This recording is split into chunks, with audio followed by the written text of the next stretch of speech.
We are in the India-Vietnam relationship, as Dr. Do Thanh Hai has already mentioned, we are actually at a point in time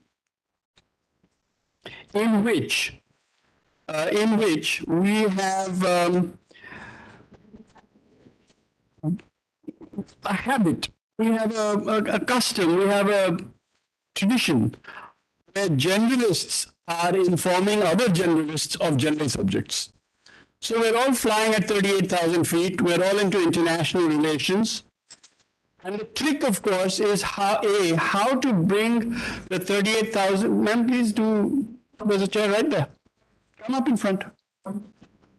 How do we land our aircraft from 38,000 feet to ground level without crashing and burning? This is no mean trick. It isn't something that we have tried. This workshop, this third workshop, is therefore the first experiment. The first workshop was, hi, how are you? How lovely to meet you, darling, pass the scones. The second workshop was, are you the guy we met last time? How nice to meet you again. We're done with that. We are no longer in requirement of having too many diplomatic niceties clouding our actual work. Therefore, this time, this is an experiment which is very bold, and it is not bold from my side, it is bold from the side of the Embassy of Vietnam. You have more than met me halfway in saying that, right, let's look at specifics. If we don't have specifics, ladies and gentlemen, then our policy making will remain generic. And there is very large danger in persisting with this mechanism, because then we will be forced to follow mechanisms, approaches, policies, procedures that have been evolved in other countries in their specific intimation, their policy making.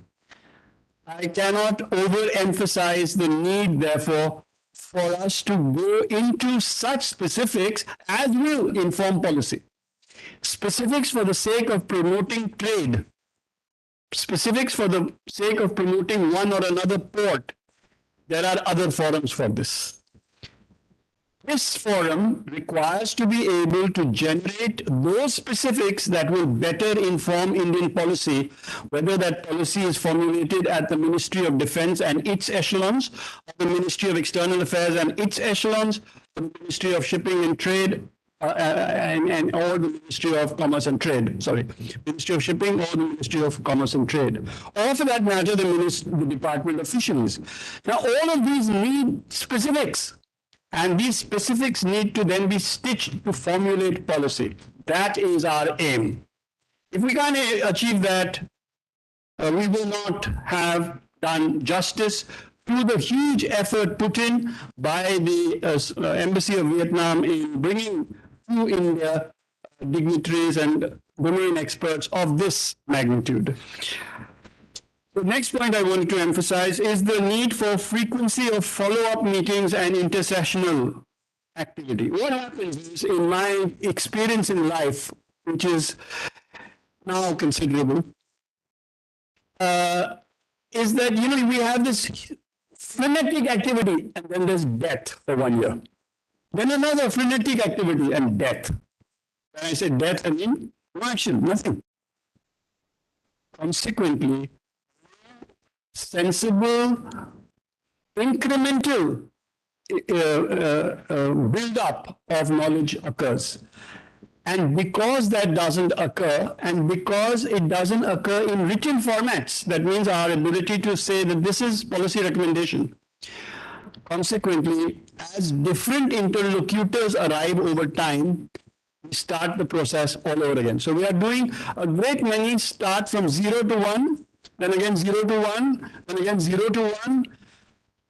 Even photographers can say 1, 2, 3. I have yet to meet a photographer who can say 4. But they normally say, okay, everybody ready? 1, 2, 3. Everybody ready? 1, 2, 3. No. At the India-Vietnam relationship, should that be our approach? Surely not. Surely we should be able to say 1, 2, 3 this year. 3, 4, 5 was done in the intersessional. 6, 7, 8 will go in the next year. That is then progress. And that is what I would urge. My next point is, we have a power shortage, and this is the UPS indicating that we are in brief. The next point I wanted to emphasize is the need for us to have a knowledge of how each other's structures are working. Not only at the track 1.5, but how the track 1.5, track 1 interface is working. For example, I feel a bit like I'm in Star Wars. But for example, if you take India, we have just set up the office of the National Maritime Security Coordinator. Now, Vice Admiral G. Ashok Kumar, who is one of our most distinguished admirals and probably the most brilliant in the current situation, is our National Maritime Security Coordinator. We would be wise to funnel many of these inputs across to them so that he can coordinate. Remember, he is not primus inter pares. He is not the in hierarchical sense at the top. But we have 22 ministries which deal with issues that bear upon India-Vietnam maritime relationships. He's the coordinator. And it would be wise, as I said, for us to be able to leverage his position. I also want to emphasize the need for us not to end up in siloization. Because we're talking about maritime connectivity, it doesn't mean that we're only talking about peacetime maritime connectivity. So in this workshop, we've tried to look at the elements of maritime connectivity, and there are 5 which have been indicated in the concept note that has been circulated and disseminated. But I will just touch upon them. The first is the ports. Which ports are we talking about? If we cannot identify the ports, we're in general stuff. Then, what constitutes a port? What generates efficiencies? Any government in the world can always tell its people, build a port here. No government can tell trade, come to the port I built. Trade will come where money is to be made. Money is to be made where efficiencies are found. And therefore, our effort must be to develop efficiencies in the port. How should we measure efficiency? What metrics should we use? Are the metrics that are laid down by UNCTAD, are the liner connectivity index, or are these the only ones? Are the liner shipping bilateral connectivity index? Are these enough? For example, the cost of addressing climate change issues is staggering if we are following the European or the Western American model. To make 1 kilometer of seawall capable of withstanding 0.7 meters of rise in tide, the cost is approximately $3.5 billion US per kilometer. Can you imagine going to Vietnam or Vietnam going to India and saying that this is what we need to spend? It is a non-starter. There are hardly any ports that are looking at this. Many ports are working out clearly how to minimize the impact that they are going to have upon the environment. Very few ports are figuring out what the environment is going to do to you and how will you handle life in that period. So consequently, this is another area that needs to be touched upon, needs to be prodded. Will this animal wake up? And if so, what kind of animal will it turn out to be? So all of that is not encompassed in UNCTAD. All of that does not form part of the Maritime India Vision 2030. All of this needs to be buttressed, and we need to incrementally improve our governmental approaches respectively. That is the strength of track 1.5. It needs to be able to actually address things and then present them in formats that are acceptable to the concerned governments in question. And my last point is once again to re-emphasize what has already been said by Hai, by Dr. Hai, and that is this, that we need to explore all the points that he made, which is number one, explore natural geography, explore obstacles and hurdles, explore the concrete project. What should we do? What kind of exploration? Just lamenting, is that what we're going to do? Are we going to say, oh, and say, ah? Will that help? Beyond lament, what should we do? And therefore, it becomes necessary once again to look at UNCTAD, to look at UNCTAD's documents and say there are big gaps here. UNCTAD does not talk about how should we develop the port. Should we develop ports which are optimized for ro-ro shipping? Should we optimize ports, therefore, which have the minimum amount of shore-based infrastructure investment required, maximizing the kind of investment on the ship? Should that be our approach? Should we therefore go down all those many abbreviations of roll on, roll off, that is, for those of you who don't know, or row-con, which is a ship with containers, or roll, which is roll on but lift off, or any of all this. Does this concern navies? Of course. Does it concern commercial organizations? Of course. Does it concern ports? Of course. Does it concern policymakers? Of course. Policy shapers? Of course. Have we done it? Is there literature available? No. There isn't. Therefore, gentlemen, therefore, ladies, merely relying upon available literature generated very largely in the West is not going to be enough. We will not succeed with that. We must be able to bring to bear our native intelligence. This region of ours, this Indo-Pacific region, this Southeast Asian, South Asian region, this Vietnam-India dyad, it has one thing that nobody else can generate sufficiently.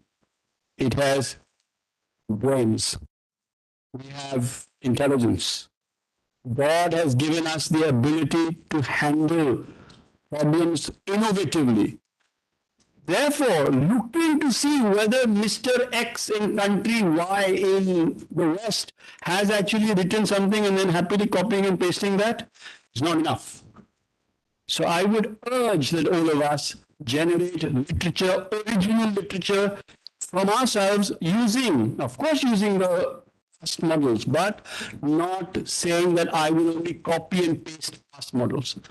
That has not been our strength. It is not our strength. It will not be our strength.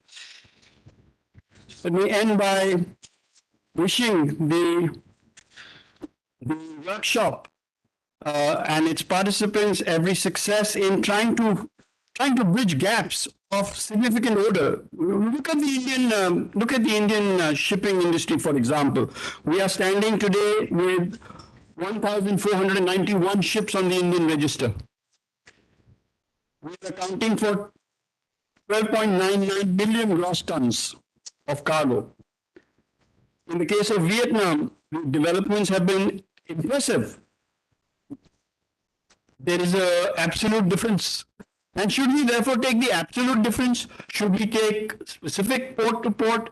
I would strongly suggest we take specific port to port. And I've gone through some parts of the conversations that have been generated for this. I'm very excited about listening to the rest. I know that you are not excited listening to me as much as you will be excited at listening to all the interlocutors.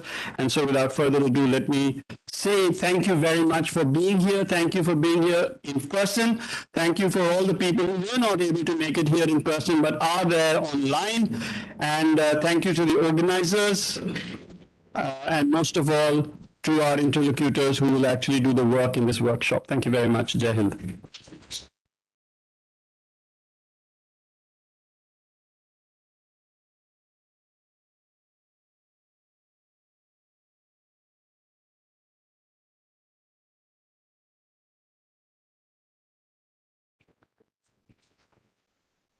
We thank Amol Chauhan for his recipient and important insights.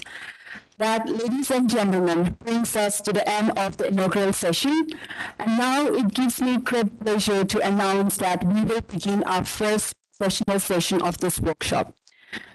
Professional Session 1 brings together senior officials, leading experts, and research scholars to give us an overview of maritime geography of Vietnam, and we'll also explore the ports in Vietnam and India that are relevant to India-Vietnam maritime trade. I request the moderator of the first session, Dr. Do Hai, give the opening remarks and kindly introduce the panelists of the session. And the timing allotted to each speaker is 15 minutes, which will be followed by Q&A. Now I request Dr. Do Hai to take his time.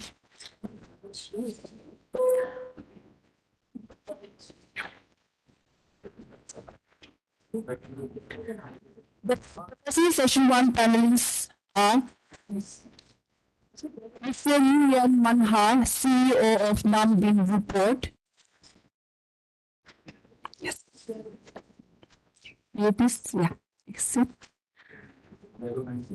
Dr. Badi Pei, ASEAN India Center, Research and Information System for Developing Countries.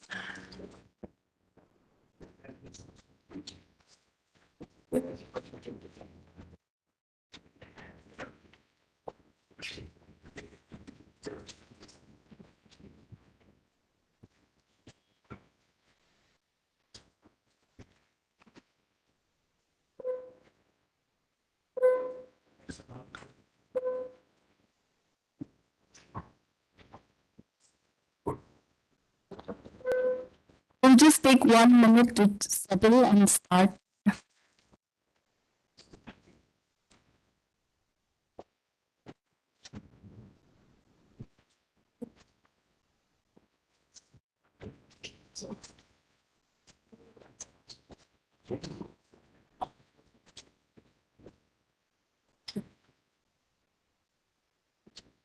Distinguished participants, ladies and gentlemen, it's a real privilege for me to chair the very first session. And as Vice Secretary Johan said, that the workshop is for work. So basically, we start working and we put the work on our distinguished panelists. And it's very lucky for us, we have a very good expert, group of experts, who will definitely provide us more insights on the topics we really want to explore. At the first session, we'll talk about the seaport and riverine ports, which inclusive of both destination and transshipment ports of the Vietnam and India direct. And we will explore the capacity mitigation option in terms of quayside, onshore infrastructures, and associated shore infrastructures. And very often that our country are endowed with advantages, natural and geographical setting. Vietnam has 3,200 kilometers of coastline, and lastly, the whole country has exposure to the sea. It's a long elongated shape, so that the width of some part in Vietnam is just 50 kilometers. So that will show how Vietnam is also vulnerable, but also very have a lot of exposure to the sea, a lot of chance to develop. And of course, Indian is also endowed with the two sides adjacent to the ocean that open up a lot of opportunities. But more often than not, the case of Vietnam and we also the India, we are mostly the continental powers in the way that it's more focused on inside. And then the story for ocean for those sea for Vietnam is because it's long history, but there's some time we think that we have to expand this work to the sea because the sea is the future. So in that session, we bring the expertise, we bring the specialists to give us some basic ideas about the geography and also about the trade, about the existing port system we have in Vietnam. Hopefully that also India as well if you have. And I have also very delighted to introduce our three very distinguished panelists to that. We have Ms. Aquila Centum. Aquila, is an associate fellow at the National Foundation, New Delhi. Her research work focused on the issue of maritime geostrategies of ASEAN and individual member states in the context of Indo-Pacific. Her interests cut across ASEAN Maritime Security Cooperation within ASEAN-led fora, including ASEAN Regional Forum, the ASEAN Defense Minister Meeting, ASEAN Maritime Forum, ASEAN Plus 3, and also East Asia Summit. We also have on my left-hand side, Mr. Wim McCann, the CEO of Nmf-Vietnam German Corporation. Mr. Wim McCann is currently holding the position of Managing Director of Nmf-Vietnam in Hải Phòng City of Vietnam. Nmf-Vietnam is one of the major ports in the logistic ecosystem of German Deaf, joining the German Deaf since 2009. Mr. Wim McCann subsequently held the position of Business Development Manager. He graduated from the Hanoi University, starting his career as a lecturer for 4 years. And after that, he worked for AP Moller Terminals for 4 years as project manager assistant before he decided to join German Debt Corporation. He has vast knowledge and practical experience with shipping and port industry, and we hope that you bring all the knowledge in this side today to enlighten us about how the ports exist and operate in Vietnam and how profitable it is. And last but not least, we have Dr. Peter on my right-hand side at the ASEAN Media Center, Research Information System for the European countries, New Delhi. Here, professors Socialist, also head of the ASEAN India Center. He works in the field of national economics and research. His research interest in international trade and development issue. He was a visiting fellow in the Institute of Developing Economies in Chiba, Asian Development Bank Institute in Tokyo, and also visiting senior fellow United Nations Economic Social Commission for Asia and Pacific in Bangkok. And he will enlighten us on the Vietnam-India Ocean trade and implication for port and shipping. So that is very good introduction, and I think that it will never be enough to read the whole CV and all the work they work on. But I have to keep myself short and also to have our panelists working. So I would like to invite Ms. Apila Centum for talking about the overview of maritime geography of Vietnam and linkage with India.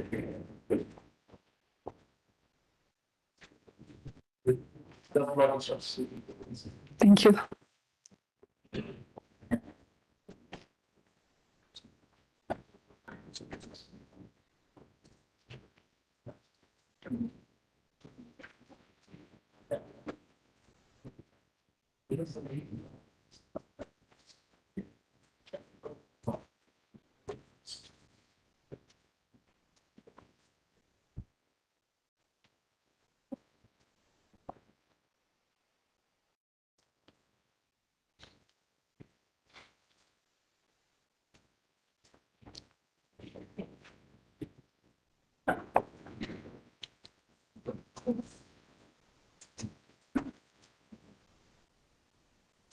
Thank you, Dr. Hai. Respected distinguished panelists, ladies and gentlemen, a very good morning to you all once again. My presentation is titled Overview of Maritime Geography of Vietnam and its linkages with India. As the title suggests, I'll be highlighting an overview of the maritime geography and some of the key trade routes that will set the tone for much greater detailed discussion in the upcoming session. To begin with, let's first understand the geographical location of Vietnam. This is a map of Vietnam. It is an S shape with more than 3,260-kilometer long coastline. The country's total length is 1,650 kilometers from the northern point to the southern point. Its width from the eastern coast to the western border is about 500 kilometers at the widest part, and and about 50 kilometers at its narrowest part. Now, Vietnam is located in the easternmost edge of the Indo-Chinese Peninsula, with China to the north and Laos and Cambodia to the west. Above, you can see the Gulf of Tonkin, which is circled. Below, the South China Sea, which is also referred as East Sea, and towards the southwest, you will see the Gulf of Thailand. These seas create both direct access to the wider Pacific Ocean and a critical buffer to the Vietnam's long and narrow land territory. Modern Vietnam consists of two geographic and population coasts: the Red River Delta in the north, home to the capital of Hanoi, and the Mekong River Delta in the south lowlands where Ho Chi Minh City sits. These coasts are separated by over 1,600 miles and are connected by a thin and largely mountainous line only around 330 miles wide at its narrowest point. Now, let us watch a short video to understand the Vietnam's geography, like I've already shown in the slide. Just to get a clearer picture of what I just mentioned.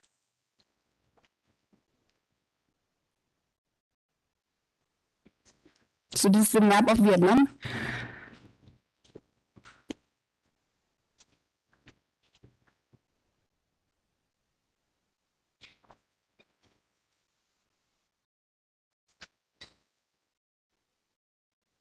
On the west, you can see Laos and Cambodia. And this is a Red River Delta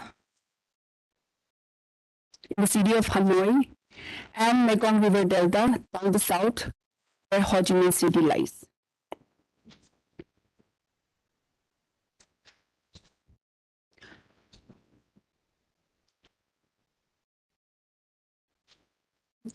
Now, apart from that, Spratly, which is also known as Trong Sa in Vietnamese, and the Paracel Islands, which is called Trong Sa, are part of Vietnam territory since 17th century. Now, in this slide, I want to talk a little bit about the history of ancient maritime routes and how the concept of shipping and maritime connectivity emerged in the Indo-Pacific region. Historically, the maritime kingdom of Chola, Srivijaya, Majapahit, Malacca, and Temasek of Singapore introduced the concept of shipping networks and maritime connectivity in the Indo-Pacific region. Now, these kingdoms were great seaports and a foci of communications which developed in response to the increasing volume of seaborne trade in Malay waters. The ancient maritime routes interlinked the Far East buyers in China and Japan and the Indian Ocean kingdoms via the South China Sea, while the passage through the Strait of Malacca also opened up the region to the West Asian and the European empires. So here, the ancient Funan economy relied heavily on agriculture and trade. The Funan economy relied heavily on agriculture and trade, and also the Funan had the capability to produce enough rice for its citizens and for its traders staying in the kingdom because of the Mekong River. This is the Mekong River. And because of this rich agriculture trade in ancient Funan, historical record shows that how Okio, 2,000-year-old port city in Mekong Delta of South Vietnam, was considered international market, vital economic engine for the rulers, a primary port of the Funan Kingdom, and a key manufacturing center for the Southeast Asian markets. However, with the decline of the ancient Funan kingdom, the maritime trade route shifted from Isthmus of Kra and to the Sunda Strait in the modern-day Indonesia. Now, as the time progressed, the number of traders using the Isthmus of Kra decreased. Many traders from the Sunda Strait began to go directly to China without stopping at Okio. Therefore, here I want to emphasize that the maritime geography of Southeast Asia goes beyond the crossroad of trade, but also extend to promoting and facilitating connections and exchange circuit. As it was during the ancient times, as I've mentioned, it is also in this contemporary modern age that the maritime connectivity has become a critical determinant of any country's cost and competitiveness, and with it the growth of the global economy. So now let's talk about the Mekong River. In Vietnam, there are more than 1,360 rivers. And in this slide, I'm going to talk about the Mekong River, as this river is pertinent to both India and Vietnam. As shown in the slides earlier, Mekong River Delta and the Red River Delta are the two significant, most populous cities, such as Ho Chi Minh City and Hanoi, as it's situated in these deltas. The Mekong Delta is one of the most fertile regions in the world, which produces half of Vietnam's rice, 70% of its aquaculture, and contributes 1/3 of its GDP.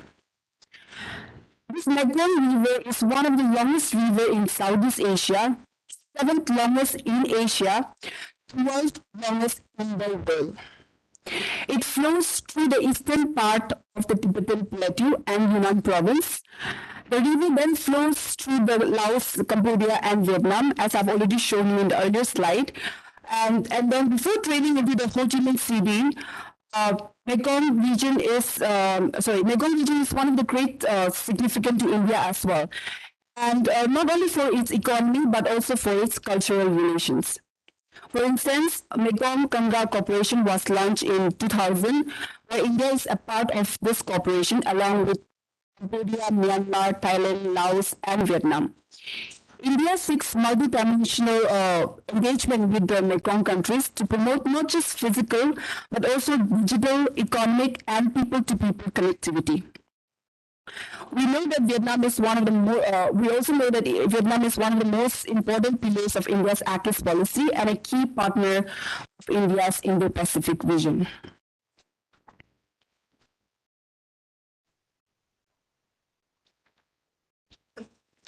Now, this year, India and Vietnam celebrated the 50 years of diplomatic relations, and the bilateral trade of the two countries has grown incrementally. India is Vietnam's largest partner and fourth within ASEAN.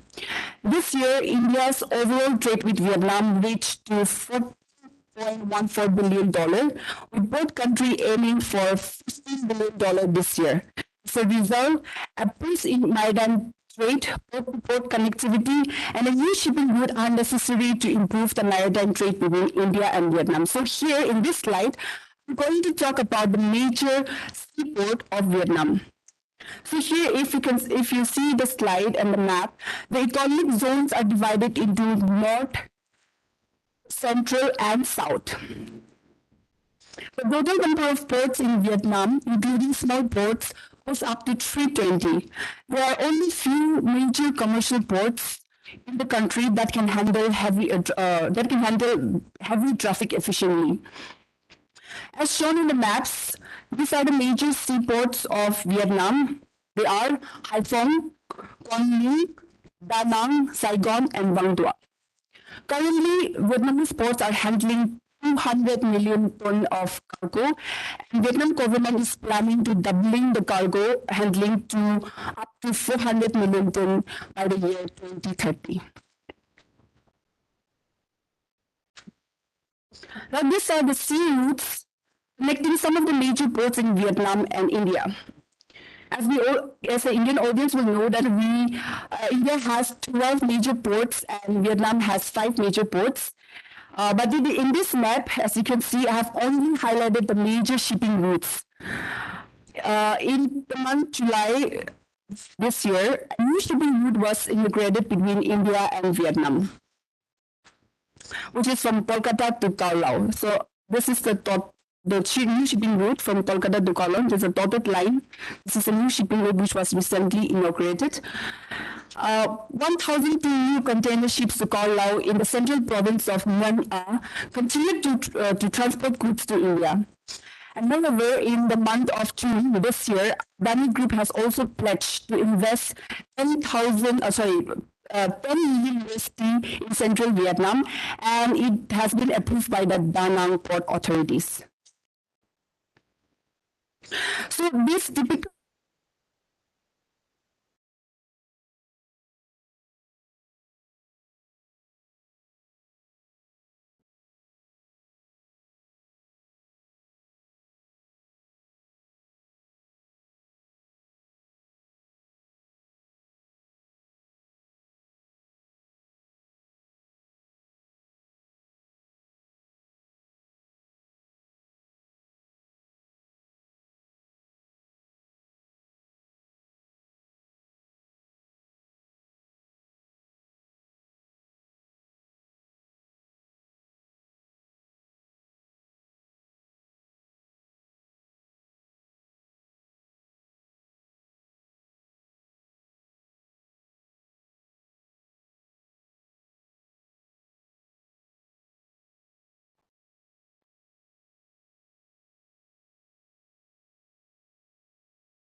Sorry. Yes. So just to save the time, I'll just continue. As you guys have already seen the map, I hope you still remember the map. So the typical transportation time for shipping routes from containers from India to Vietnam between some of the major ports. As I've shown you, the new shipping routes from Kolkata to Paolo takes almost 14 to 15 days. But if taken other routes, it takes 21 to 22 days. So let's talk about the major commodities. I'll just quickly talk about the major commodities that are exported and imported by Vietnam to and from India. And I will only talk about Haldia Port and Paradip Port as of now. So according to the commodity wise straight from the Ministry of Commerce and Industry, Department of Commerce, Government of India, the major commodities exported and imported by Vietnam.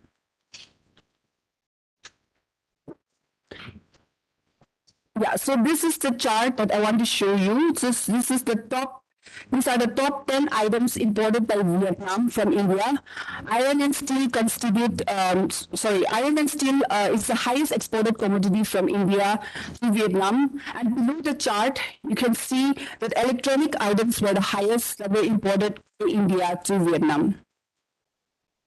So let me just quickly run through. So this is Haldia. I'll talk about Haldia Port. So this is an overview of the major commodities that are traded through cargo ships between Vietnam and India. As you see the chart, through this we come to conclusion that steel constitute the highest exported commodity to Vietnam from Haldia Port, while limestone constitute the highest imported commodity at Haldia Port from Vietnam. So now when it comes to Paradip Port,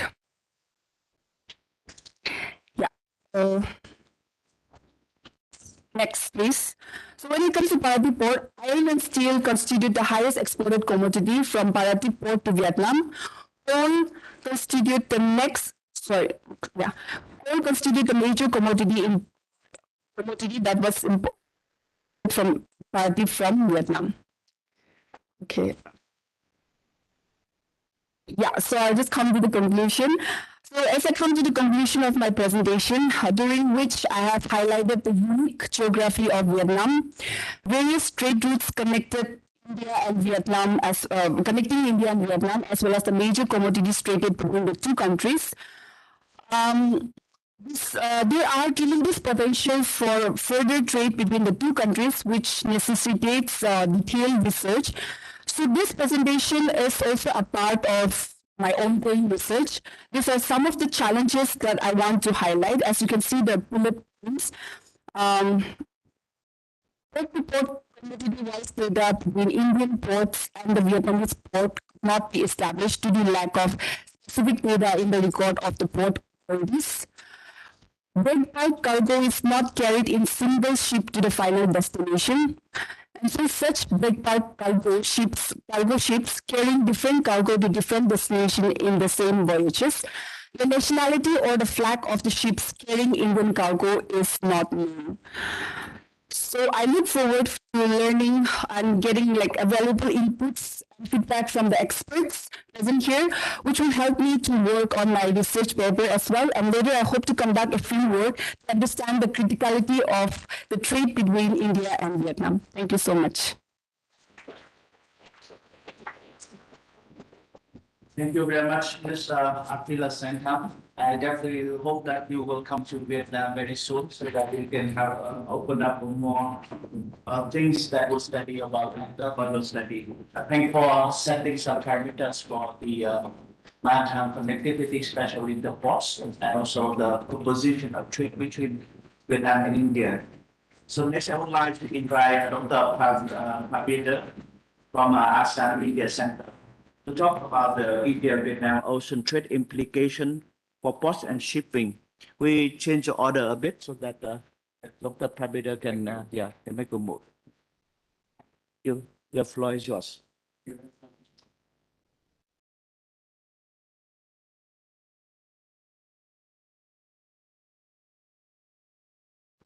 You have about 12 minutes? Yes. Yeah, thank you. Chair, and good morning to all of you. Thank you very much, NMF, for the invitation, particularly to Admiral Pradeep Chauhan sir for the encouragement, inspiration, and task of calculating the ocean trade volume. It was actually mandated to us by Admiral Chauhan some time back. So me and my colleague Tuhin Giri, who is here also, so we made an attempt. Presently, there are no direct calls, in between India and Vietnam. It's not so easy. Container shipping is run by private operators, so it's difficult to get the real-time data. Because first of all, in India, there is no maritime authority who is a custodian of the ports who can give us the quality data, unlike others. Ports and shipping, as you know, it is purely driven by under Constitution. It's a Schedule 1, means it's settled subject. And of course, so a bigger part of it, Schedule 3, states are also having ports. So could you see my PPT, or it is from the PDF? It is from the PDF. PDF. If you arrange here, the PowerPoints in order of the date, the top one is the PPT. Then, it will be better. There are many maps and all. So what I have done in the paper, in this papers, becoming that tried to understand the cargo flow between India and Vietnam, and some of them, which are containerized, which are non-containerized, what's the number of vessels that could likely pick up the demand in case there is a trade goes up between India and Vietnam, and that has implications on ports and shipping as well. Yeah, this is the one. So if you can go to, So next, please. Now, to start with, the previous one, the previous slide, yes. I don't want to show the dotted line, This is the one presently me and some Japanese colleagues putting together all the connectivity, different agencies, different things. So here is that if we talk about the maritime connectivity, it is the National Maritime Foundation scholars, NMF, they will be going to play a major role, because it is all about, it is a zoom out picture. So much densely things are happening on the port sectors. But then if you go to zoom in, all of the dots that many things. So I wanted to tell them, the message from here is basically the India, Vietnam, or India, Southeast Asia is a very thickly activities. So many things are happening, both in Bay of Bengal as well as in in several parts of Southeast Asia. I put an apology once again because there are some disputes on the map, so please don't go by that. The point is that we need to look at more closely in the international relations in the port sector, which is presently being ignored. Next. Now, Apila's presentation, it's a brilliant presentation. Two things, if I compare side by side, long coastline, many ports, but they are not connected. Mostly the feeder ports. They feed, I don't, bulk cargo, break bulk, liquid, if I leave aside. So many ports dotted with along the coast, but they are not connected. And quite natural, because if we don't do the trade, how do they be connected by the gentleman who is sitting as the chief executive officer of the Vietnam Shipping Company, he would be knowing more. Both the ports, both the countries, they are highly prone to the disasters. Direct Call Limited. The good point is there are many terminal operators of private sectors. So there are private capital already in the ports and shipping. The bad one, which is the oligopolistic cartel of the shipping companies. You might be knowing, those who are the mariners here, that the shipping companies, they do an understanding cartel regarding their shipping rates. Unlike, airlines, they decide. So India, China, Vietnam, this is three countries. There's a very strong cartel by the companies, shipping companies, mostly from Singapore and others like Maersk, PIL, and I can go on to talk about. So this is a very disturbing things. Now, so we do the transshipment as either Singapore at Colombo or Portland. It's high potentials, but the few engagements between our private sectors or at the government level. The diplomacy here, they play the good words, but they're unable to break the ice while investment is needed. So this is, also another point to be noted. Next, please. The recent one, which is Apila said, write it, and I picked up from Adani's website.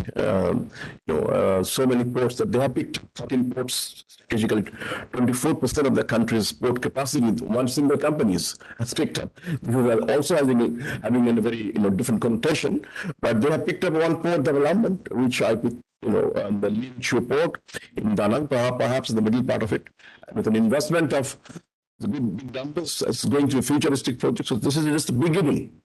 Next, please.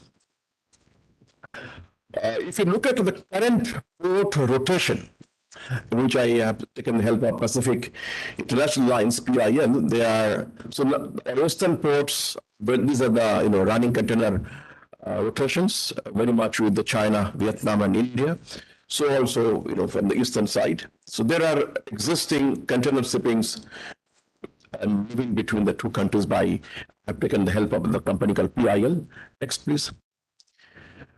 So given that, this existing engagements, what is our, basically the relations, it's all about, as I said, civilization links.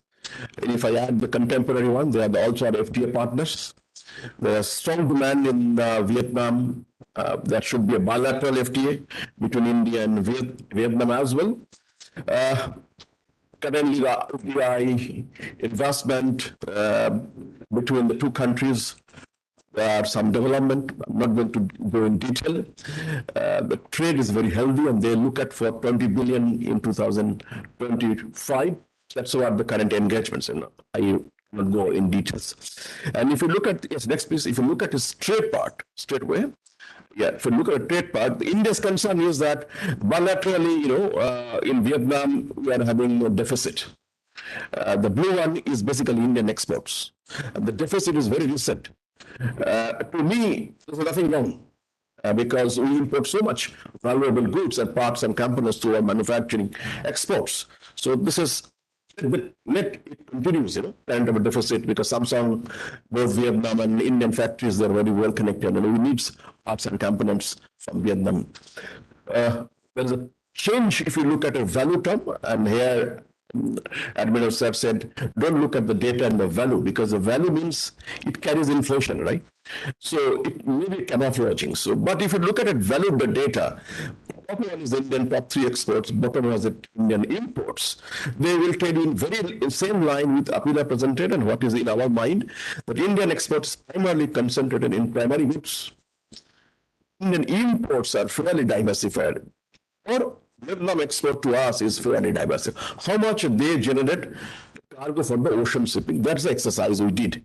Next, and I'm coming most closely. Before that, anything that we do a trade, we have to justify that how much we are connected at the value chain, which is the economist about. I just picked up a very popular product in India, which is the Samsung India made, but it's largely supplied by the Vietnam Samsung factories. And parts and components also came from China and different. So this kind of relations is very important while we look for any shipping or any kind of a trade deal.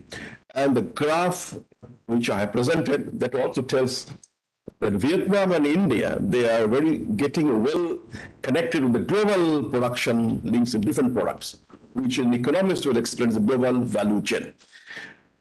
Next, please. Yeah, come. And why Vietnam is so important for us, because Vietnam is a part of different FTAs, something around 25 in numbers. If you get into there, you get a preferences across the world. And I'm not going to tell, and the advantage, if you put it in Indian FTA and Vietnam FTA, I'm not showing the Indian FTA here.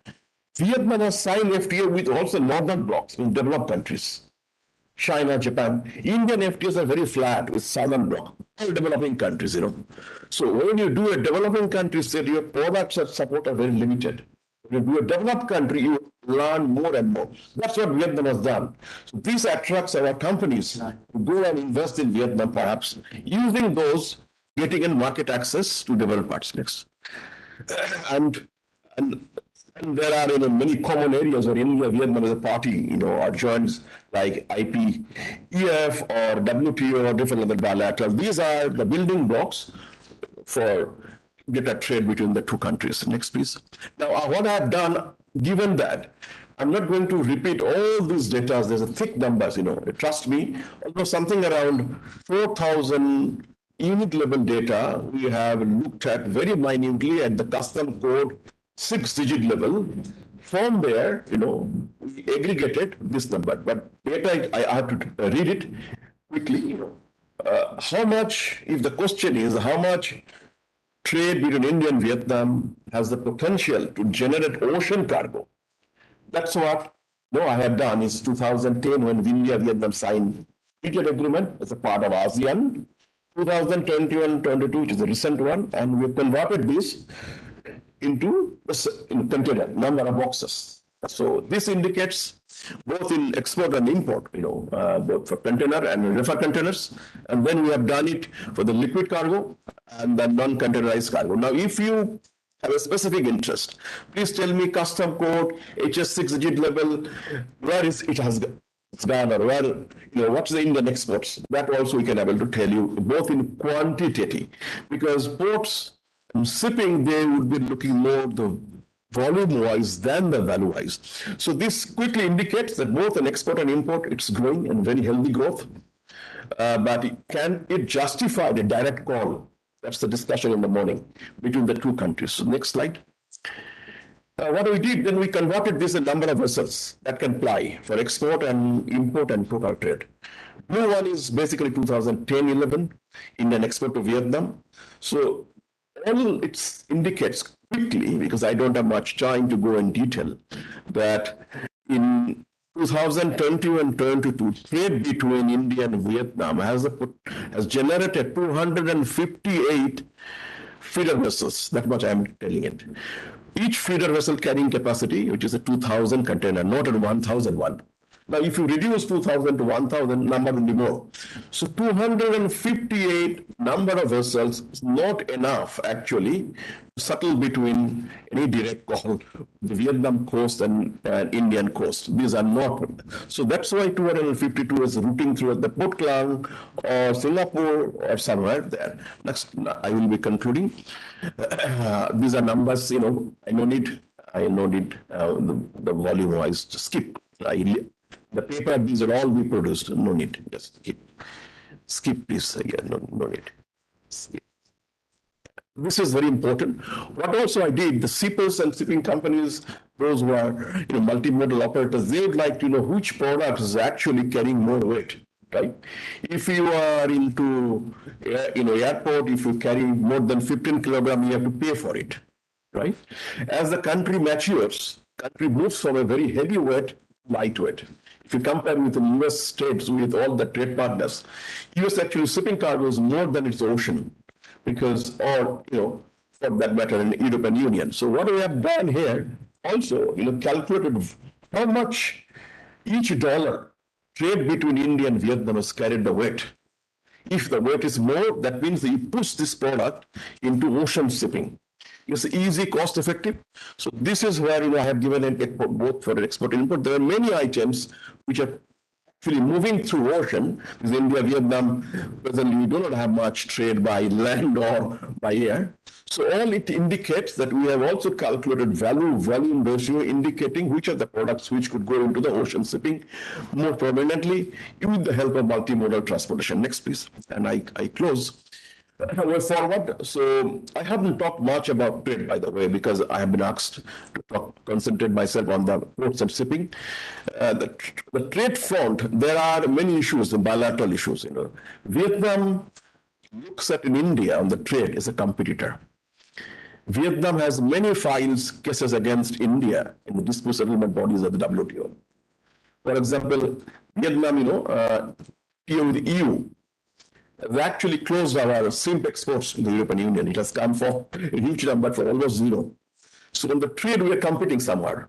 But in Vietnam, what they have done, which is non-WTO, it is not WTO compliance, they introduced several non-tariff measures, which I'm not going to discuss. So that has to be rationalized, because bilateral trade to be encouraged, then non-tariff measures, all those to be removed, which are not consistent with the WTO rules and regulations. Advantage for Vietnam is that when they export to India, they get a single market, because we have a GST. They don't have to crack West Bengal or Maharashtra each and every year. But when we approach to ASEAN, we have to deal with every 10 states.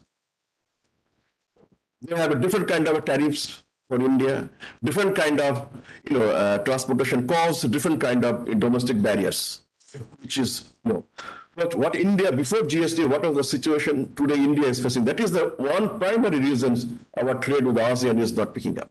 So we expect ASEAN, that they let them move, whatever that, current free trade regime they have, they need to elevate a little more a single market like European Union they have done.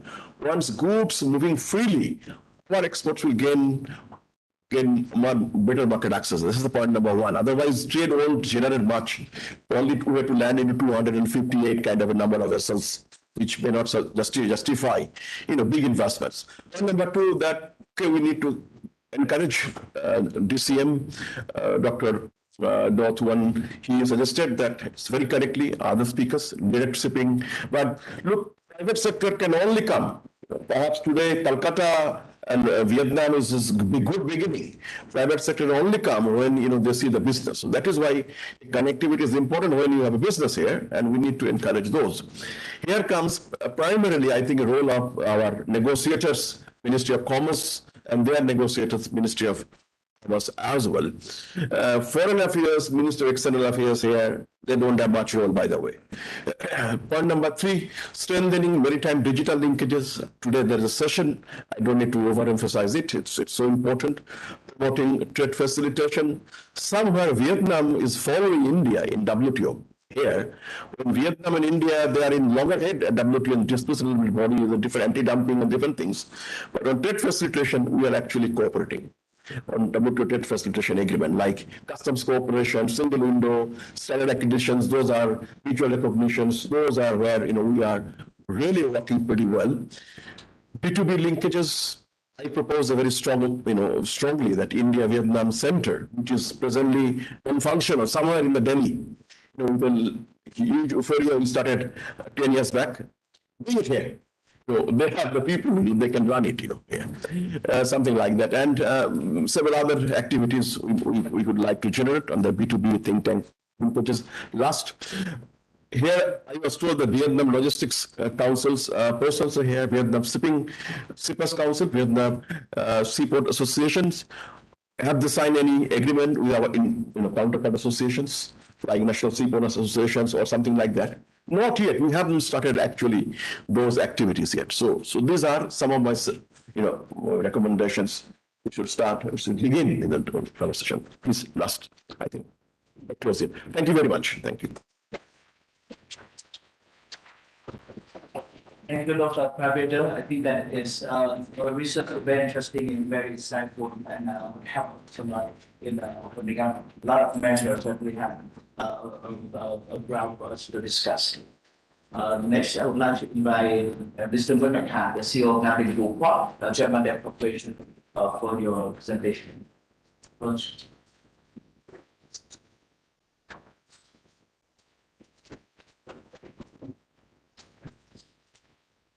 So we have some work to do, so we can actually leave so we can hope that you're coming back. Yes.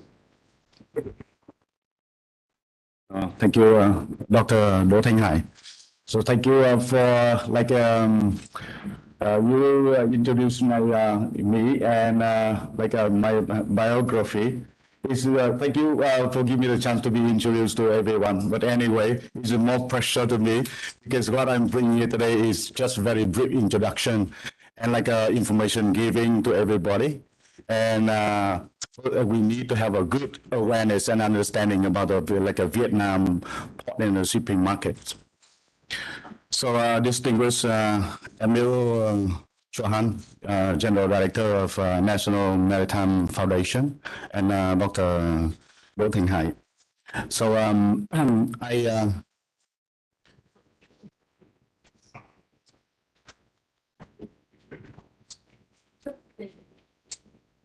Doing it using context. I'll change the slide. Okay. My presentation today, including the three parts. The first one is the Vietnam Seaport System introduction. The second is the Vietnam Seaport System development and master planning by the government. And the last one is the potential cooperation between Vietnam and India seaports.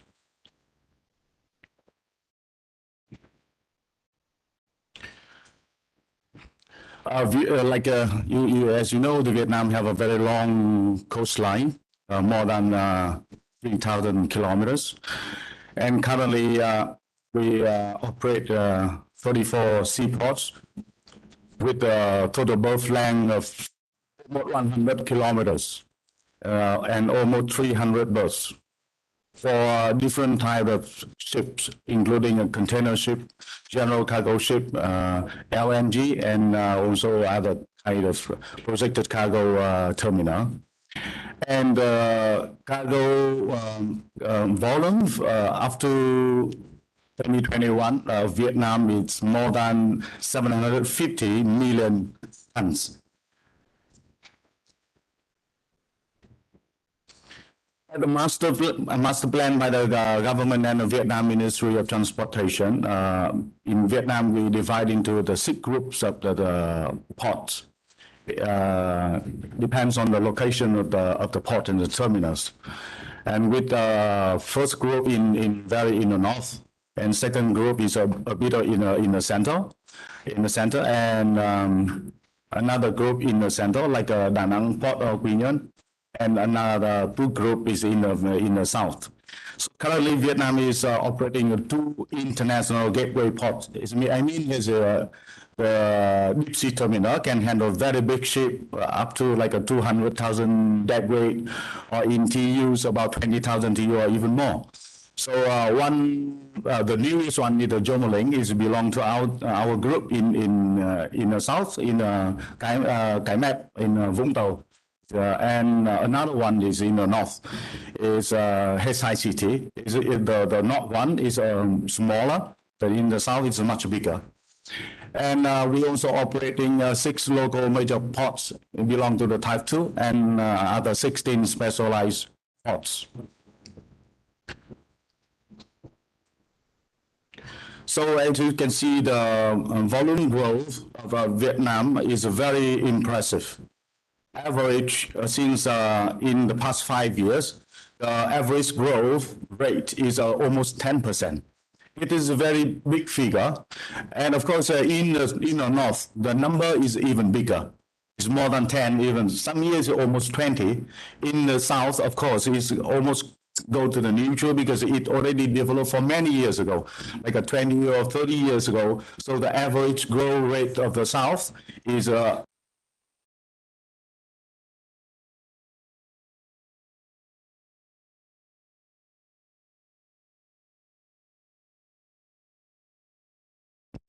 growth rate is 8%.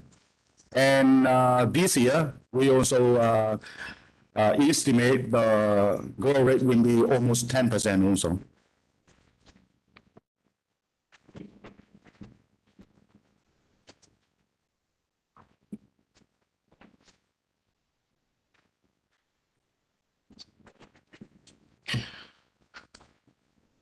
It's okay, we can see it.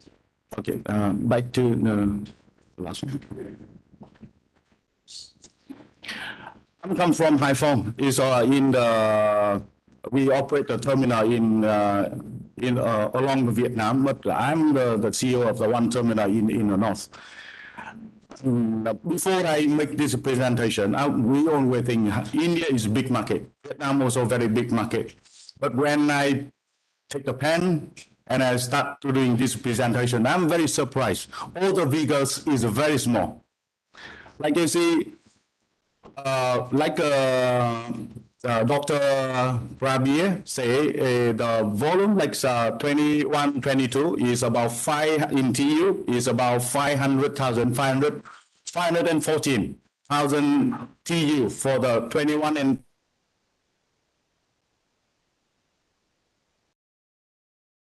Vietnam, only 2%. And you know, every day, container ship only hundreds of service. Oh, I'm sorry, every week, thousands of services to everywhere of the world. But 1 week, only about 3 or 2 services from Hai Phong to India. Of course, we have maybe 20, maybe we have 30 services, but almost a service like Dr. say is just a feeder and transit through the Port Kelang.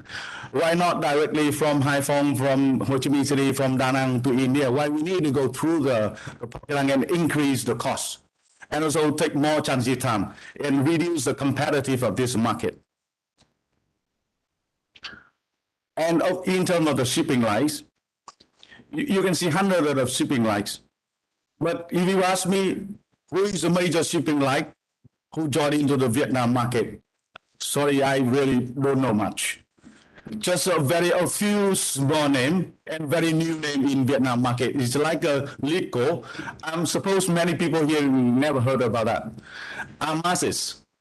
Very, very small to the Vietnam markets. So it's everything, the shipping lines of India know about the Hai Phong, know about Vietnam is the very first page.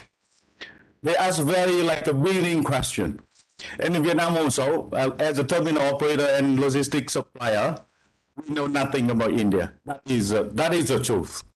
That's why we need this like a seminar. But I totally like agree with Admiral Chauhan that workshop must work. We hold like a workshop again and again, but never do anything. But I think with some like presentation of this lady and also Admiral Chauhan, and also especially I'm very impressive with the presentation of Dr. Prabir. I think it's go to very details. We need exactly what he say. I think we will be success. That is from my experience. and talk about the potential cooperation between Vietnam and Indian seaport industry. I think I don't need to talk so much in the detail because after some other presentation already show you. But you see, like India is a top 8 in the trading partnership with Vietnam, and Vietnam is the 15th largest trading partner of India. And in Vietnam, 90% of the country annual export and import goods is transported by the seaport system. And in India, is 95% of the volume is, and 70% of the value is also doing the same way in the maritime industry. And talking about the shipping, the liner shipping line index, Vietnam is like a 2021. It's 77.4 points. India is 54 point something points per 100 points.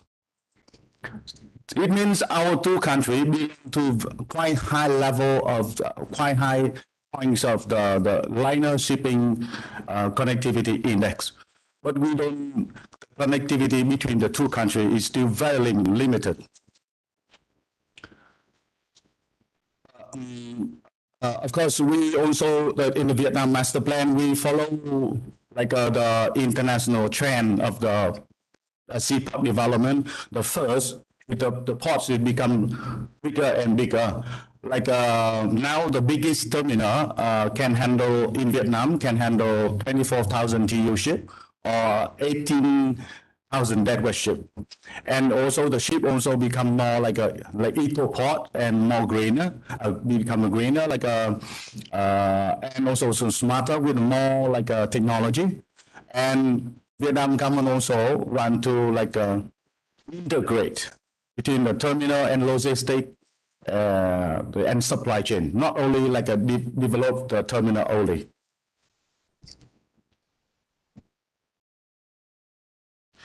Let me have 1 minute to talk about our group. It's a German group. We are the only one listed company in Vietnam and operate the leading integrated logistic port system in Vietnam. So we own the terminal from along the coast, from the north to the south. We have a ICD, we have a river terminal, we have a deep sea terminal, and we integrated with our logistics system, like a transportation distribution center, a warehouse along Vietnam.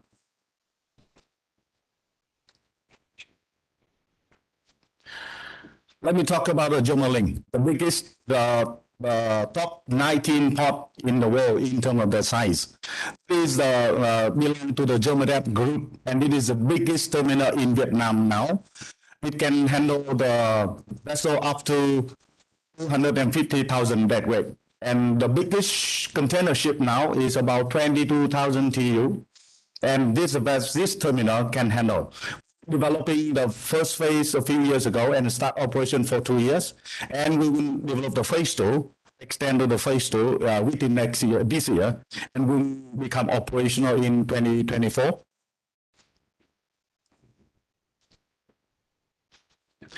So that is my introduction, and give you the awareness and understanding about the Vietnam seaport and our company also. But I would like to make some proposal detail to make what we say become the action and be successful. The first, we need to have the mutual support and to build up the partnership in the vessel fleets. That is the first. The second is we need to share application of modern technology and technology transferring between India and Vietnam India. And we need to promote the cooperation on the mechanism and policy. And we need to have the support with the human resource of training and development. Especially we propose to establish association like a logistic and maritime association between Vietnam and India. Because with the companies and the terminal operator and the shipping line, we can meet, we can talk in detail. It's no problem, easy for us. But we need a bridge to connect all the people together and become the forums, and everyone go there and we discuss and with the action that's like in the same way. That is, I think the last one is a very key proposal. Emil Shohan. So thank you very much to give me the opportunity to give you the like a general understanding about the Vietnam market. Thank you. Thank you. Thank you, Mr. Willingham, and I think that was we heard about the historical commitment within our two countries. We also understand a bit about the natural geography setting, technical setting, and also all the existing infrastructure for connecting our host countries. I think that we also have invested in a system of what, but what I think that also many you and also are surprised that how very little what we connect with each other physically and also economically and also digitally and the visually. And it means that a lot of work will need to be done. So we have still have some 2 minutes, so I plan to give open up the discussion and field a question from the floor. So then we have people here and we will take advantage of. Mr. Han will come here all the way from Hanoi, so I think that will have fun. We take advantage of him and also the expectation on this active center. So does anyone raise your hand? 1, 2, and I did 3. So 3. So we ask a question. Here today. Yes. Yes, thank you very much, Chair, and thank you for a very interesting session. I actually had a question for Mr. Ha. That when I was reading through Vietnam's plans for the future and the vision 2030 that you also mentioned, I wanted to know, how does your how is your day-to-day activity and how your plans being affected by the vision 2030? And if you could shed some light on what exactly this Vision 2030 is, which also extends up to 2050, I guess. So, some insights into this, and because I'm asking because India also has a similar Maritime India Vision 2030, which was also mentioned before. And I wanted to see if there are some parallels between the plan that Vietnam has and that India has. So, thank you very much. Yes, my name is Dr. Push Bajaj. I'm a research fellow at the National Maritime Foundation. Thanks so much. So we'll collect 3 questions. That's what we ask.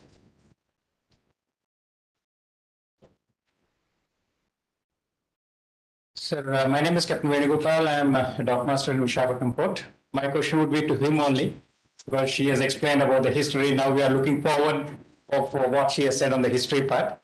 The issue is that now in the presentation previously when the doctor has presented, he said that about 2,000 TEU vessels, about 200 vessels have been calling between Vietnam and India.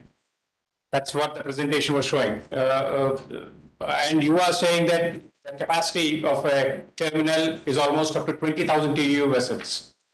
So what would be your call or the government call should be between the bilateral way?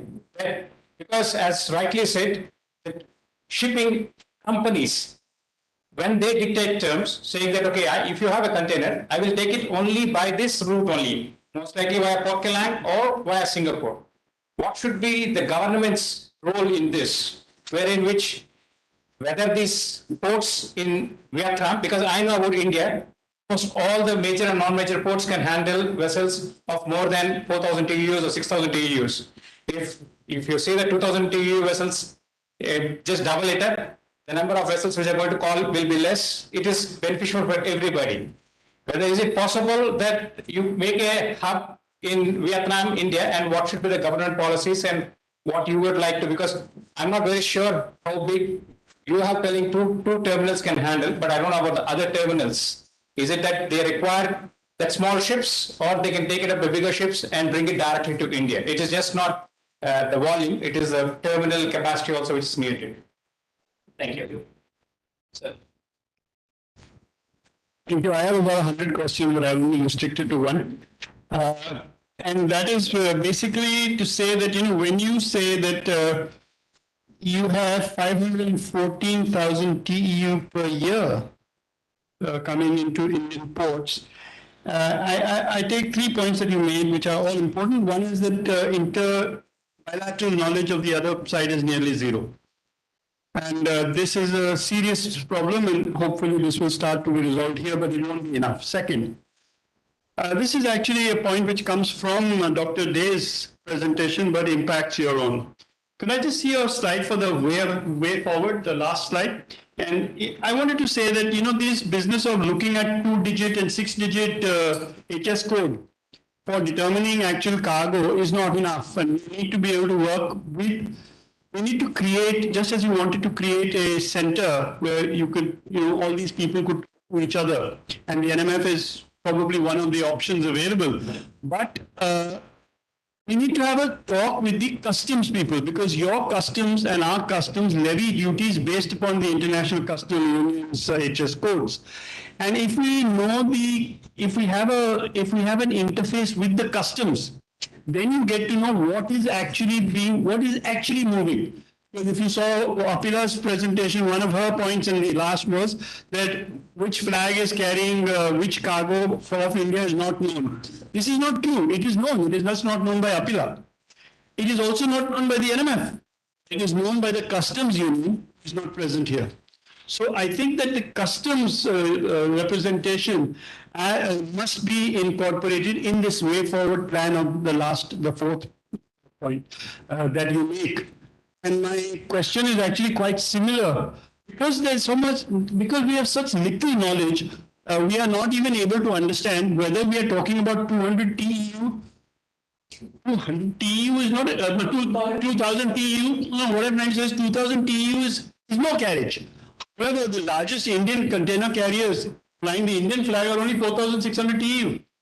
So consequently, this point is correct. Do we need how many ports can be actually accessed by Vietnam? And if the answer is that Vietnam's export potential is low, then in what way should government policies be changed to be able to increase that carriage potential?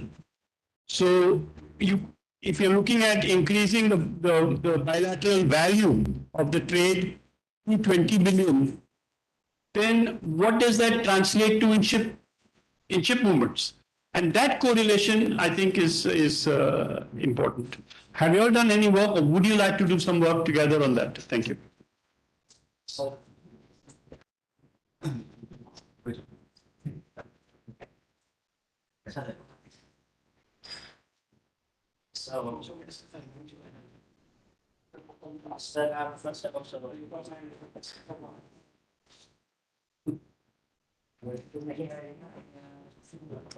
Sorry, may I sense anybody from the audience if they can feed in something data?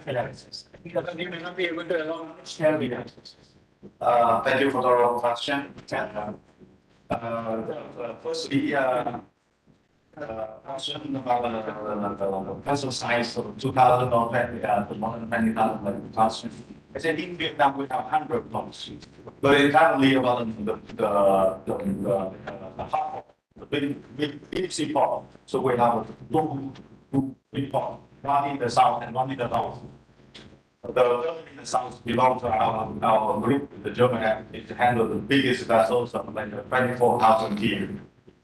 And another port, a deep sea port, it's smaller.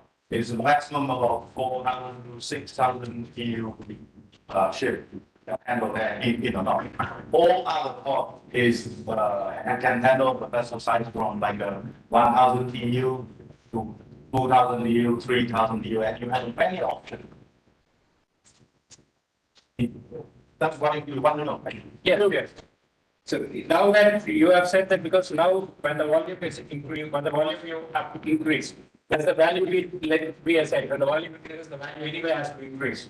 Now what we are saying is the direct connect. Okay. Why today, when India has to export some cargo in the container organization to Vietnam, or Vietnam is going to export something, some traders, why they are not going to a company who has got a direct connection and coming here.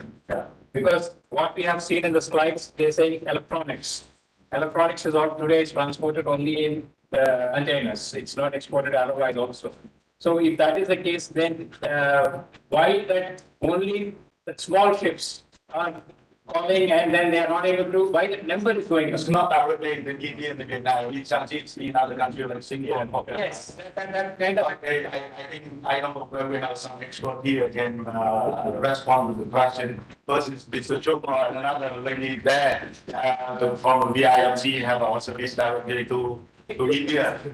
That's what exactly is you doing? Okay, thank you very much. Good morning, ladies and gentlemen. My name is Chang. I'm come from VMC, that is Vietnam Maritime Corporation in Vietnam. So actually, we come here with Dr. Chung and our colleague, Mr. Thang. Very pleasure to meet all of you here and join the conference.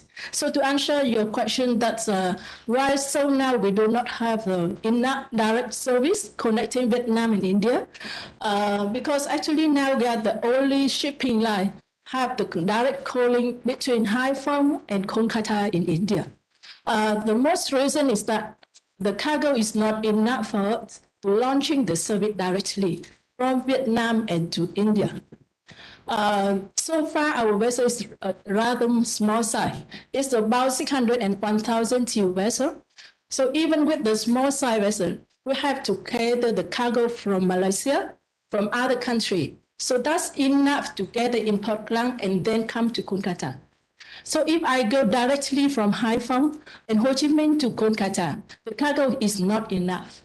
So if we have enough conference, we have enough connection between the business company so that we can together contribute the volume. And then we contribute enough capacity, the cargo, to load on our vessel. At that time, we do also expect to launch more direct service between Vietnam and India. So actually, we have launching the service nearly 1 year, since October last year. And so far, I think the volume and the service is good enough. And when I come here, I see the potential to develop. So hope that we have more conference, more meeting amongst not only the shipping, also the commercial, so that we can launching more direct service. That is my answer for you. I have a follow-on. It just doesn't answer the question entirely. Number one, you are saying that we have only so much volume that is supportable by one 600 or 2,000 TEU vessel coming directly between a port in Vietnam and Kolkata, say Haiphong to Vietnam, to Kolkata. What is your thinking that if the government on the one hand is making these statements that we would like to see overall trade between Vietnam and India increase, in what area do you think that should happen, that will generate volume as opposed to generating value? You know, you can take this bottle and fill it with diamonds. Value will be high, volume is zero.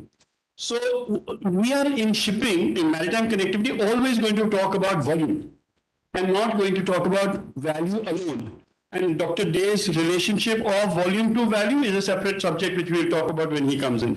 But what I wanted to ask you is that what, in your opinion, would you like to see government policy shift to so as to be able to entail higher volumes of goods so that the number of ships or the number of ports involved in the logistic chain can increase? So I answer you. Actually, now almost the container carriers is the foreigner. It's not Indian, it's not Vietnamese. So far for Vietnamese, I think go to India, only VMC. And so far for India, actually for me, I have not seen the India liner come to international yet. Almost the Indian, I think you have very strong NUCC. That means you have a very strong company with a huge fleet of the container. But the container fleet of India, I think also similar to Vietnam, have not developed enough compared with the potential we should develop. So I think the government control, the support the shipping industry is that we have the strategy how to develop the continental fleet of the India, also Vietnamese, because this is also our strategy to develop in the coming time. India, I think also you are very developed on the breakbulk vessel, tanker, but continent I see maybe have left behind. So I think one point here is that we need to cooperate together, find a solution to support the shipping company to develop the continental fleet. I think the terminal in Vietnam is enough. We have enough terminal to receive the vessel. Big size vessel is enough. We have the north, we have the south. We can receive the big size the vessel already. India also have. So I think terminal is not the issue. The issue is the continental fleet. Thanks so much. I think that I have to intervene by the rise of the chair, but that we don't have much time. But because been a lot of questions on my mind. Why do we have 15 million in trade? Where's go? Why do we have the trade, the shipping route, but I mean, we cannot collect enough sufficient cargo for it to run? Whether we should have the route before we have the volume, or we have the volume and we create the routes. I think that is what that's still have in my mind. So the only thing I can conclude that we need more discussions and information sharing. And by that, I would like to end the session and maybe give the big applause to our speaker. And we can reconvene. I think we have now. Three questions, okay. Only 1 minute. About sharing some detail of Vietnam people master plan and how is the IPP being affected by the master plan by the government in 2030. I think the Vietnam government already have a master plan for since of development until 2030 and until 2050. It's a very clear where we can develop the terminal, where he can develop data network, where develop the IC, everything, every details already in the master plan and almost allocated. So it's a very almost allocated. It's a very like a good like a base for the investor when everyone will invest into the Vietnam to develop the terminal. Thank you. So no worries, we still have a lot of time for this coffee and also the next session is very important for us. Of course, stay there with us. Now for coffee. Thank you. Yeah, just 1 second.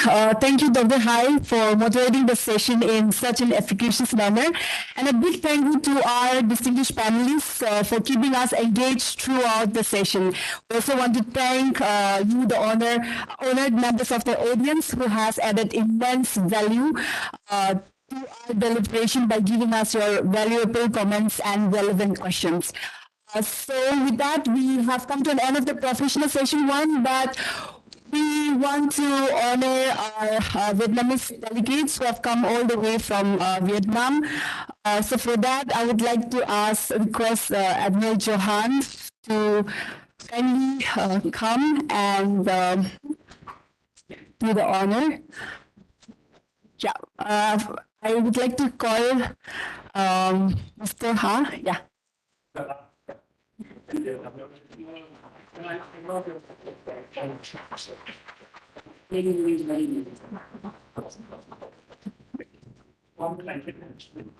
Mr. Dohai. I also have.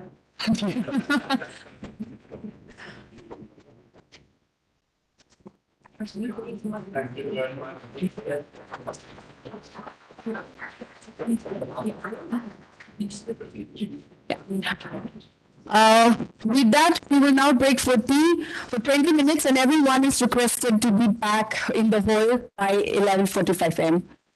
Thank you.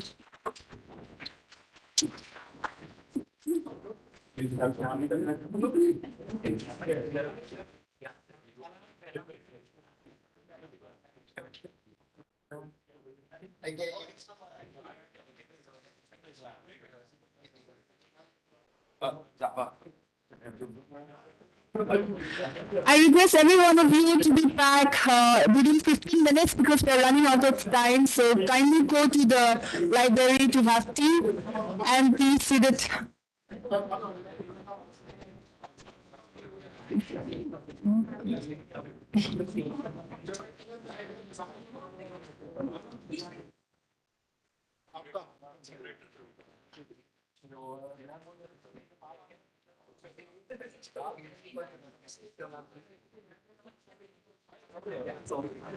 Volunteers, can you please guide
Make it great view, great view.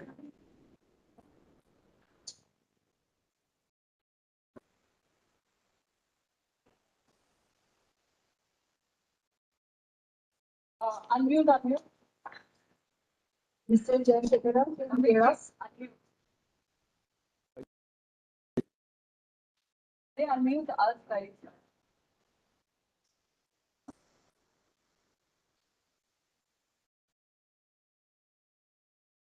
Mr. Jay Shekara, you can hear us. Can you please unmute? Yes, I can hear you loud and clear.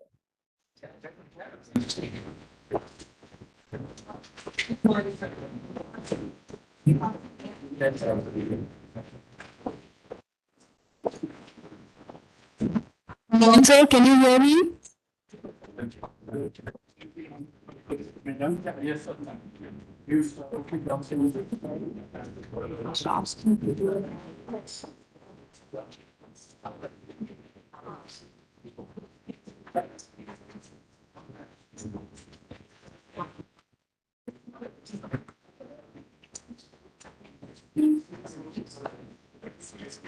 Has he joined me? Yeah. Just wait for 1 minute. Okay.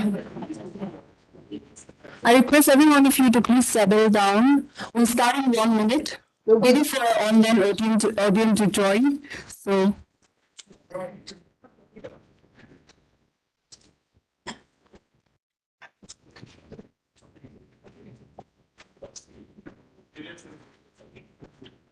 Okay. Ladies and gentlemen, once again, I welcome each and every one of you to our third Nmf-Vietnam Embassy workshop on maritime security. And without further ado, we will proceed with the professional session 2. We will start our professional session 2, which is centered on maritime safety and security.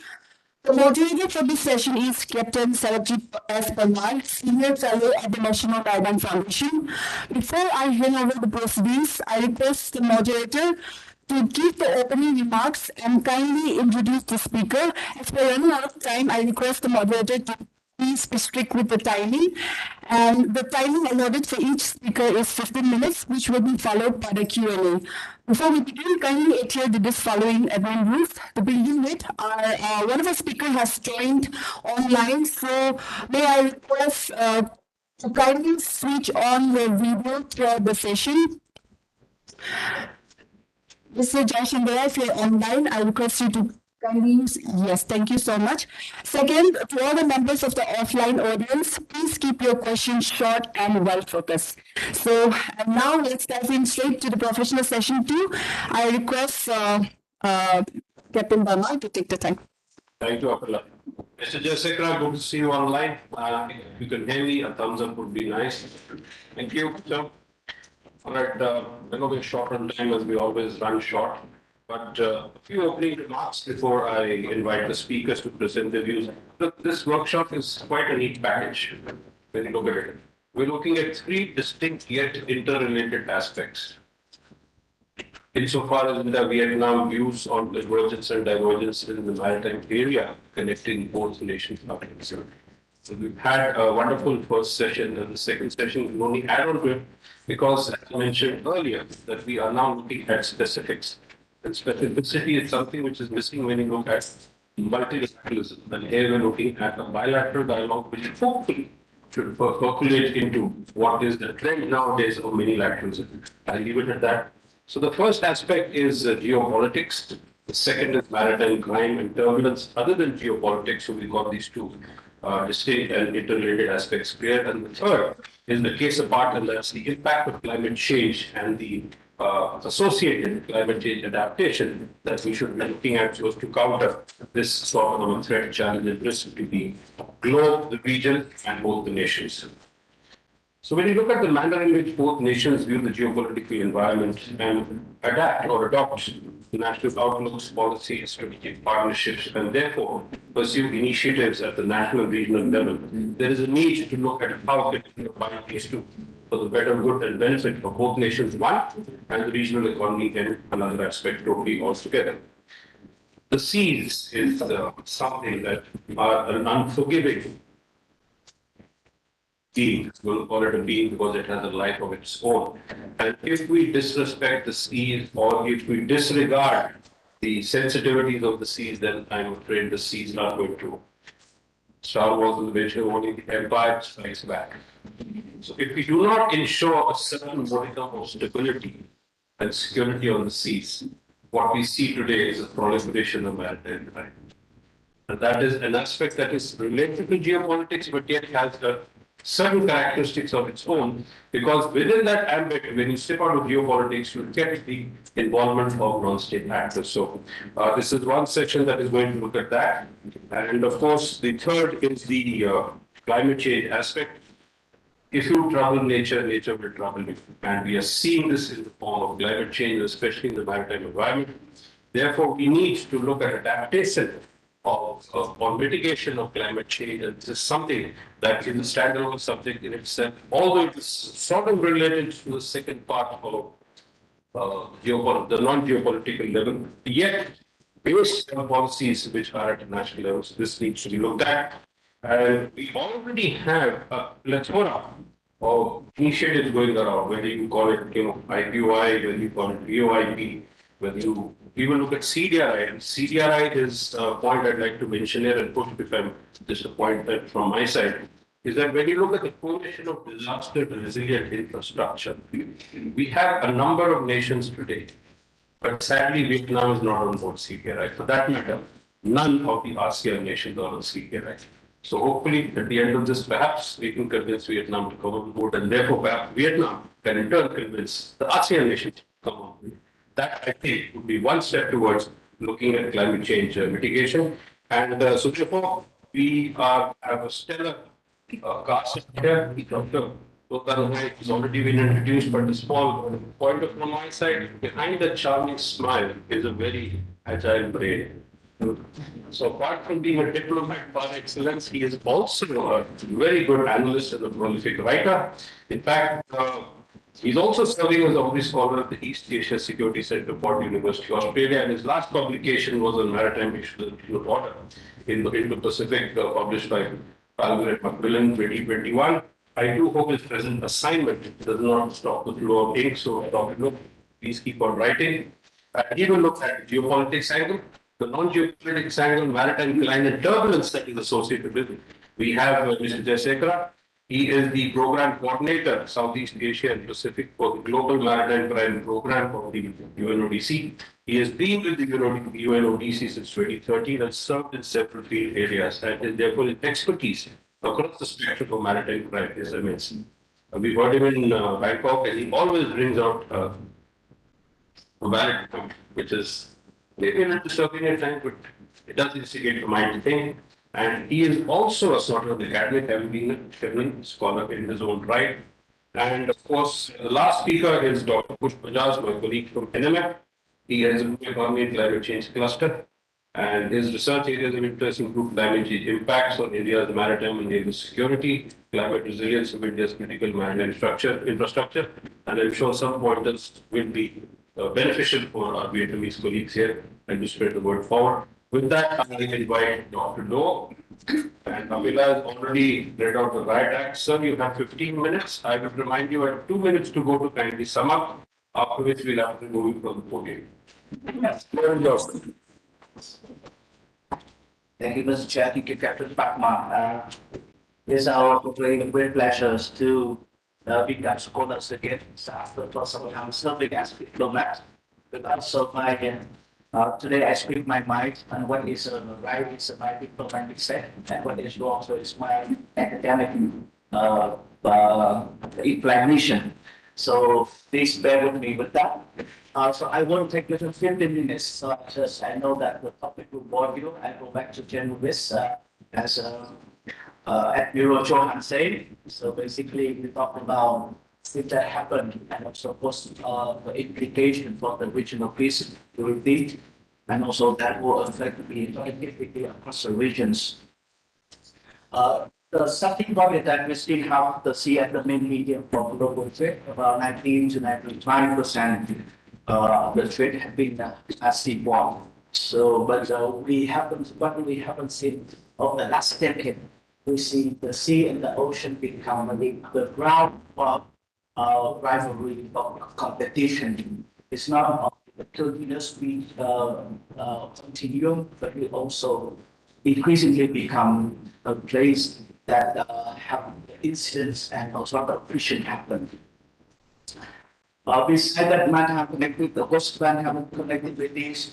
The last couple of years, we faced a range of challenges, not only geopolitics, but overcapacity, volatile fuel price, new environmental regulations, global supply chain disruption because of the pandemic, and also digitalizations.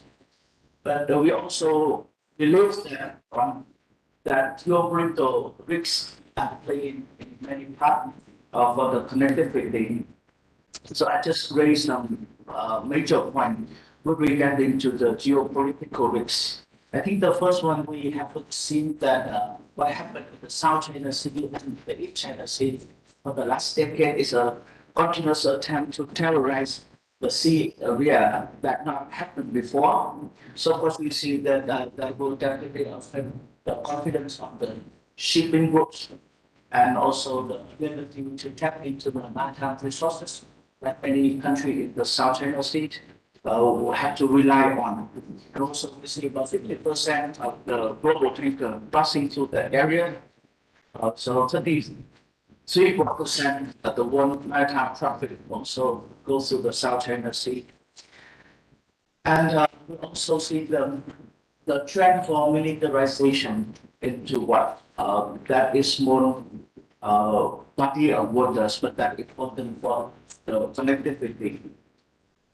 But I think the larger challenge that I believe that not only we are direct from that, but I think that can be the indirect consequences that the collapse of the confidence in the maritime order.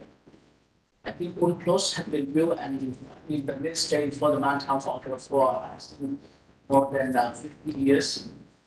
And the thing that if one country can manage to terrorize and sea arena, and somehow that can impose some restrictions on the freedom of movement, also interdiction, that happened in many areas of the South China Sea.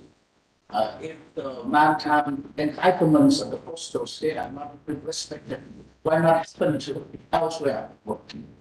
I think that so far every country trying to respond that within the framework of UNCLOS is mean that you need the legal avenue. But when the legal avenue is not effective to constrain the behavior, so everything that would think that UNCLOS is not sufficient now. So in the long run, that when we on the UNCLOS system in the way that it has been considered at the contribution for the ocean for a couple of decades. What did you mention when we don't have a water? And what you see is the grounds and also our have violent activities and the disorder will be in place. I think that surely is the biggest threat we are facing at that time. Because the second thing that stem up from because one country rise up try to dominate and try to establish the hegemony is part of the region that result in competition for power. We also see the increasing with the intensities of the US and China rivalry in the region in the way that more money will put in its sectorization and raise and actually try to control the choke point and of course build up the forces as if to protect the shipping lines. And definitely in the longer run, that could potentially lead to the incidents that involve in with the deployment and the uses of forces. And what will also happening around the Taiwan Strait also could very worry inside of the region that we see that if any kind of conflict that it would be signal will happen. What we see it's not about the freedom of communication, but it involves more information for the flow of trade. And the third point, and with the see across the region, of course, not only in Asia, but also in Africa, in Middle East, we see the domestic destabilization will affect the strategic point. And one of the key example is that about Yemen just sit on the bank and adapt ship. That narrow short point of the border of Africa and Middle East that serve as the gateway to Mediterranean and Indian Ocean, and the fact that the internal instability that also have the implication, the effect for the others, I mean the stable use of the steam for that matter. I think that that also rely on the set strategy we are facing. And also, I think that one of the things that we also see the trade war also have the larger impact. Of course, it's not only stem from the economic factor. I think that the economy domain has been securitized so much in the last couple of years. The country recognized trade and recognized economic independence, even recognized the flow of tourists for their political purposes. And I think that nobody takes globalization as granted anymore. I mean, decade ago that if you talk in Vietnam, you see that one motto that, that globalization is track. We have no other way but to adapt to that trend, the right with that. I see that now people move this in the globalization, move this on in the even world. It means that you see a lot of diversification. You see the diversion of trade, but also many problems now rise, not only with the Vietnam in China, but also with Vietnam, US, and other markets as well. The rules of origin become a very important way to define, the fair trade. And we also have the IT guys that will review. I think that also that people are also interested in, how the supply chain have been restructured and in the way that assure the fairer trade.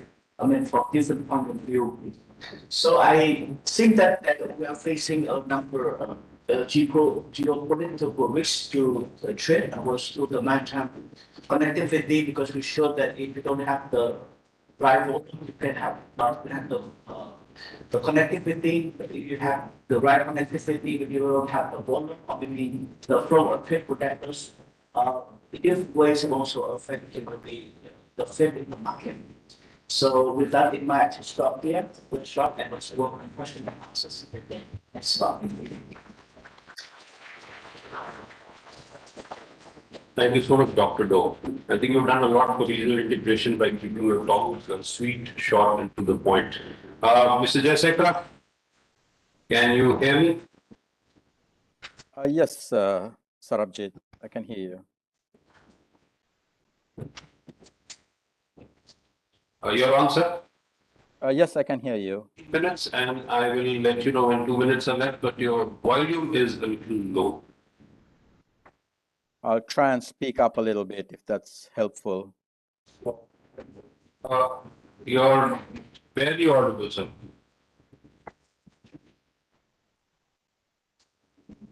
Can you hear me now? Same level, sir, very low, sir. We're just increasing the volume from our side. Okay, we are at full, so maybe you'd like to remove your headphone and try. Perhaps if you'd like to check the volume level at your end, sir. Try.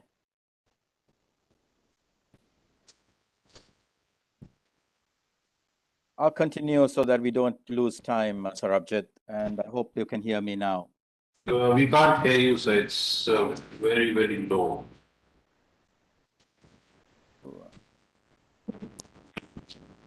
Better? You could not again, we can try that.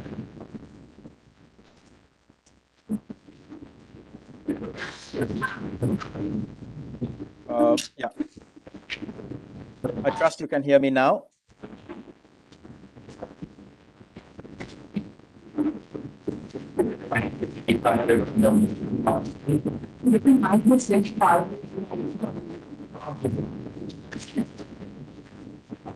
Can you put his video on the screen?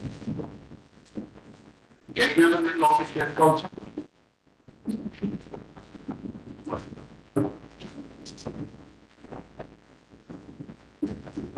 Can you hear me, sir?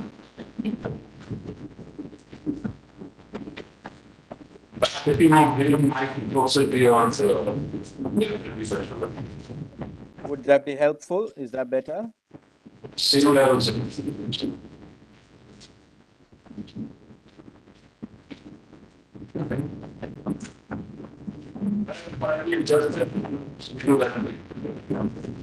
So I think we're just get that.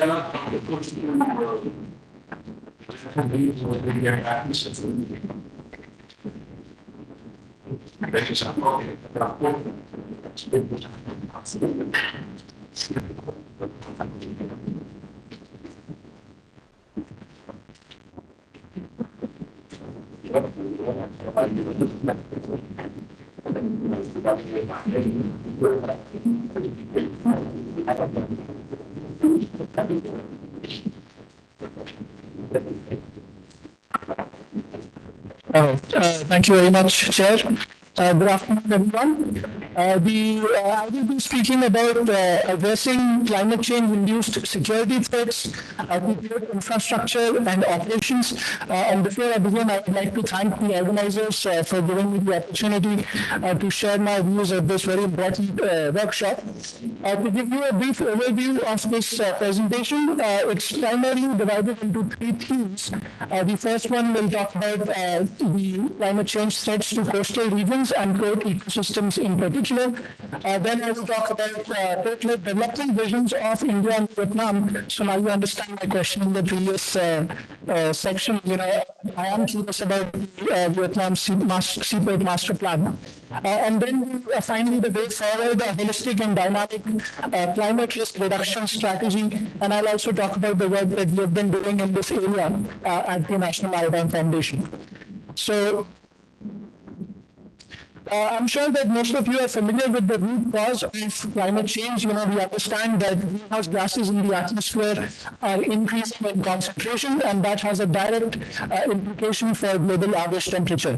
So in this image, you can see the year going from 1880 to 2019 on the x-axis, and then on the y-axis, you can see in the black is the global average temperature, and in the red is the increasing carbon dioxide concentration measured in parts per million. So there is pretty much a very direct correlation between the increase in greenhouse gases, particularly carbon dioxide, and the increase in temperature. Now this direct impact and direct change in global average temperature has knock-on consequences for our weather and our climate.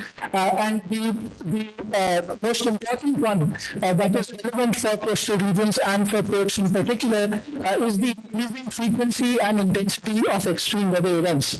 Now, I'm sure that you've also heard this before, that extreme weather events like cyclones and floods and heat waves are becoming more intense and more frequent. But I think that this slide really helps to understand what that actually means. So here you can see the temperature distribution, the temperature anomaly distribution in the northern hemisphere for the period of June, July, August. Now the time period and the location doesn't really matter, because the same profile will be seen in other parts of the world and also for other time periods.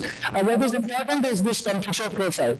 So we can see in the period of 1951 to 1980, we have this bell curve, the Gaussian curve, where the zero corresponds to the average temperature, and the y-axis corresponds to the frequency of that temperature occurring.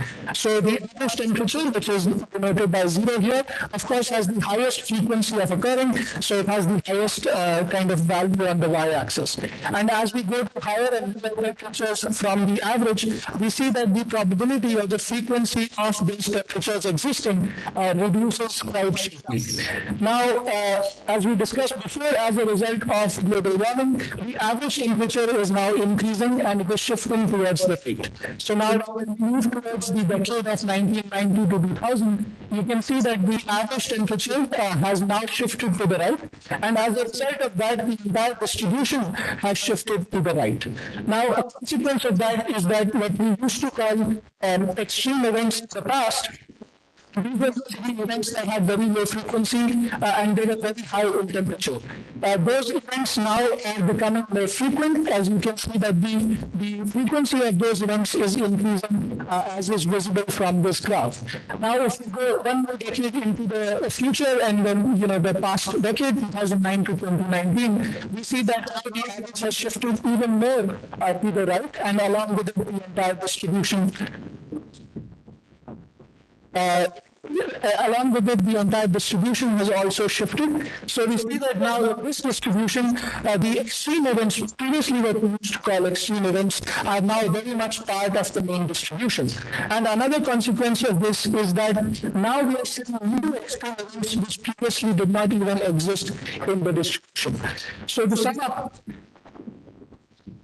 we see the distribution of weather parameters is shifting. So in this graph, you can only see the temperature, but similar behavior is expected from precipitation as well. So we see that the parameters are shifting and what used to be extreme low probability events are now becoming more common. And the extremes that previously did not even exist in the distribution are now showing up as the new extreme rare events. So this is actually quite visible in the current trends of flooding events over India, for example. We can see in this graph the severe flood events over India for a period of 1985 to 2019. This is actually data published recently by the Ministry of Earth Sciences in a report, and it shows clearly this, the black line shows the overall trend. Of course, there is variability, but that is to be expected. The long-term trend tells us that severe flood events in India are in fact increasing. Now, this image includes all types of flood events. It includes monsoonal flooding, severe cyclonic storms. The report also importantly mentioned that the frequency of very severe cyclonic storms during the past monsoon season has increased significantly by +1 event per decade during the last 2 decades. Now, this is something which is interesting, that if you look at the overall trend of cyclones, there isn't really much of an increase over the last few decades. But within the cyclone, of course, we know that there are different categories based on the wind speed and the amount of rainfall that they produce. So these severe categories, the very severe cyclonic storms, which are the ones that cause the damage when it comes to coastal infrastructure, those severe cyclonic storms are in fact increasing based on government data. Another impact of, so another thing that we need to kind of keep in mind forward is that we need to start kind of expecting the unexpected, which is to say that, I already mentioned that cyclones are increasing in frequency and intensity, but we've also seen that the active period for cyclones in the Bay of Bengal is also increasing. So they are now occurring at times that they previously did not. The past predictability of cyclones, which is again an important feature when it comes to managing our response to cyclones, is decreasing, and cyclones are expected to reach places that they did not previously reach. Also, the historically robust Indian monsoon season, which supplies nearly 30% of the annual rainfall, is becoming expected to continue to become more extreme and less predictable. The other impact of climate change, which is of relevance particularly to coastal regions, as I'm sure you'll all agree, is rising sea level. Now, this graph here is showing the change in sea level from the early 1990s to 2020. And you can see that there is a relentless rise in sea level in the last few decades. Now, this is starting from 1993 because it's showing satellite-based measurements. Of course, sea level has been rising before that as well, but that's not shown in this graph because it shows only the satellite measurements.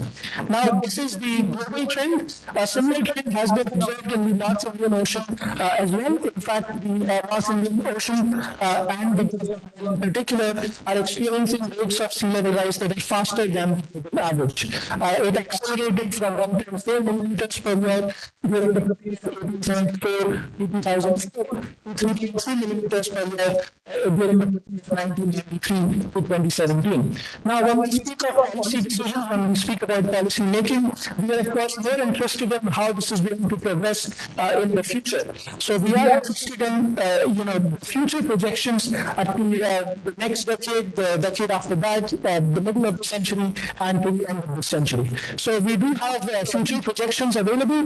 These are future model-based projections produced by the Intergovernmental Panel on Climate Change, and it shows here the year going from 1950 to 2100. So the black line corresponds to the trend that we have already observed, and the colored lines correspond to the trends that we are going to observe. These are different scenarios. As you know, you imagine that when we speak of future projections, there are many different scenarios. There are many different things that are at play, and that's why there are many different future scenarios in sea level rise as well. From the most optimistic ones, which are technically referred to as SSP 1 to 1.5, to the more pessimistic one, which is SSP 5 to 8.5. Now, according to this, the sort of pessimistic scenario, the projection is that by the year 2100, sea level rise is expected to be around 0.63 to 1.01 meters. Now, I don't have to tell this audience that, the consequences of sea level rise of more than 0.5 meters will have significant, repercussions for coastal regions and lake ecosystems in particular. Now, there's also this dash line here, which I did not speak about yet. This is actually kind of the first time that the Intergovernmental Panel on Climate Change acknowledged that making future model projections is a very difficult thing to do. So there are a lot of uncertainties and there are a lot of things that we are still trying to figure out, and therefore we cannot be absolutely certain of our scenarios. So in this dashed line, we are trying to, we are trying to understand the low likelihood, high impact storyline. Now, in my personal opinion, low likelihood is just euphemism for we don't really know. We don't really know how fast the ice sheets can respond. We don't really know how fast the glacier systems can respond, and therefore we call it low likelihood, but that's just scientific jargon. So in this kind of worst case scenario, the expected sea level rise is around 2 meters by the year 2100. Now, if you speak to the people that are actually on ground, and by on ground, I mean on the ice sheets of Greenland and Antarctica, and measuring the changes and making observations, they will tell you that this dark line is actually the one that we are following unless we take meaningful, drastic, urgent action. Now, what does that actually mean for our ports? So this image is showing India's major commercial ports. We have 12 major ports that are spread across the coastline of India. And out of them, based on government data and also our own analysis, we can say that these 3 ports are in high vulnerability districts. And then these ports are in moderate vulnerability districts, and these are in low vulnerability districts. Now, this is on a relative scale, so this is to say that relative these are high vulnerability, relative the yellow ones are low vulnerability, but we know intuitively that coastal regions in general are more vulnerable than hinterland regions because they face threats which hinterland regions do not, for example, sea level rise. Now, if we just to put this into perspective, if we look at one example of Paradip Port, which was actually mentioned is an important port for India-Vietnam bilateral trade. If we focus our attention on Paradip Port, this is the projection for Paradip Port by the year 2040, which is less than decades ago. So this right here is Paradip Port. So this in this image, the blue regions correspond to regions that are expected to be below Paradip by the year 2040 due to sea level rise alone. Now, sea level rise alone is actually not an issue because when you combine sea level rise with the increasing frequency of extreme weather events, that you see the real impact of this of climate change for coastal regions.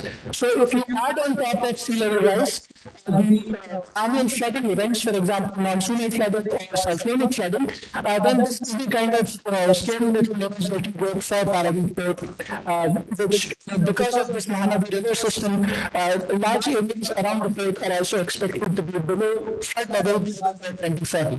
Now, I chose this example because this is a particularly dramatic example. The impacts of sea level rise and cyclonic events will be different in different parts of the country. We have studied these areas during our research, and I'll share some of the results from those studies in the next few slides. So, sir. Okay. I have many questions. So I'll try to move on quickly. So if we look at the Maritime India Vision 2030, on the other hand, I spoke about how climate change is expected to impact state ecosystems. But if you look at Maritime India Vision 2030 and you look at Vietnam's CPAC Master Plan 2030, they are all very ambitious in increasing productivity, in increasing the creation of world-class greenfield ports, in the modernization of existing ports, but they do not really address this challenge of climate change. And I'll again I'll reiterate what Admiral Chauhan mentioned in his commemorative address. I completely agree with him that the ports are very, they are trying to address the impact that they are going to have on the environment, but they are not so much, cognizant of the impact that the environment is expected to have on them in terms of the impacts of climate change that I mentioned earlier. Now, these are some of the existing gaps and the potential for India-Vietnam collaboration that I highlighted.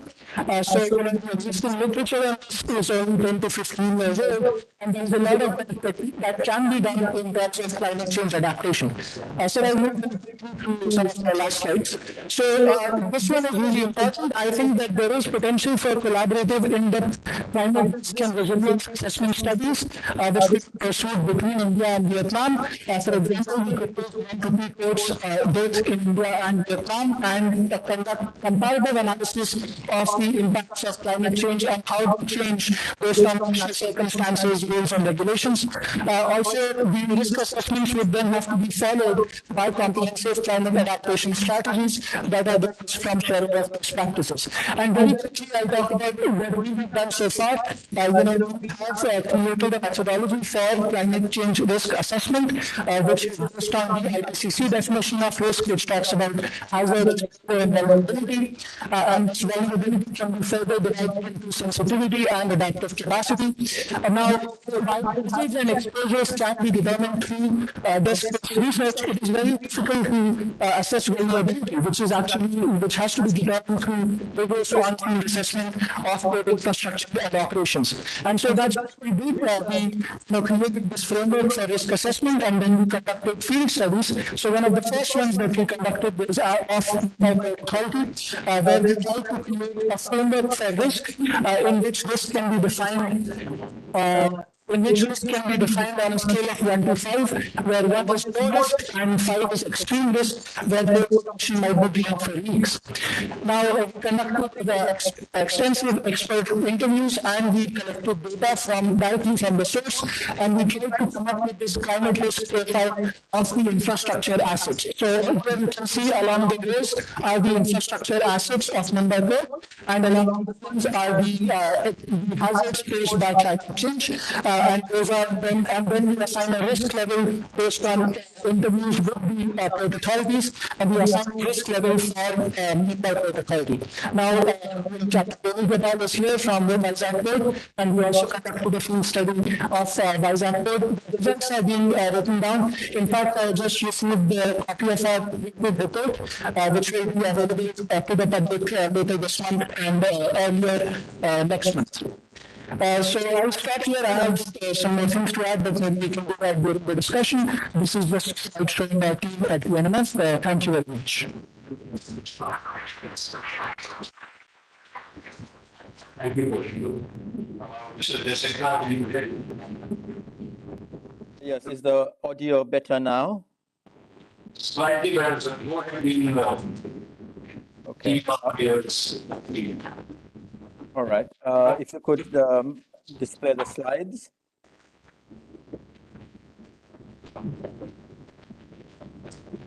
Thank you very much for giving me the opportunity to speak at this forum on a topic that is an area of work that we are engaged in.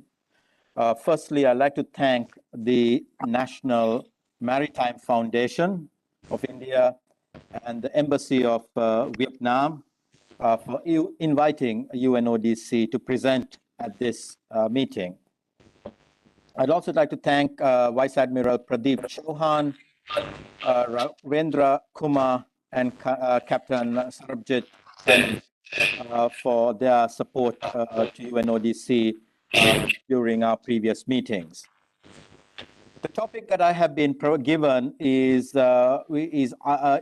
perfect for a UN official as it relates to maritime crime and tensions caused by factors that are other than geopolitics in Southeast Asia.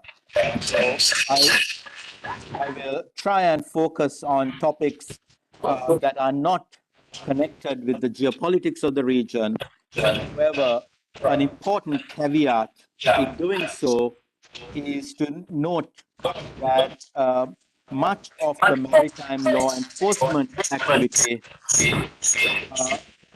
in the region is overshadowed by the geopolitical climate. And speaking of these matters,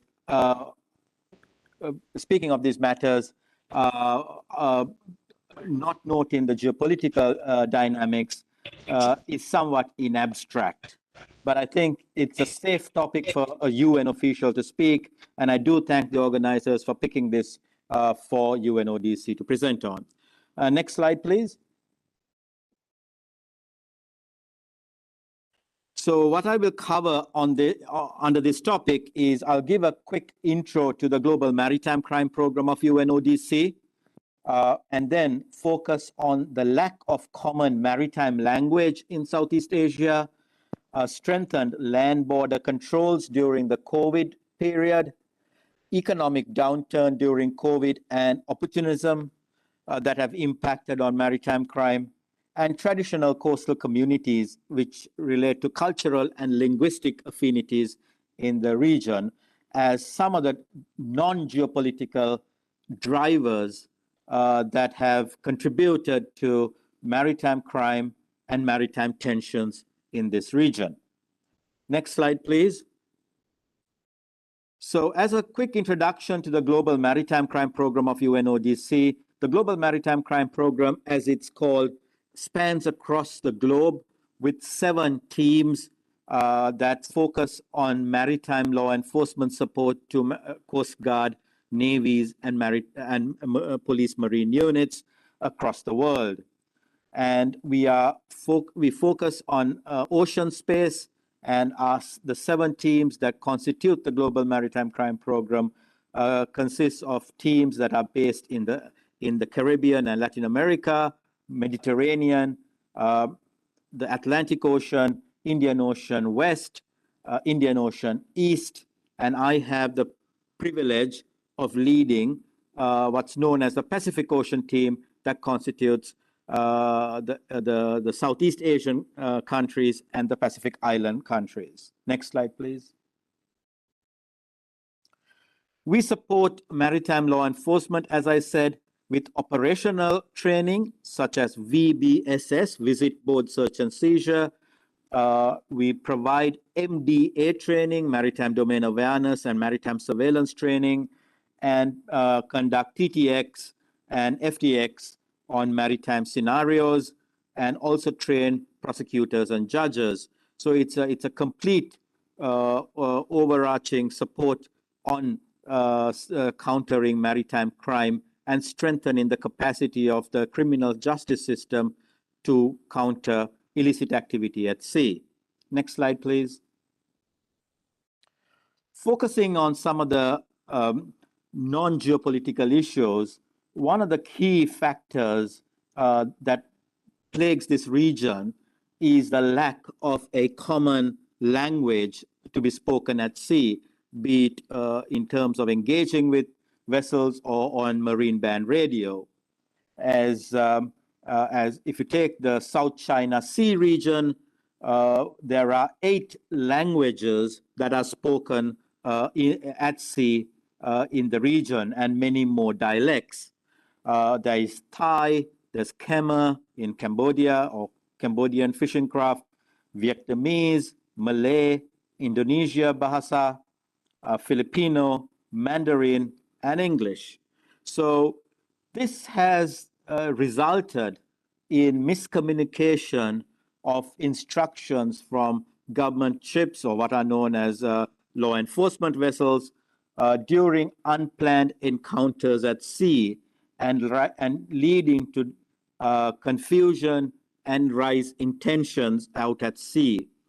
So this is just to indicate that the lack of a common language that is spoken across the region has resulted in some form of miscommunication out at sea, especially in relation to engagements between government vessels and civilian vessels, and providing instructions out at sea. I have served in regions that have, to some semblance, a common heritage, a colonial past in East Africa, and there are common languages such as English, which tend to be understood even by artisanal fishermen, and communication becomes much easier. Unfortunately, that same cannot be said in the Southeast Asian region, and in particular the South China Sea region. So this presents the complexities of maritime law enforcement in the South China Sea and the Southeast Asian waters. Next slide, please. Strengthened land border controls during COVID, and this is something of a new phenomenon that we noticed or we experienced in the last 3 years.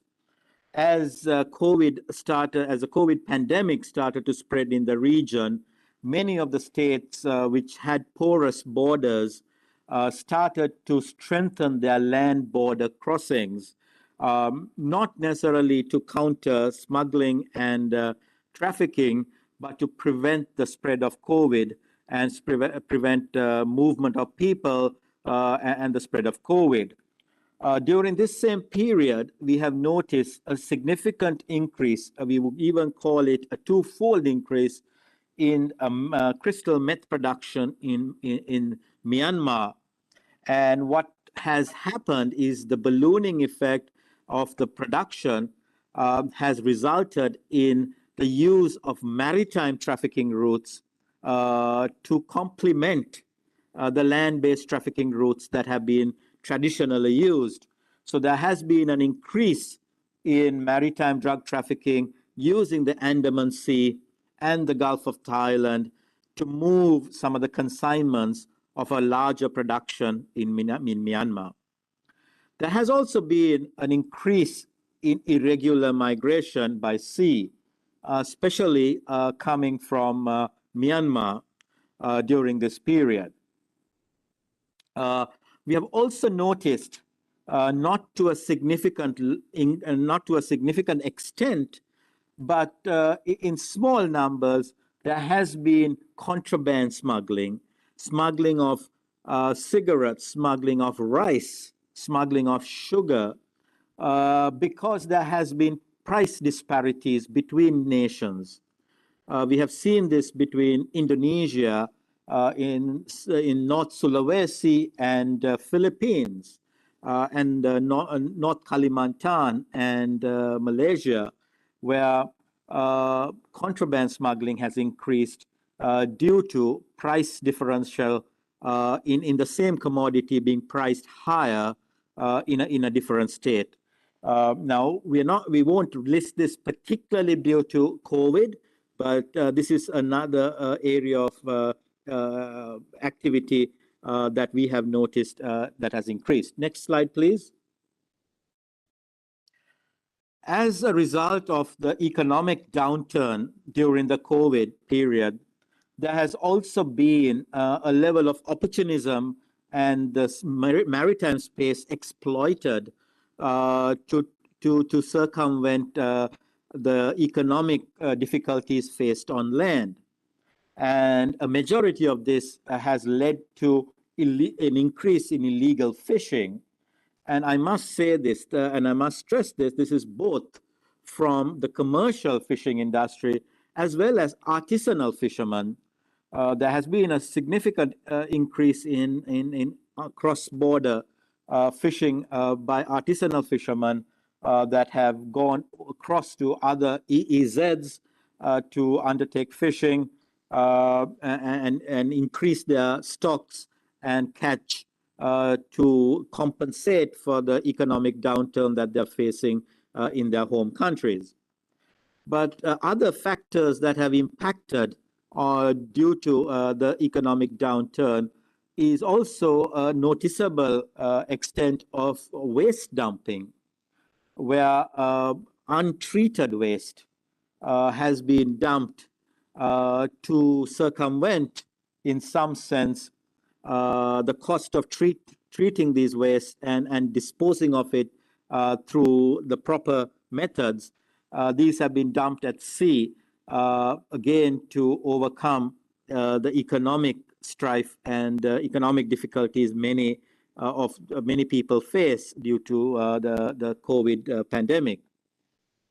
There has been also some instances, and I wouldn't call it an increase, a significant increase, but there has been instances of the trafficking of wildlife, endangered species from regions in Indonesia have been moved across to Malaysia, and then we have seen this happening as well. Again, it's very difficult for us to pin this down to the COVID factor, but we feel that as economic strife in many of these countries are felt, people are moving to different forms of trade, and trading in wildlife or endangered species is one of them. Next slide, please. The last but not least factor that has impacted on the maritime environment, and this is not something that is new, and I'm sure many of the Southeast Asian countries can understand this. There are communities that are close to international maritime boundaries that have customary trade practices and have cultural and linguistic affiliation. This has led to a laxed border control, especially on the maritime domain, due to these communities mingling and interacting quite closely as part of their normal, customary lifestyle. But this has also led to the formation of criminal networks that work along linguistic lines across national boundaries, and has impeded effective border control in coastal regions. This is nothing new. This is, again, as I mentioned, these are some of the issues that are faced by states with communities that live in close proximity to national borders, and this is something, and linguistic affiliation are very close. So these are some of the non-geopolitical topics or factors that are influencing the maritime space and influencing maritime crime and tensions. So I hope you were able to hear me, and I did speak a little louder. Hopefully that would have made a difference. The last slide, please. Thank you very much, and I'm happy to take any questions if there are. Thank you.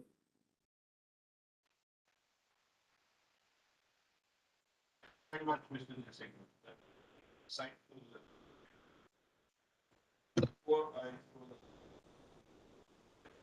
Dr. Prabir back with us. Is there any questions we can back for him from the session?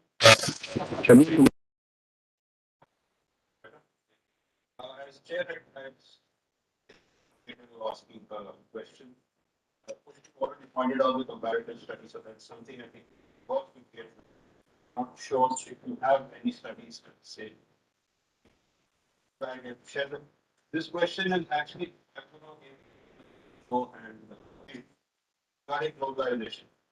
There is this growing view that the age of globalization is declining. Question is that this decline of globalization as it exists today, the reverse impact on regional relations as far as trade and political question. And also, it's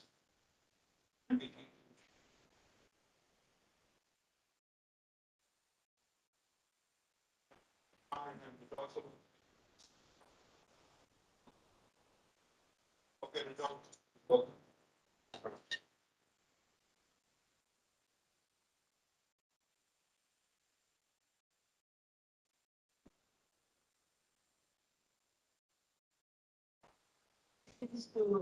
Hi. Lord, could you just introduce yourself, stand up and speak a little louder? I'm Dr. Ramke Lester. I work here in University Based on India Diplomacy. So, I think I guess now here for so, I should understand. So, my question relates to that. First of all, I'd like to thank you for so brilliantly your insight to the of the challenges, security and challenges is connects us. So, so it's I entered operated economic prosperity and then the security security. And in this respect, I think the challenge is that needed of some powers to downbeat others and also to pose a challenge to based order in the seas, particularly in South China Sea and the East China Sea. So in that respect, the role of some security governance systems might be important. And I think although it is not yet being framed as a security governance system, but I think there's a potential. In fact, I have recently written a paper which has not been yet published, but when it's published, I'll be glad to share with you. Here I examined the possibility, the feasibility of Quad eventually emerging as a security governance system. And I've examined the legitimacy aspect as well as the capability aspect of these possibilities. So, yeah, so one of the suggestions in the paper is to include, make it more broad-based with by including other states which are for rule-based order in the Pacific, such as Vietnam, for example. So I just want to know your viewpoint on how the Quad should it be expanded to include other like-minded powers, like powers which are for rule-based order in the Pacific. Thank you. Take a couple of questions. Captain. My question is,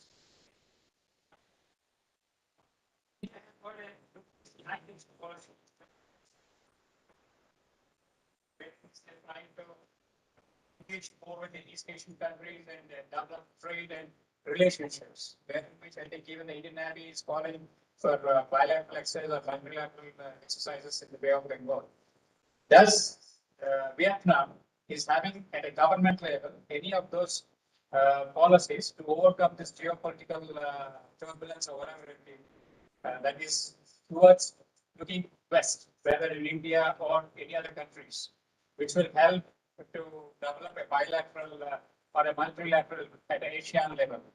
Because Vietnam is a very good member of the ASEAN, wherein which it has got a lot of say along with India.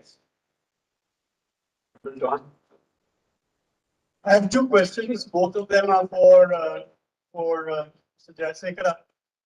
The first of them is with regards to this business of language. You know, apart from the fact that most people think that the UNCLOS governs the behavior of maritime traffic at sea, whereas actually it is the IMO. And IMO generated regulations include the standard communication phrases for maritime communication. That is all in English. Currently, with AI, they have developed a series of. Mr. Jayasekara, are you online with us? Can we have this video on the screen? Yes, I can hear you. Oh, okay, good. So, my first question is that AI-based programs which allow for near simultaneous robust translation of specific maritime phrases at sea derived from the IMO's SMCP exists. One of the programs is called WHISPER, WHISP, WHISPER. And would the UN ODC be willing to support a program that could be developed between Vietnam and India, utilizing AI?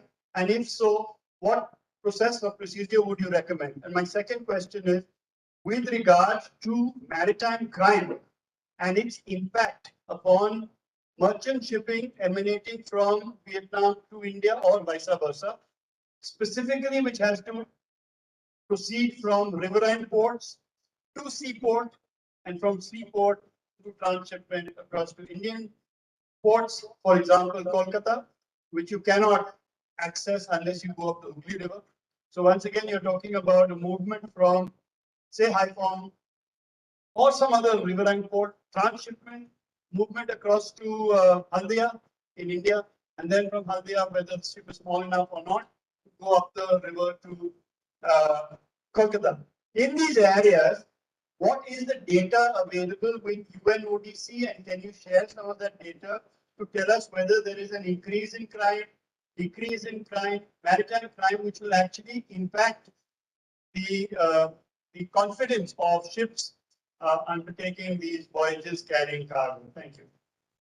Take one more question. I think see for a second round, definitely. Awesome. Please.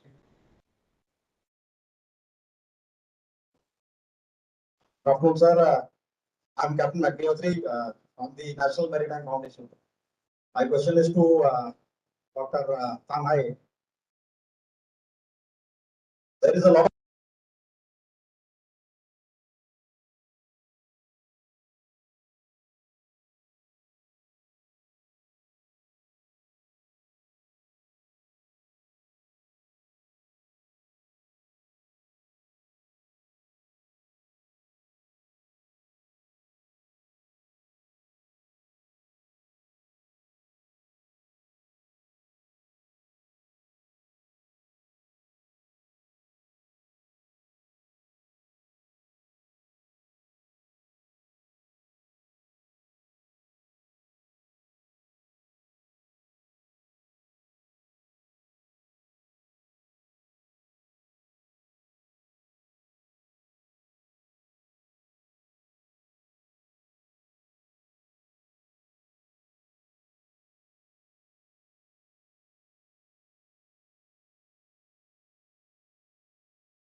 which is the other country affairs.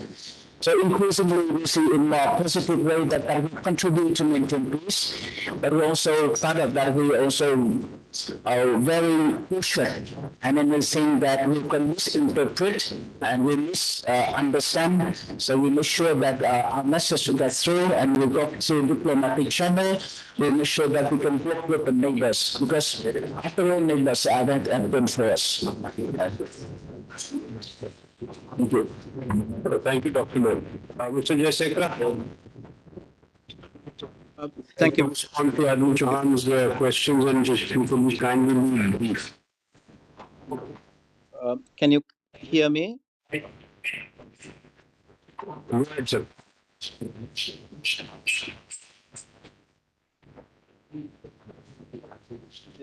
Can you hear me? Go ahead, sir, we can hear you. Okay, I'll try and answer the question that was posed to me regarding language and IMO's guidance on it. While there are systems that are in development with artificial intelligence to use simultaneous interpretation, we are looking at Coast Guard vessels, which are known as government vessels under UNCLOS, and also fishing vessels and other small vessels. So these do not have the necessary equipment on board to undertake that kind of technology.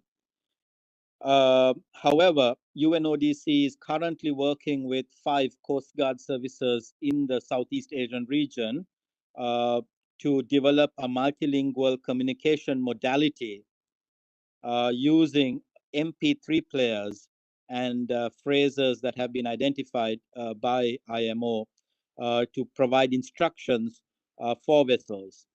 And in relation to the question, is there an opportunity for India or the National Maritime Foundation to work with UNODC on developing a more robust system? Most certainly, we are most clearly interested in encouraging that kind of cooperation, where we could develop a AI system that could simultaneously provide interpretation in multiple languages, not necessarily for Southeast Asia, but across South Asia and Southeast Asia. So that's definitely something that we are interested and happy to engage moving forward. In terms of the issue relating to statistics on riverine maritime criminality, and we do not have statistics that relate to riverine incidents. We tend to focus our data and statistics relating to interdiction of drugs and other forms of maritime crime.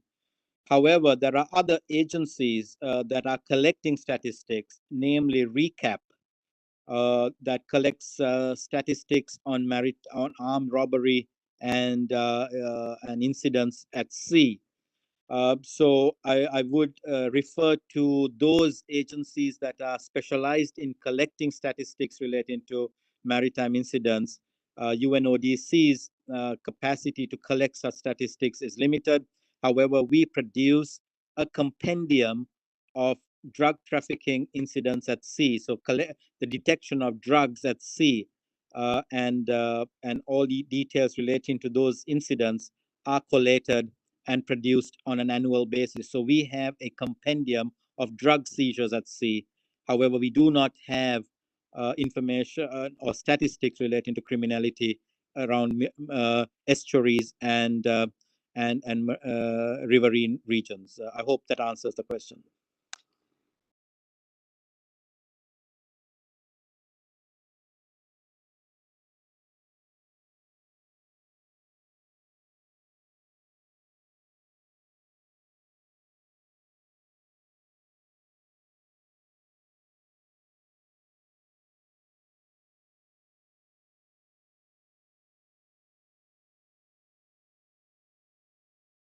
points that you made in your very fascinating presentation before you had to go was that India has a single GST in the current administrative setup. And therefore, Vietnam goods coming to India can proceed across the length and breadth of Indian destination places with predictability, and they do not have to keep worrying about what each state or each territory is actually levied by way of taxation. Whereas when we go to Southeast Asia, not specifically Vietnam, you said that we have a lot of problems in trying to figure out each country's different taxation structures within the tariff and non-tariff barriers, basically. But you gave an example of the European Union.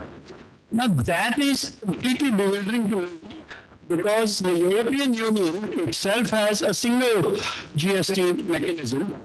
Therefore, they are like India, but they seem to be having no problem at all in increasing red tape with Southeast Asia, despite being put in exactly the same situation as India.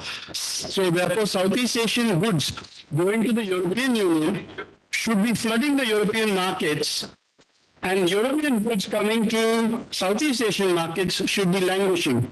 But the trade data doesn't indicate that. Why is that the case? And then, therefore, can we borrow some best practice from the European Union model? Would that be useful? Thank you. Thank you.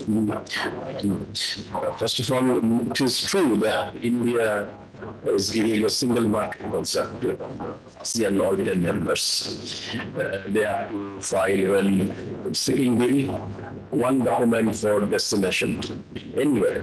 Earlier there was interstate movement and etc. Those were removed. But when we look at ASEAN, because Singapore is having zero tariff, all its partners, none of them cannot come out and they own a single market without Singapore. That's a big problem with ASEAN. So that's why they are not innovating that free-trade agreement, which they have signed 20 years back, into a customs union. The customs union means that all those interstate movement of goods and everything, they will remove. No monetary barrier, no rules of origin, nothing. It's a single market concept. ASEAN hasn't done it. Purposefully, they think there are two groups, CLM plus Brunei, other group is other countries. And there are differences in their approach to the policies on trade. So when we talk to ASEAN, we have to say it is an extra for Vietnam. We have to through some port when it landed somewhere in Vietnam. Then by the time it lands, it loses its values in terms of cost and price. That's a fact. Then going across to Vietnam, Vietnam demands several others localized issues. For example, their documentation's purpose for compliance.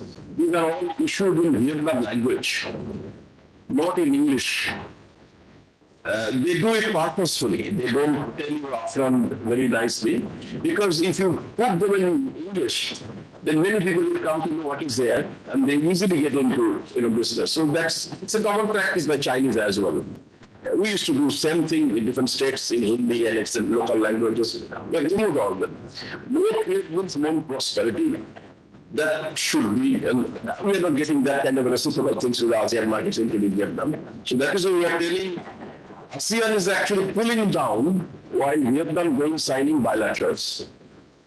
Other ASEAN countries are telling, no, you cannot do it because it is unkind regional bloc programs. Now, you have given an example of the European Union, sir. European Union single market, single currency, they are elevated from FTA, PTA, FTA, customs union, currency union, political union. In that way, it is in a single market. So moving goods within them, this is fine. So that is why, if you trade with Southeast Asia, they are also having each and everybody having a high deficit. Anyway, they are demanding manufactured goods from Southeast Asian countries, including Vietnam and China. So land coming there, it will be easier cost, cheaper cost. But accessing Southeast Asian market with the high-tech goods, even though they are moving by by airlines, same logic applies to them.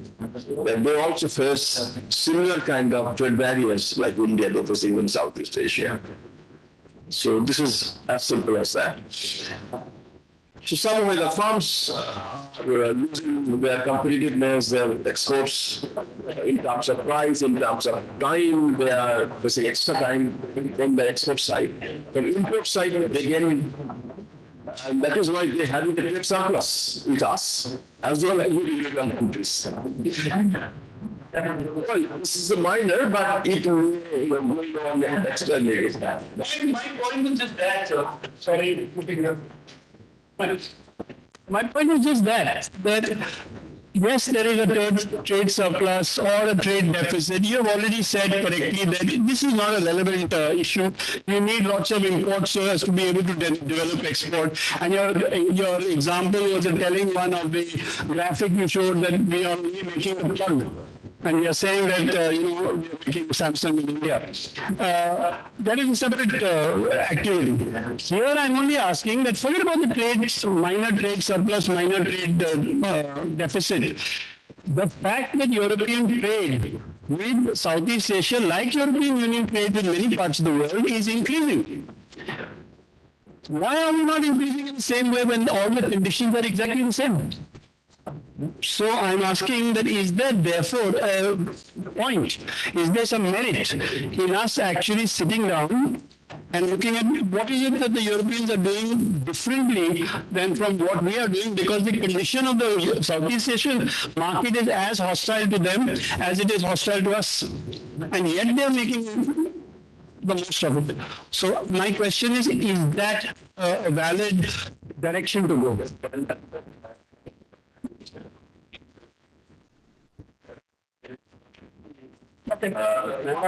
Level trade between Southeast Asia and India almost were competing each other. So complementarities between them and us, scale-wise, is low. Then the product level trade between India and us. Their products are high-tech, high-technology. Ours is low-level products. So this kind of thing. So Southeast Asia, Vietnam, and India, they compete each other in the global market with similar kind of products. Whereas in Europe and India, the supplement, Europe and supply their parts and companies high-tech. That is why, that to answer you, they made in that way. There is no competition in that. One great example that there, Europe and Vietnam was actually wiped out the Indian steel sector. There are companies like ALB, Agro, Macas, and all. On that business, they got banked up. Because a single product, European Union and Vietnam in the FTA, they have given unilateral 100% duty exemptions, plus acknowledgement of the standards, because sin having lots of LDL elements, that's also they are acknowledged. And so what now they are doing, they are importing our sweet water streams. If you speak to the Marine Exports Development Association people, they said we are not exporting to European countries. They are exporting to Vietnam. Vietnam is repackaging it and sending it to all over the world. One of the elements that I have calculated in the presentation that was figured out. This is pure trade. There is nothing, I'm trying to say anything kind of thing. This is very natural. Thank you. That was very interesting from that we need to sing and then on that in a way that I mean, sending different countries, right? If your products are competitive, your low price, and so that we call it the market penetrations. And China is very good into that. But I'm surprised that when you, because the model of India is somehow protectionist in the way that you try to protect the market, not in the way that it could not be come to the effective and efficiency that it should be. With that population, you should benefit from free trade. Vietnam for a long time has run a very high deficit just because we import more. But import because it's necessary because you have to build the manufacturing base. And now after a decade, very high deficit, and now we run the surplus. Just basically when we put everything in place and now you can have a cost effective to comply the market. But let's alone that you should 15 free trade agreement to get a market access. But India don't have that kind of market access. So it means that, Indians should go to Vietnam and go to other countries. And now, maybe for that Vietnam producing shrimp itself. But now, the process of the need to reconstruction from elsewhere. So that basically a true purchase. And I think that it's my observation that I think when we think about the capability itself, with the market, even if the market is 3,000 or industrial is huge. But US market 25 million, European market 25 million.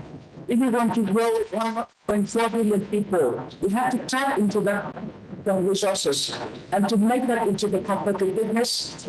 And if you have the capital that even if you can produce anything, if you can make it cheaper and faster, and so you win the market. Of course, plus, the negotiation deal with the free trade agreement. But with free trade agreement, you also need, it's not, so Vietnam is not only one we receive, but we also have to open up our economy. And for some time, bankruptcy, because they're facing the tough competition. But after some time, they survive. And those survive eat the healthy business. And they can survive. And after that, they go back and they compete directly with the Chinese proprietary European one. That's the market sector will be. I think that it's the logic that we always. Yeah. I don't want to know, there's 30 stations is one double. Both way, it's not just one way. Okay, sorry. I just to add on the information for the questions of Mr. Chauhan, right? That it was very interesting that with Vietnam and India, we have the very big potential on trade, right? But so far, the volume seems to be quite small.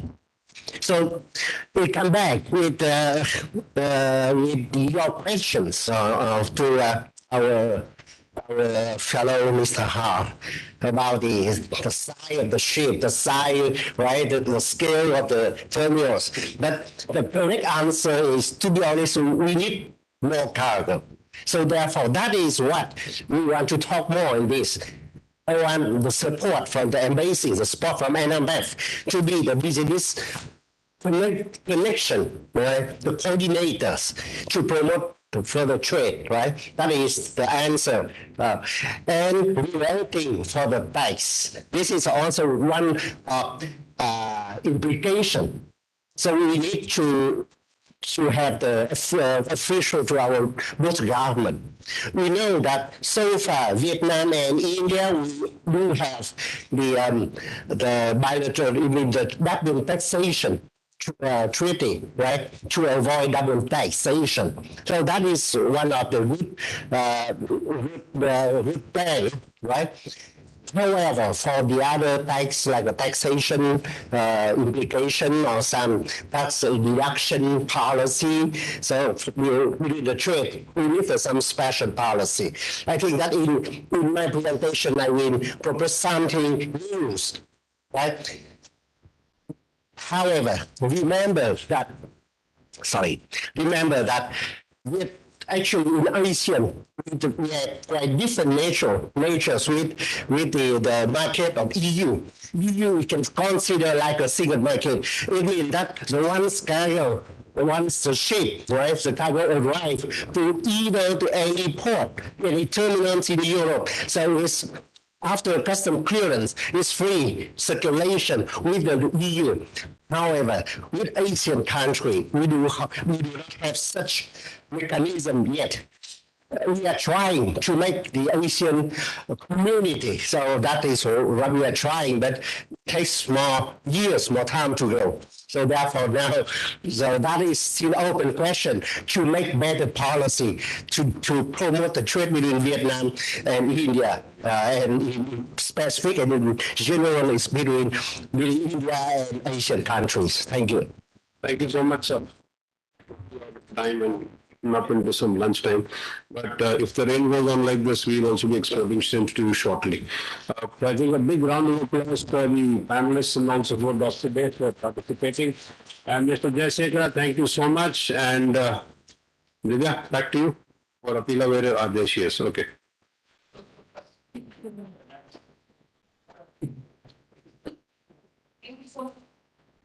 Thank you, Captain Pramad, for moderating the session with competence and flair for which you are so well known and respected. Let me once again add my own gratitude to the wonderful panelists and all the members audience. We have to provide an such an observing session, right? So, ladies and gentlemen, we have come to an end of the session, professional session 2. Now break for lunch, and as you all know that it's raining outside. The lunch will be provided in the blue room of Arena Officer Neville West. We have arranged an umbrella for everyone. There is enough umbrella, so you can get the umbrella and here's our there with cool. And for the women certificate, these are with practice. And please be back by 2:50. Right now, yeah.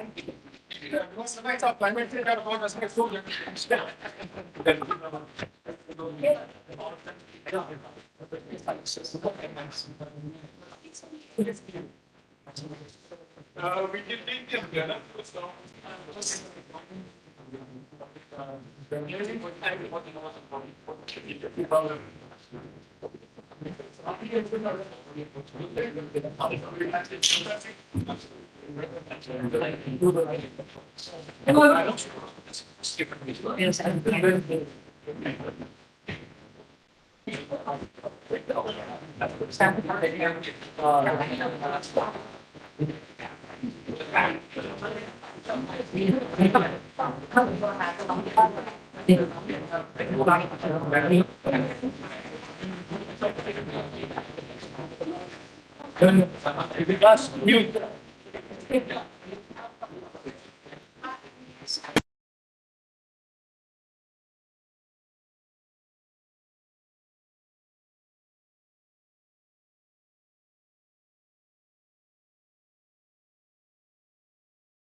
Lahiri, who is deeply respected serving officer of the Indian Navy. And in this brief remark, Excellencies, ladies and gentlemen, I request Commodore Divesh Lahiri to take over the proceeding and conduct the professional session 3. Thank you, Kapila. Now, first of all, Murphy has struck us very badly today. Everything that could go wrong has gone wrong till now. So I hope that we will have some very good, specific, implementable recommendations at the end of the day to set the balance of power right. Having said that, I would also like to thank Commander Mohanty and his team for an excellent lunch, and many apologies for including into a siesta time, especially in this weather. It's that time of the day when it's very difficult to focus. So all those who are physically present but mentally absent, please raise your hands. All right. So everyone is mentally present, that's a good start. All right. So this session, we will discuss the opportunities, challenges, and prospects of maritime shipping between Vietnam and India, which shed light on specific goods cargoes in terms of both volume and value, the existing logistics infrastructure, the legal framework, which are amenable to specific types of maritime shipping. Since time is of the essence, I will refrain from delving deep into the session theme and leave it to the panelists. I only have 4 overarching comments to offer before I invite the panelists. India-Vietnam bilateral trade is targeted to touch $50 billion in 2032. However, it needs to be borne in mind that whilst trade by value has its importance in bilateral relations, insofar as maritime trade is concerned, its volume that matters most, and I think this has been harped upon in the previous 2 sessions as well. The second point is the ubiquitous digital overhang in most matters maritime. Third, cargo handling efficiencies and last mile connectivities to final destinations will remain major drivers for trade development. And fourth, the physical safety, security, and environmental sustainability of maritime trade will be decisive factors in the foreseeable future. And may I now request all the panelists to kindly bear in mind that each one of you will have 15 minutes. All of you have shared their presentations with me, so I'm well aware as to what you want to speak. And I will, as the moderator, fire a warning shot, a friendly warning shot in 13 minutes to indicate that you have 2 minutes here. So now it's my proud privilege to invite Dr. Nguyen of the Vietnam Maritime University to share his views on logistics facilities and policy support for Vietnam-India maritime connectivity. This presentation covers Vietnam's logistics systems, the leading framework of logistics, and the foreign investment in Vietnam's logistics sector. So, your time starts now. Thank you very much. Ladies and gentlemen, it's my pleasure to be here today to join the workshop. It's me, it's okay.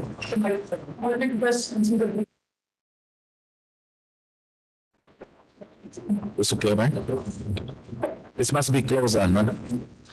And when Dr. Do Thanh Hai contacted me, and we talked to each other, we won't agree totally to each other that the connection between the hinterland and the seaport, as also as the inland logistic activities, is very important to the survival of the seaport and the shipping lines. That's why we have this topic. Is the name, as you see on the screen. The next, please. And here, there's my email address. So in case that you may have question or more information, that please send to me.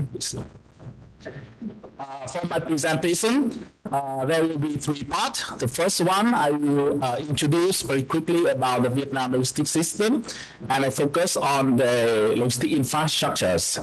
And the second part, it is a legal framework of logistics in Vietnam. And the last one, I will introduce about the situation of foreign investment in logistics sector in Vietnam. Okay, to begin with the introduction of Vietnam logistics system, I would like to introduce the result of the logistics logistic performance index. You can see it is very important index. It is issued by the World Bank, and from 2016 to 2018, you see we have a big improvement in terms of the ranking from the 54 to 39. Currently, this year is 2022, but it is the most updated information we have about the LPI. For this year, we expect to have the LPI in 2022 because we're doing that. We are doing just last some days ago, I did a survey about the LPI 2022, and to compare with other countries in Southeast Asia, Vietnam LPI is just behind Singapore and Thailand. The maximum score for the LPI is 5, and Singapore is one of leading in the whole world. So Vietnam in Southeast Asia LPI is, I think, it's very positive. This please. And for more detail about LPI, it consists of the 6 sub-indicators, and please focus on the result in 2016 and 2018. Not only the ranking, but all the sub-index score increase. For example, the custom, the infrastructures, international shipment, logistic competence and service quality, tracking and tracing, and time limits. All the sub-indicators will improve the score. Next, please. And next, to introduce about the Vietnam transportation system, we have several maps for you. The first one about the road connection to the seaport along our long sea coast. We have a number of seaports, and you can see all of our seaports have a connection to the highway. And actually, more than about 70% of our cargo volume transported by road. The next one is a railway system. Railway system was built in Vietnam from the French colony period, and now we have some disadvantages of this condition.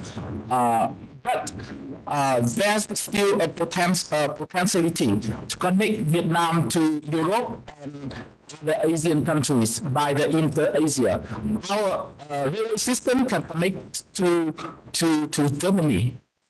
And the time to carry a shipment from Hanoi to Duisburg is only about 21 or 24 days. If we carry this shipment by maritime, it can take about 40 days. So we can reduce the time.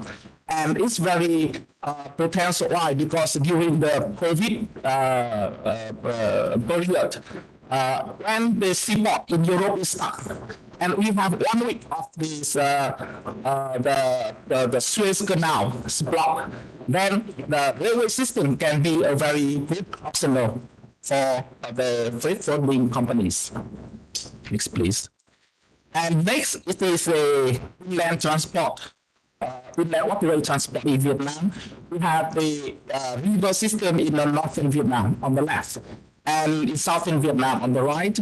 In the northern Vietnam, we have the 3 major corridors, and the most important for the container transportation in northern Vietnam is the corridor number 1. It's in the blue. Okay, and if we can connect the Haiphong and Quang Binh seaport to the very important industrial zone in Bắc Giang, Ninh, Thái Nguyên province.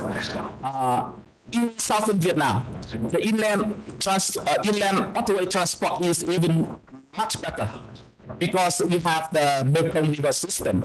We have 6 corridors. And all these ICD, all the seaport in southern Vietnam have a good connection to the hinterland by the river. And also the inland waterway transport can connect the seaport in southern Vietnam to other countries too, to Cambodia, for example. And here we have the map of the ICD. ICD is a very important not in the inland logistics system, because it can serve as the it's like a seaport, but in inland. Okay, and in the northern Vietnam, you have a number of ICD, and you see the dot on the pictures. In northern Vietnam, almost all these ICD have only road connection to the seaport. But in southern, almost all the container can connect to the seaport by two mode transport, the road connection and the river connection. Next, please. Okay, so next I continue with the legal framework of logistics in Vietnam. In 2017, the decision number 200 was signed and issued by the Vietnamese Prime Minister, and is approved for action plan for improvement of competitiveness and development of Vietnam logistics services by 2025. And in last year, this decision has been amended by the decision number 221. And the decision make a master plan to improve the logistics system in Vietnam.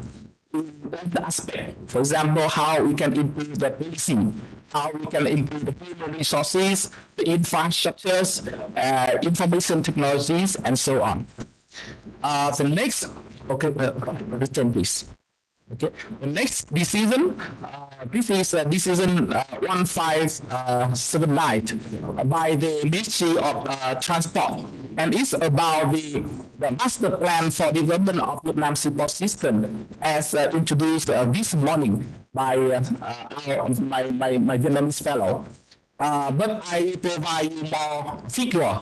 Let's see, by 2030, we have the plan to have the total capacities of the Vietnamese seaport to about 48 to 47 million TEU of containers. Please compare with the currently the total volume of the container through the seaport about 20 million. But to 2030, we have to plan to improve to nearly double. So this figure you can compare to have more understanding about our Ministries of Transport plan. And this growth rate still continue from 2030 to 2050 to increase the volume of container through the seaport by 4.5% per year. Okay. The next framework is the Vietnam Sub-region economic cooperation. This was among the 6 countries: Vietnam, Cambodia, Laos, Myanmar, Thailand, and China. In China, there's 2 provinces related: the Yunnan and Guangxi province in the southern of Vietnam. And this cooperation program implement cross-border transport facilitation agreement. So from them, the cross-border transport between those countries have the legal basic for all other activities. Next, please. Okay, and this map shows the map of the Greater Mekong Sub-region on the left. And for example, a very common route, very major route now in Vietnam is from the center of Vietnam to Myanmar, crossing Vietnam, Cambodia, Thailand, and to Myanmar. This can take only 3 days to carry by truck on this route, so to connect from Vietnam to Myanmar. Next, please. Okay, and this I take this from this national system software. And for example, we can calculate the route from Haiphong to Kolkata seaport, for example, by maritime transport. It can take about 2 weeks. 2 weeks, I think, from Haiphong to Kolkata, the top line. But if we go through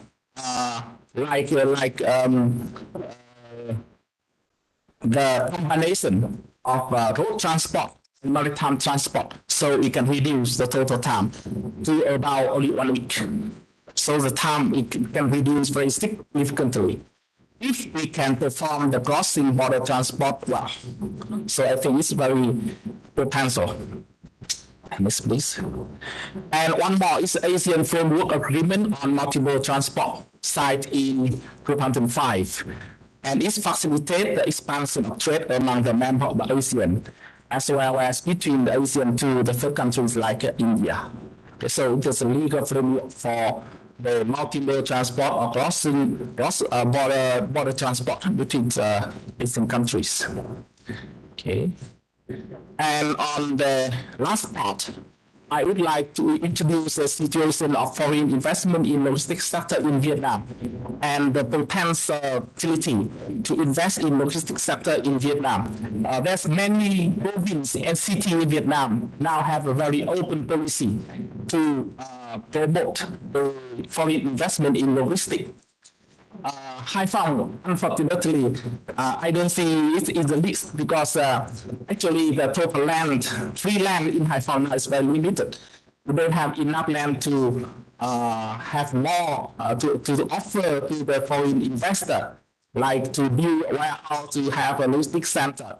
But other provinces, I give you 3 examples. One in the north, one in the center, and one in the south of Vietnam. The first in the north of Vietnam is Quảng Ninh province. Quảng Ninh province is in Vietnam we call it like a small Vietnam because this province have everything. They have the connection to China by both on the land and by the maritime. And it is was ranked in the first by PCI. PCI is very important index to rank the province and city in Vietnam to compare those.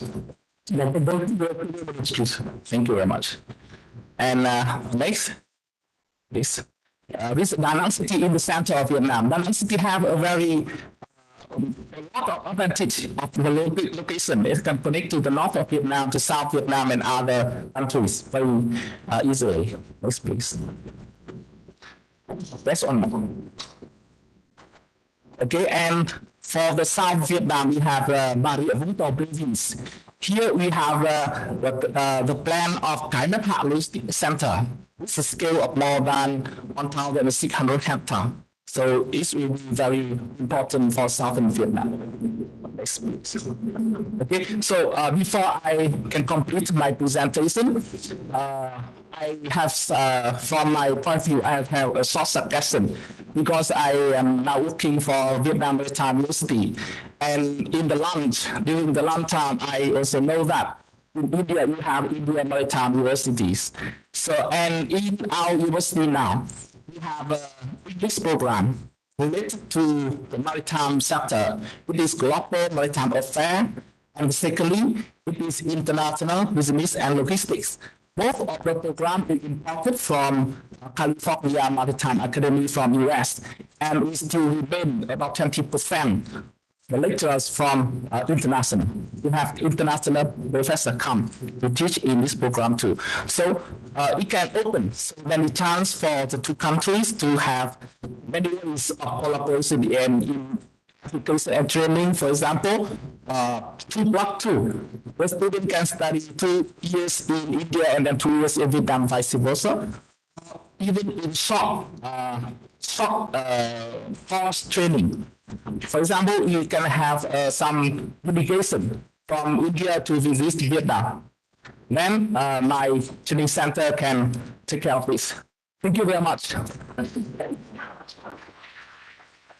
Thank you. Thank you so much. Thank you. I'm sure you're going to go on, but unfortunately, most of the time, we can't. So, Professor Pankaj Jha from the General School of International Affairs will now dwell upon the merchandise trade between India and Vietnam. He will talk to us about the global economic architecture vis-a-vis India and Vietnam, the trade aspects, volume of trade, challenges, and the future blueprint. Professor, the next 15 minutes are yours. Thank you. Thanks for a wonderful lunch, and also thanks for managing our to and flow from the destination back over here. Very welcome. And right Second thing, thanks here, and I'm really petrified to say the least with regard to your announcement. Okay. I never got a print slip in. I never got a print slip from the chair. That's my track record. If I miss on that, that will be an event itself.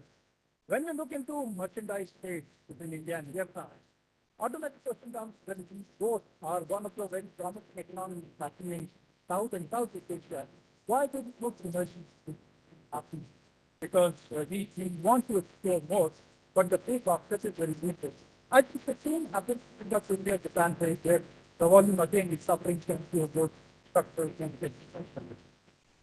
Now, when we look into the Southeast Asian nations, and we are doing work on regional partnership, which we have joined, and we are also finalizing this free trade agreement in the Asia, where China is a main player.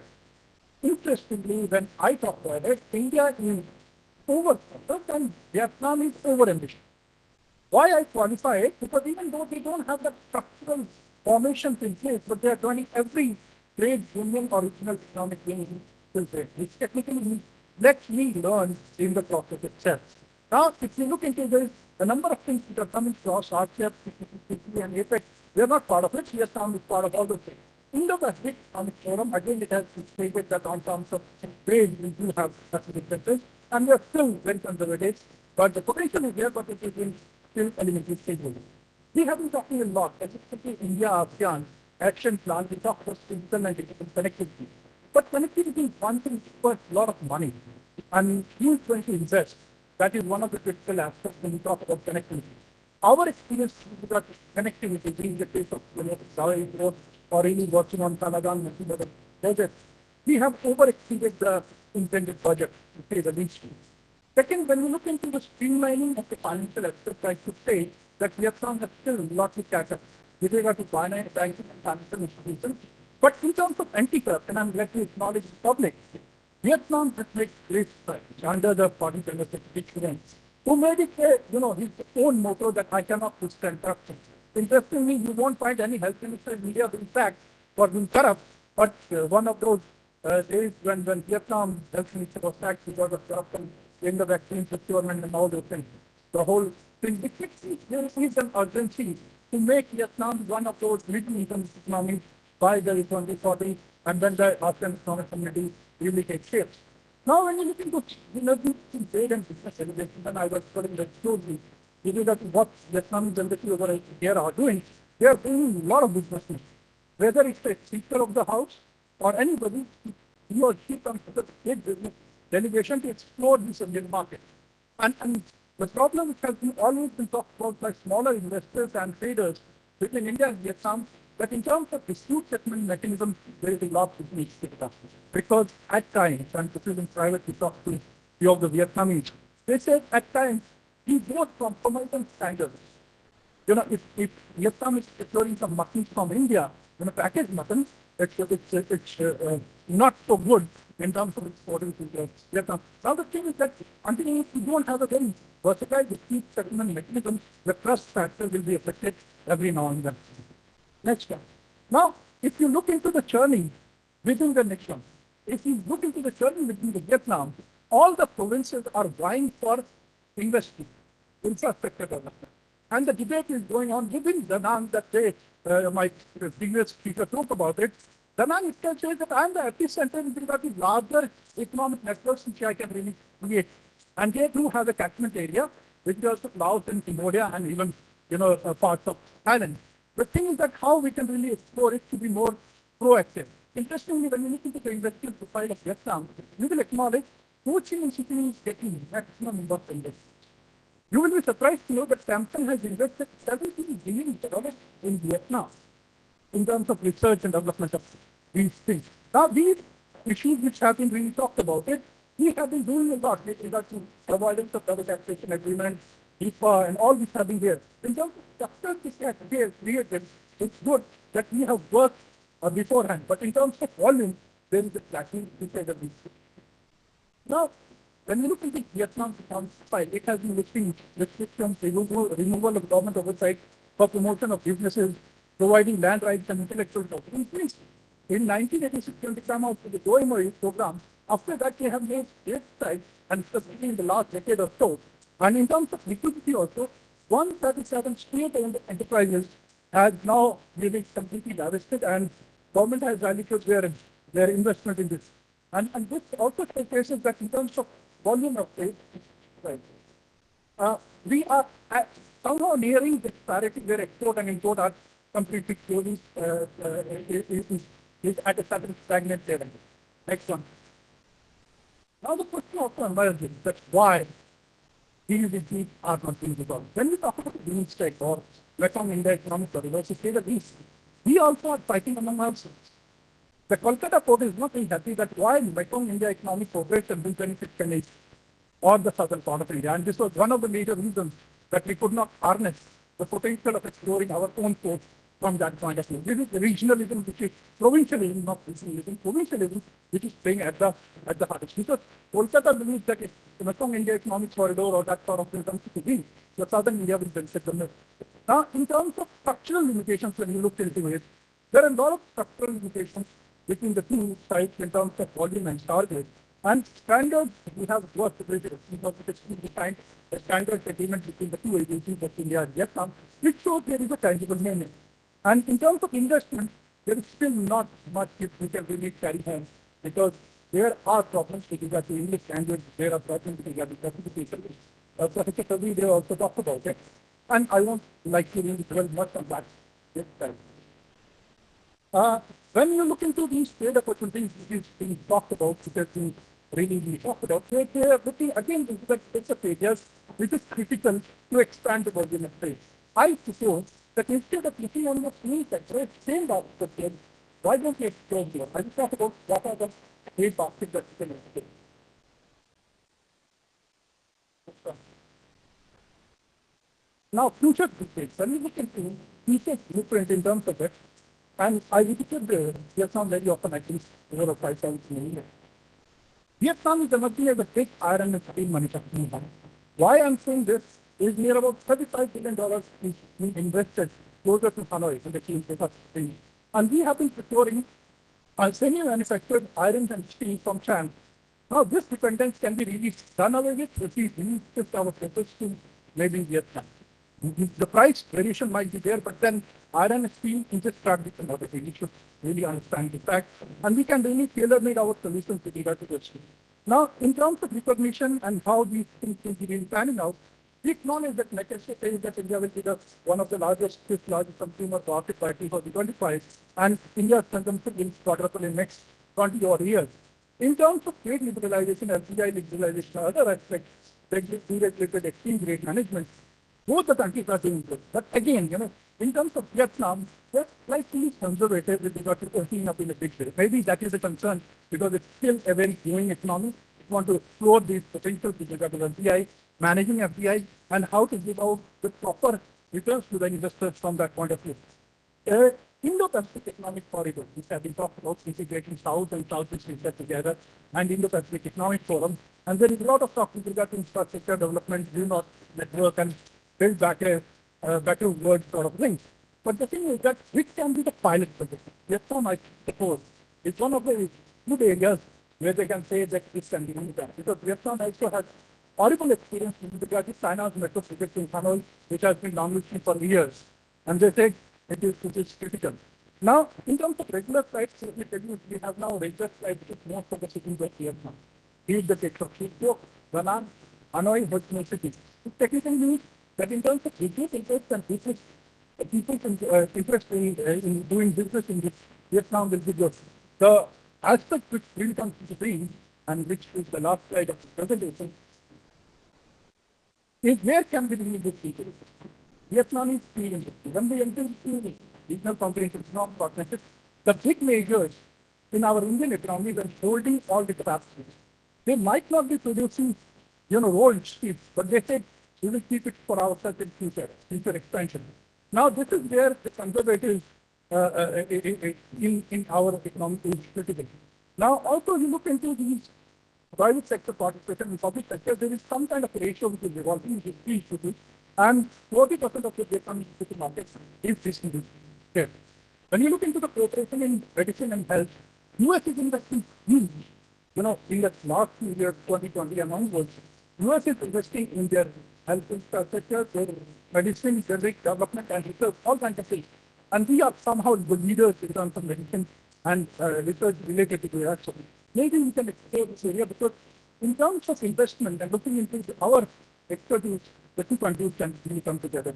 I also suppose that since this huge settlement mechanism is one of the critical areas, there is need for India-Vietnam trade and investment trade, which can at least focus on the target of like $30 billion 5 years down the line or $40 billion 10 years down the line. Maybe that is one area. In terms of business process outsourcing and knowledge process outsourcing, we do have a lot of potential which can be really harnessed in this context.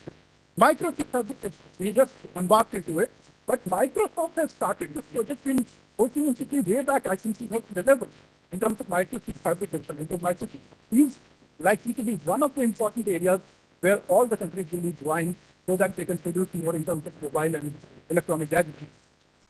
Possibilities in terms of education, training programs, my predecessor already talked about it, services based in terms of medicine, consultancy. These are the areas which we can definitely explore, given the fact that we have an expertise and also in terms of anti-corruption measures that Vietnam is taking in terms of institutionalizing acts for better governance and reducing corruption all the more. I think that is the opportunity time for us to live there. Vietnam's economic biggest strength is small and medium enterprises. Our small and medium enterprises do not interact that much with the backbone of the Vietnamese economy. And this is where those synergies could not develop as far as this. Thank you. Thank you very much.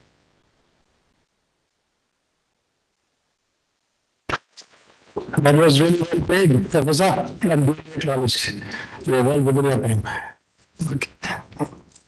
Now, next we have Captain Venugopal from the Visakhapatnam Port Trust, who will try and decrypt the digital aspects of maritime connectivity. His very interesting presentation covers digitalization, IMO guidelines, digital transformation of the maritime freight market, and also he has a slide on the recently launched National Logistics Policy of India. It was launched just on the PM's birthday, a couple of days back. So Captain, you have to help for the next 15 minutes.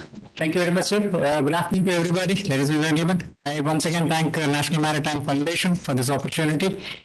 As you can are all aware, and he's already told what I'm going to present, so there's nothing much left for me to talk about, so I can complete in just less than 5 minutes.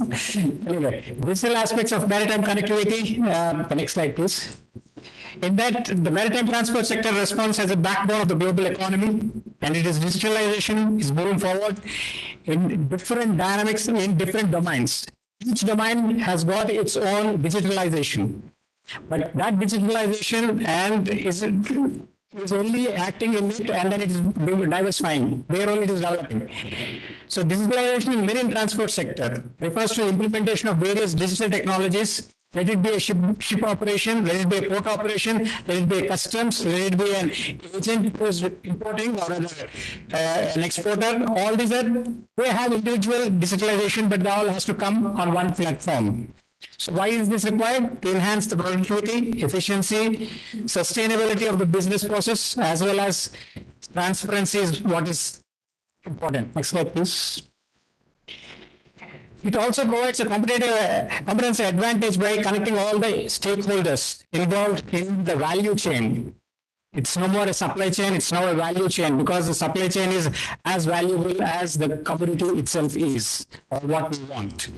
The ships, seaports, offshore facilities have become increasingly dependent on the information and communication technology. Today, everybody ashore is having nobody is having, even though all the armed forces have banned using Android or all smartphones in their installations, they still carry it and lock it there, but they will still have this because this is what is now become a part of life. An International Maritime Organization, IMO, it has mandated all its countries to exchange all data under electronic format. That is FAL Convention, FAL Convention. Next slide, please.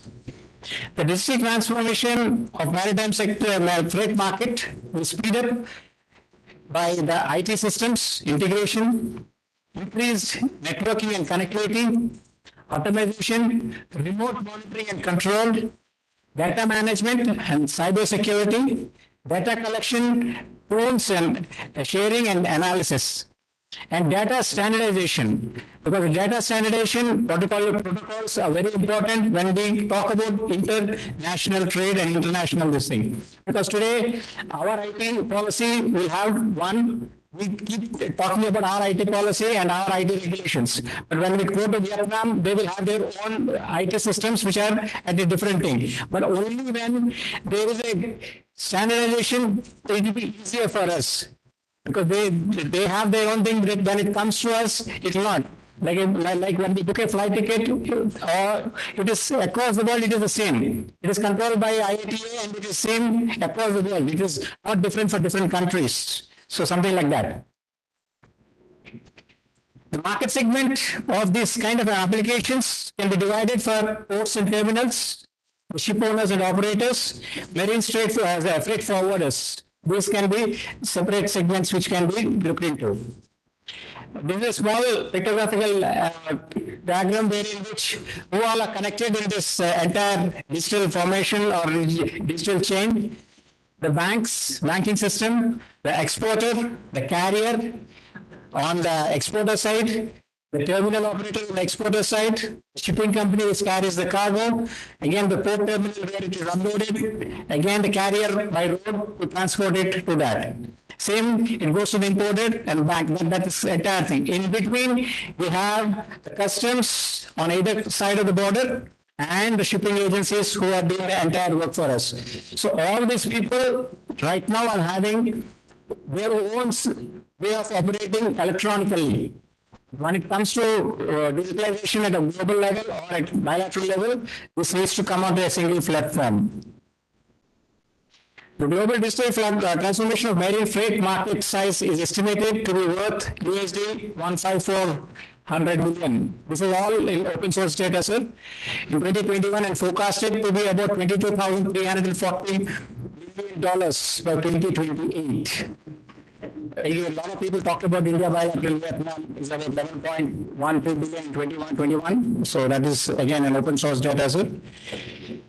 Globally, the port sector is the first to implement informative and its operation procedures. As early as late 1970s, the sharing of information is done electronically. Those days it is called as EDI, electronic data interchange, based on the port connectivity system, and it is created in Europe first in 1970s.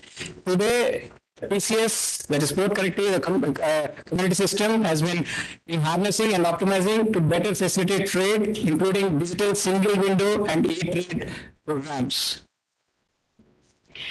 The digitalization of various processes enables seamless coordination between the shipping lines, the customs, to adhere to the regulations, the container freight stations, inland container depots, port terminals, and this technology includes transparency in the various processes and lowering the cost. In this aspect, the Indian Ports Association has been operating something called as PCS, and it is upgraded to PCS 1X. In PCS, there were about 9 or 10 stakeholders which were being initially there. Now PCS 1X, when it has come up, there are 27 stakeholders which can operate this website by registering themselves. They include ports, shipping line, shipping agents, custom house, agents for the vessel as such, importers, exporters, banks, stevedores, Concord, furthermore it's there. Container freight stations, feeder lines operators, mainline operators, again customs surveyors, immigration, health, and market and marine department. All of this come on one platform, that is PCS 1X. Everybody can, what is the advantage of this thing? The first time any vessel calls any Indian port, it is the agent who does that, mapping of that. Once it is mapped, every other time it comes in, the data is retrieved from there. Just you need to put the IMO number of the vessel. Once it punches in the IMO number of the vessel, every data is already there in the PCS. It just generates whatever required. So that is, he doesn't have to again go and see which vessel, his certificates, whether they are valid or not, as far the vessel is concerned, vessel insurance is valid or not, everything is updated and is readily available on a single click of a button. Next, please. Yes, this is one thing, just 2 days back or 3 days back, National Logistic Policy of India has been unveiled, wherein these are few points before actually the thing has been unveiled or taken up from the net, but there is slight change in this and what is actually come out. We are creating a national e-marketplace. As for this policy, the Indian government is going to create a national logistic e-marketplace as one of the stock marketplace to simplify documentation for exporters and importers, digitalize customs procedures involving regulatory certification, everything. So this, I request people across the this place to take a note that that thing of going from door to door will go away once this is implemented, because this is a huge step forward actually. Identifying implementation, monitoring the technology-based investment, and then such as e-tolling, electronic document flow, checkpoints, digital verification, etc. Everything now is going to be under digital. Basically, it's going to be a faceless customs transactions. No need to go to a customs house, no need to talk to a customs officer, nothing. You just apply it online and you get the everything. It is transparent. Improving the PCS database and their integration with customs for faster processing. Setting up a big data, enabling logistic hubs, data hubs and analytics centers. Why nowadays, if you talk to any IT company, they talk about this big data and analysis. What is big data and analysis? They take lots of inputs and go to the minute data wherein which way, what is important. They go down there and see and then analyze. Okay, so many containers are coming in this place, what is the choking point or what is the bottleneck, where we can improve. So that data has been collected now on a single platform. Next, please. And this actually what this is doing is we are generating a lot of, because the potential is so much in this, we generate a lot of employment also on either side of the this thing, either it in Vietnam or in India. There is so much of scope for digitalization and maintenance of the digitalization. So there is a lot of scope even for generating employment. It is just not that technology is involved and then once we put it in place, it is done. No, it is not like that. There is a lot of job creativity opportunities are there. Then next please. The entire thing is all about that. That's it for my end. I think it's a short. If anything is there.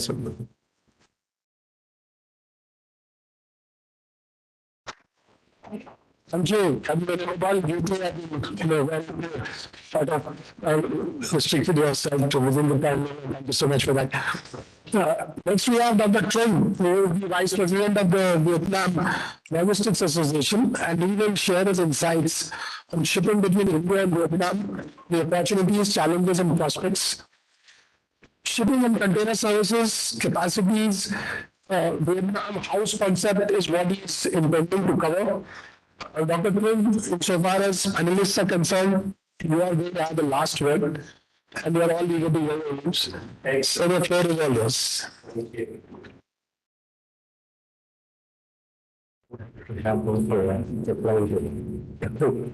Okay. So we'll do it. Just like to go fast. So that's okay. Good afternoon, ladies and gentlemen. First, I want to thank you very much, Mr. Hai from the Embassy of Vietnam, and from the Embassy. Thank you very much, organizers and NMF. Should you give me a chance, actually a research chance for me to say something, views or proposal for cooperation in the futures. I can say that during the lunch times, I have the chance to discuss with the speakers and the actual here. And I'm very surprised that a lot of you never been to Vietnam before, but your presentation is something amazing, and a lot of information even I don't know. So, but I'm highly appreciative for that. Very good, because that's showing that this workshop has much value and very serious in studies on how to portray Vietnam and India, which, as already mentioned, that we have a big potential. My colleague from Vietnam, Mr. Han, Mr. Đức, and the others, and also all the speakers here already mentioned, I think, already give you comprehensive speeches about the situation on maritime sector. So therefore, from my side, I would like to make it short about some theory or academic field. I want to propose something new and something we should take action in the futures. I can say that this year's Vietnam and India, that is 50 years anniversary of political relationship.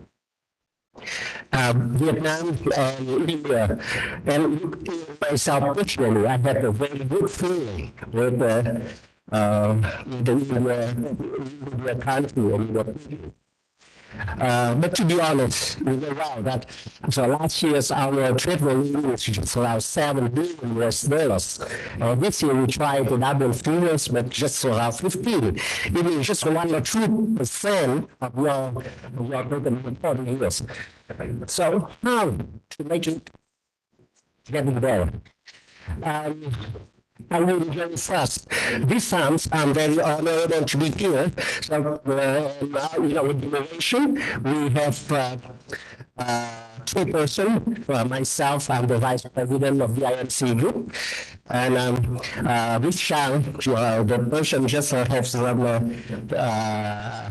answer to Mr. Chauhan at the beginning. Shang, so I would like to introduce you. She's the person in charge of the IMC shipping and the person who set up the first service connecting from Haiphong, Vietnam to Punta Cana.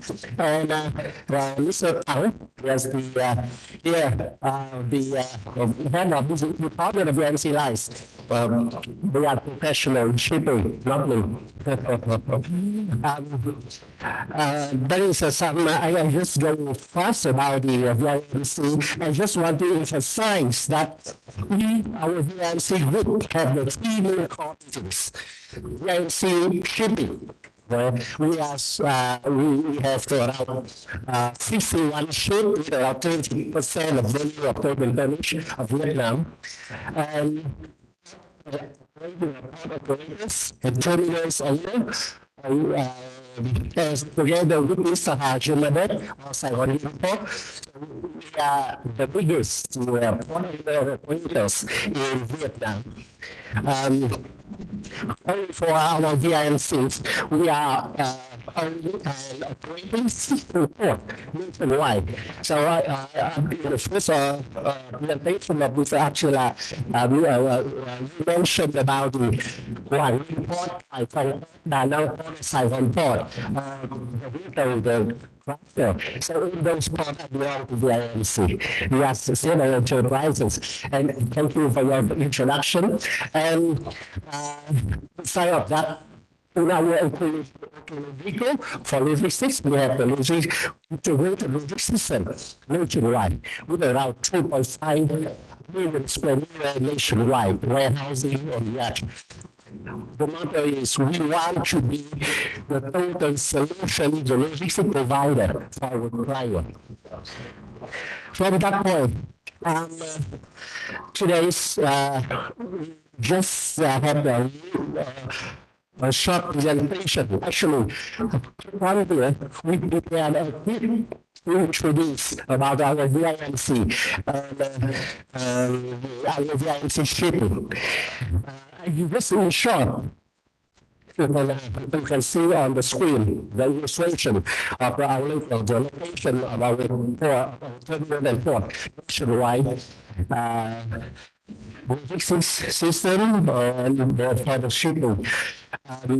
I can say that last year, you know, well, in 2021, last 2 years, so I was suffering with anyway. Last Vietnam, you know, the supply chain broken, right? Broken, and a lot of people die, a lot of economy suffer a lot. However, for the low income sector, so it's amazing that the MSC, most like CMNC here, so we got a lot of profit. Right? Another is the demand, supply and demand, problem issues. And the ocean state at that time, 4, 5, even sometimes 10 times expensive. So affect a lot to our import activity. And how to overcome that? Vietnam, for VIMC and VMC lines, we are the pioneer. And we're starting for a lot of services. We set up the new services looking from Vietnam to the other country. And especially one of the achievements last year is we set up the community service from Vietnam, Haiphong, this year on May from Kuala to India. So I think that is one of good achievement and to support our supply chain, to support the export activities in Vietnam. And for that, I don't want to say much, but sharing the quick, so we prepare to bring to this workshop for your further some understanding about our activities and our shipping achievement in 2021. Thank you. Sound.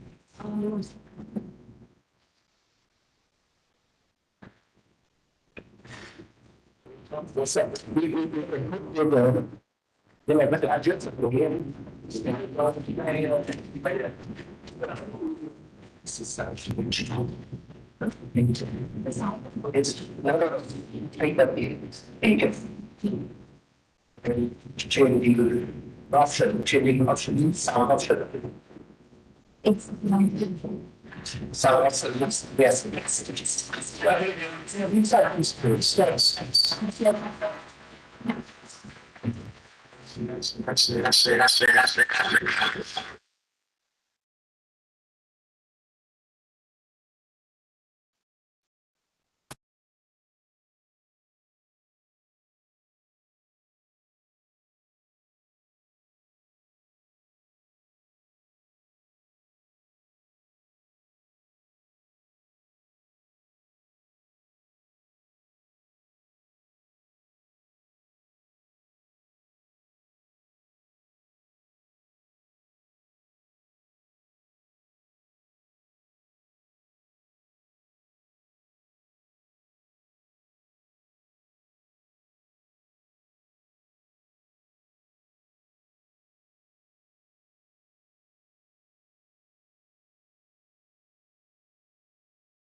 Okay.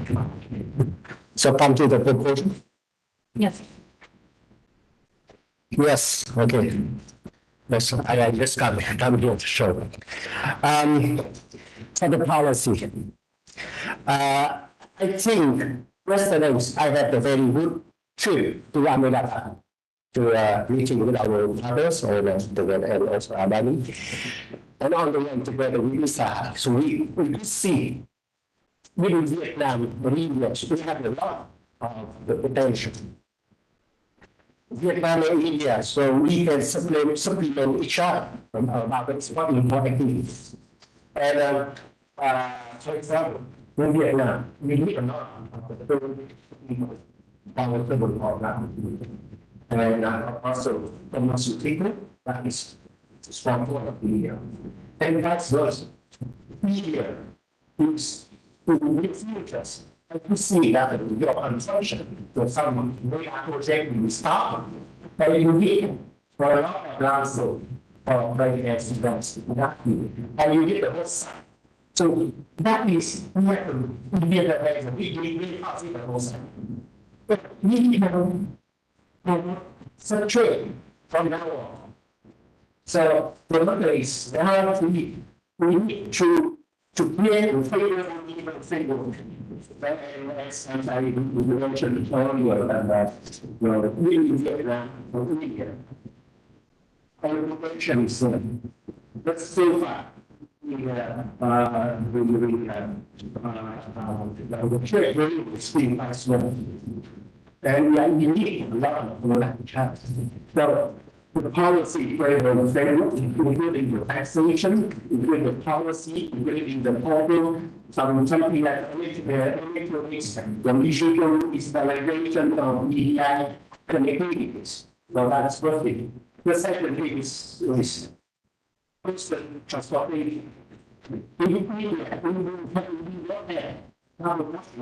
So we are really, we are really to completely to set up that we can invest for the business service. We have to consolidate the carbon or the carbon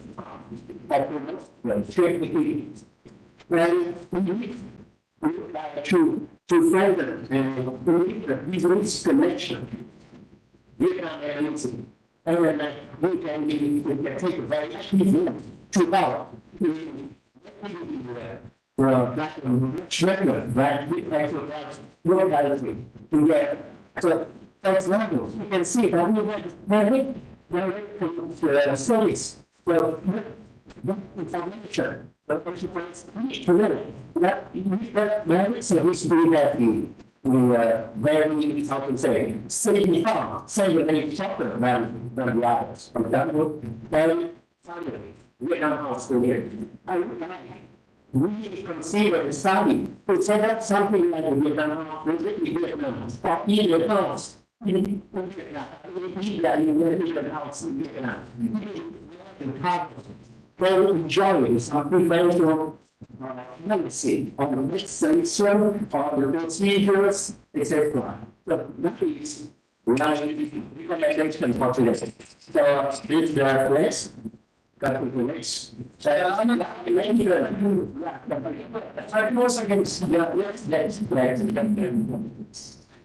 Let you get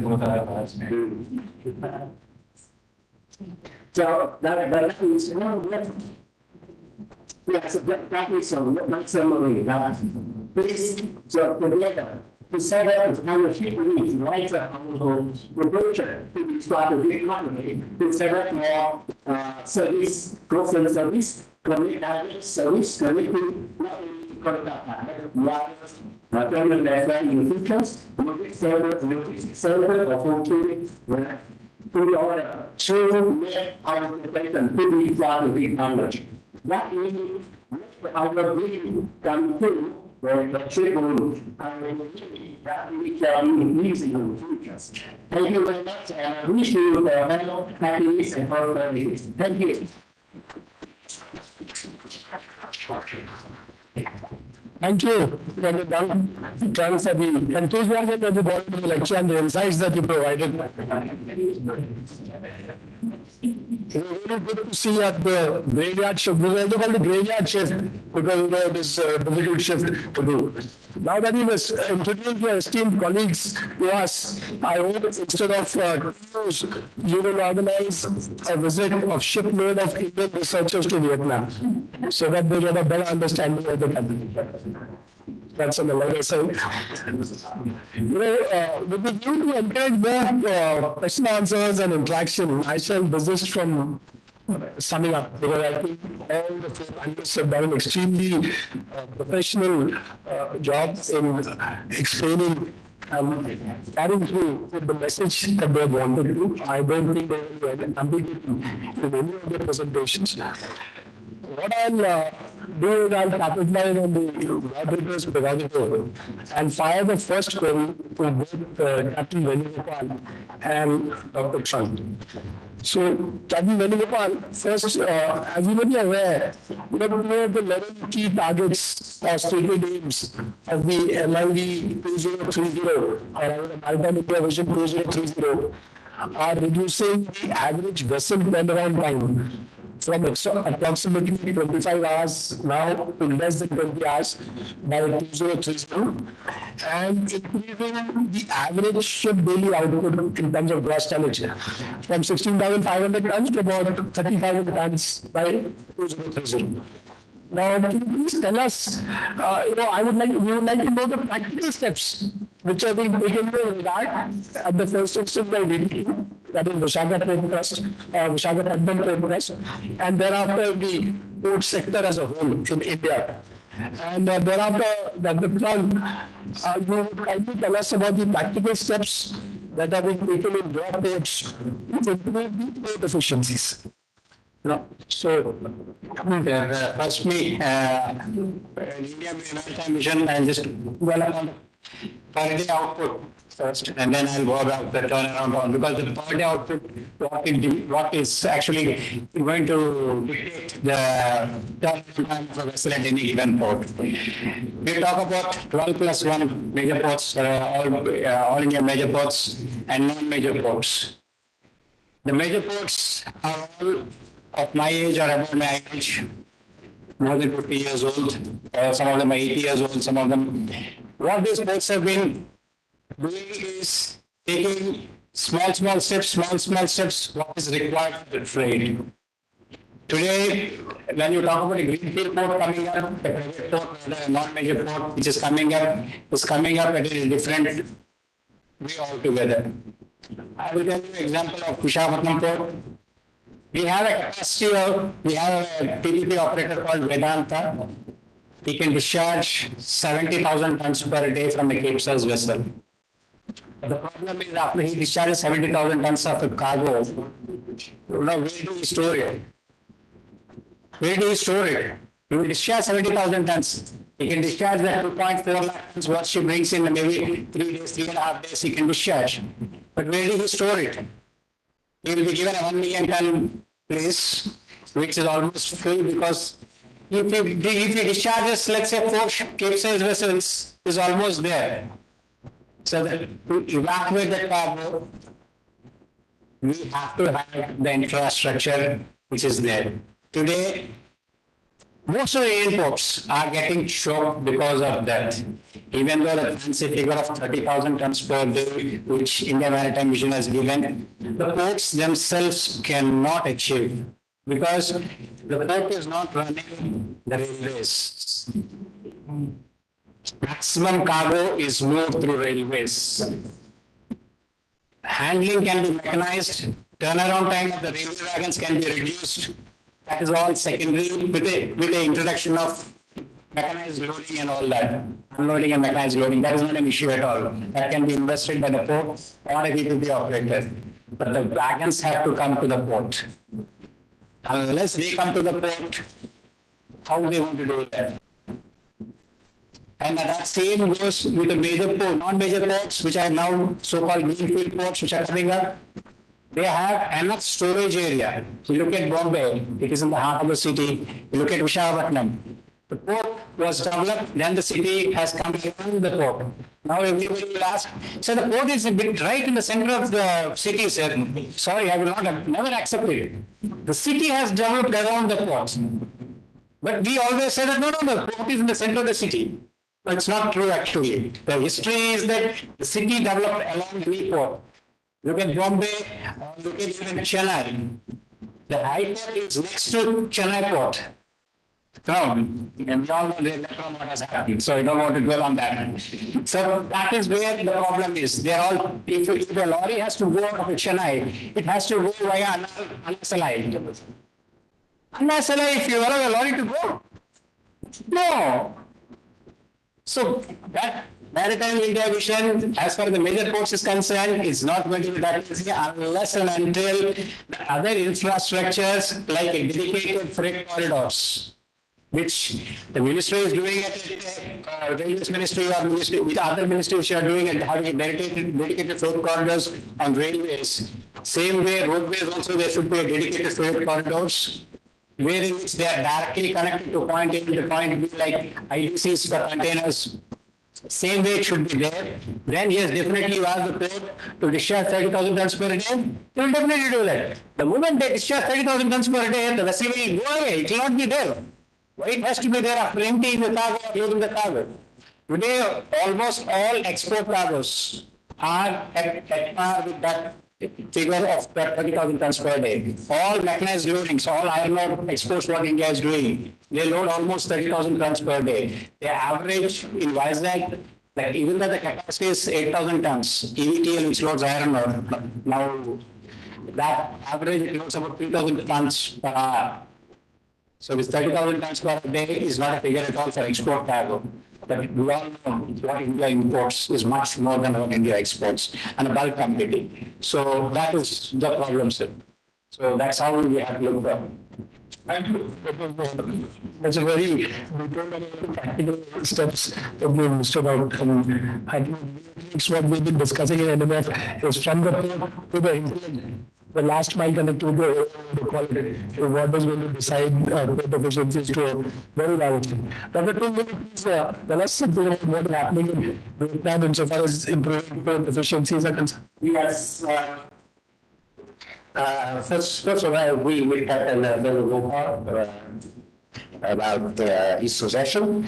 In Vietnam, to enhance the efficiency of the port, so especially for our VIMC system, we are trying to make the port not only making traditional handling activities, right? Normally, the income of the port is just whip on, flip off, right? The cargo loading and discharging.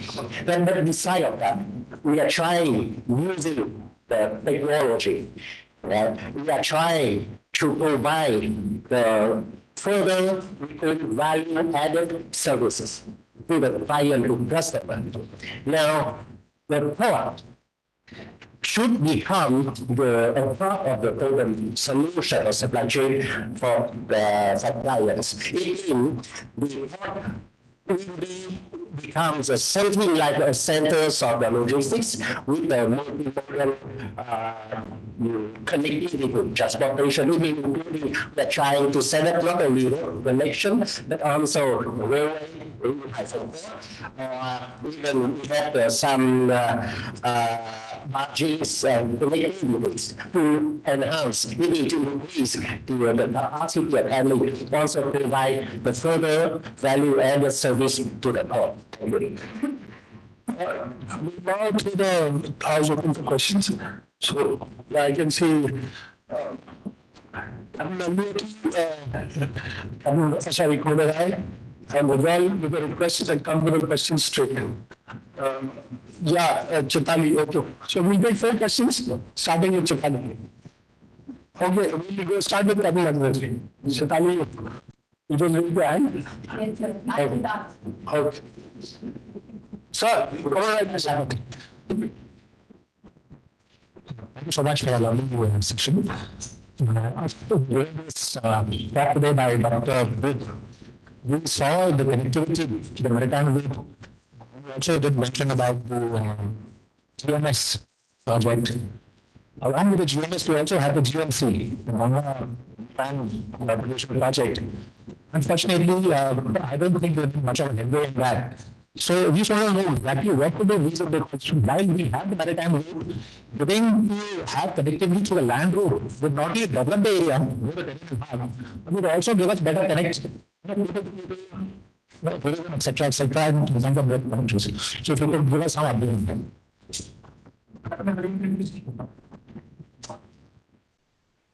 I have two direct questions for three panelists. First one is for Dr. Naveen. Before we have to show that there are three roads and a lot of comprehensive maritime traffic is there. Road network is also very good. With regard to China, the trade is in excess of $160 billion annually. So, what is the mode of transport from China to this thing particularly, and there is a border crossing option? What is the percentage via road and what is the percentage generally down maritime? Second question is for Dr. Pankaj. You said that the direct flight is there to Phuket Island. What exactly is the profile of tourists? I would say persons. I don't know if I'm not going to think that there are only tourists there.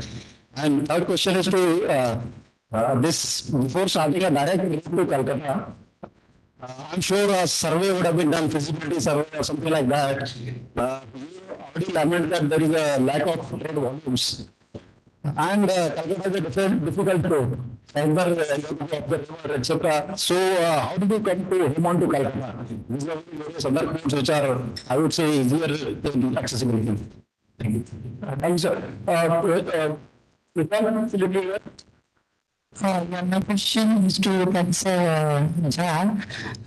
Professor Jha, thank you for coming and making this video. Trade. As you have mentioned, but Vietnam has been too ambitious joining trade agreements. There has been no questions. So actually, my question also relates to that point. That relates to the India's decision to stay away from not only from ASEAN, which I think has been joined, I think all the ASEAN members as well as Australia, Japan, South Korea, and New Zealand joined. And later when this Indo-Pacific Economic Framework was announced by Biden, President Biden, last Quad summit. So it was generally considered to be an answer to the RCEP. But surprisingly enough, the last week, I think, early last week, there has been an announcement by India's Commerce and Industry Minister, Mr. Goyal, so that India will not be joining the trade program, which I think is the most important thing on that. So, I mean, of course, the reason may be given that there are disagreements on environmental standard and other standards. But I think this argument is sort of throwing the baby with the bathwater. Like, whenever you want to go to any agreement, various nations signs agreement, they hammer out agreements, there is definitely divergence of interest in specific issue areas. And so you need a trade-off, sort of compromises. So such type of differences can be, do you think can be an argument for opting out of such trade agreements? Or is I mean, can you justify this? We'll take one last question for this from Japan. Good evening, everyone. So I have one comment to make for Dr. Du. In one of the slides, I partially agree with you that you showed the liner shipping connectivity index, the performance of all the ASEAN countries. So to my belief and to my research, it should be Singapore, Malaysia, Vietnam, and Thailand. So maybe we can check once again the data which you have shown. And then I have the two questions to ask. The first is, if you look at the liner shipping connectivity index of the ports of Vietnam, if I bring the port of Da Nang, which has shown the LSCI of 13.2, which is quite low. And then you talk about the Da Nang logistic plan. So I really doubt how you're going to work and how you're going to implement that logistics plan, given that such a low score is there. With a follow-up question, if you compare the other ports, which are in the northern part of the Vietnam and the southern part of the Vietnam ports, specifically Vinh Tau port, they have quite a remarkable, again, liner ship connectivity index, ranging from 55.1 for the Q1 and Q2 for 2022. So, given this the structure, is there any plan in Vietnam Vision 2030 which talks about the efficiency, resilience, and sustainable port development in the country, with special attention to digitalization of ports, as mentioned by Captain Venkata? Thank you so much. Thank you, Chiram. So, Dr. Dev, I see you've got a lot of answering to do. And so I'll give you time to ponder and maybe you can train up.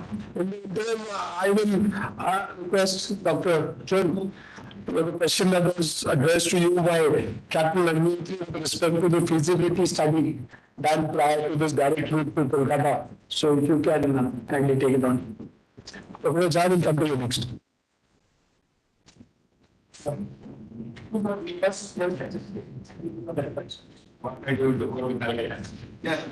Yeah, so that is an interesting question. So why do that?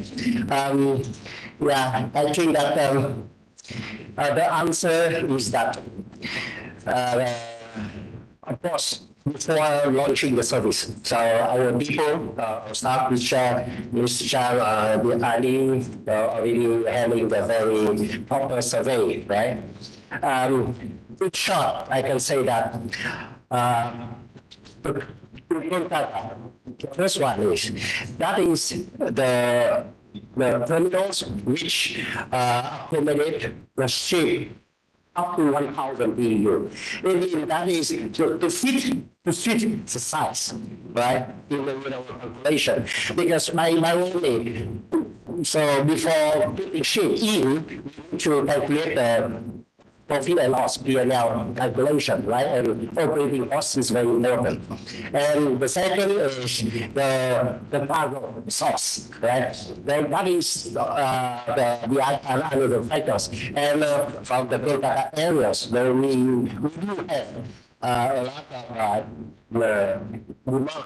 So for export from Vietnam, right?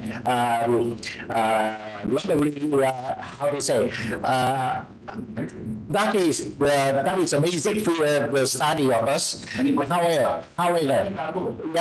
However, as I mentioned in our proposal, so we can put the ship bigger size to the other terminals as well. But how to consolidate the cargo, we need the cargo control, right? So we need the help from the embassy, from Nmf-Vietnam, some connectivity with the exporter, importer as well, right? And also for the customs service development in the future, we will set up some hub for the cargo. So turn up, set up more direct service to not only Kolkata, but also to the other terminals in India. But Kolkata is a first choice and first suitable for our service calculation. Thank you.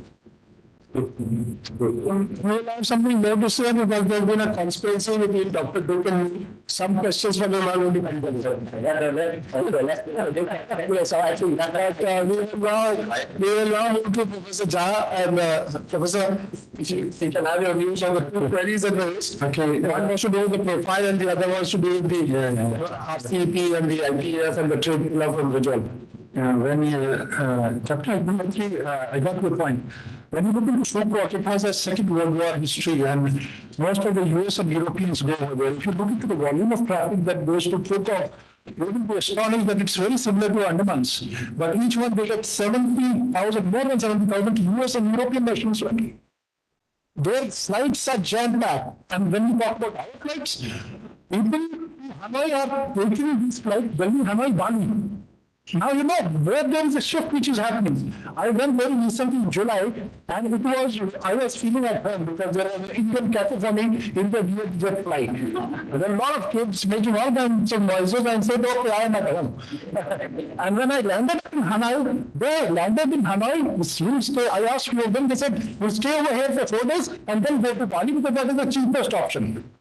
So you see that there is some kind of a divergence which is happening rather than Bangkok and Singapore. They are using this flight because of the cost effectiveness.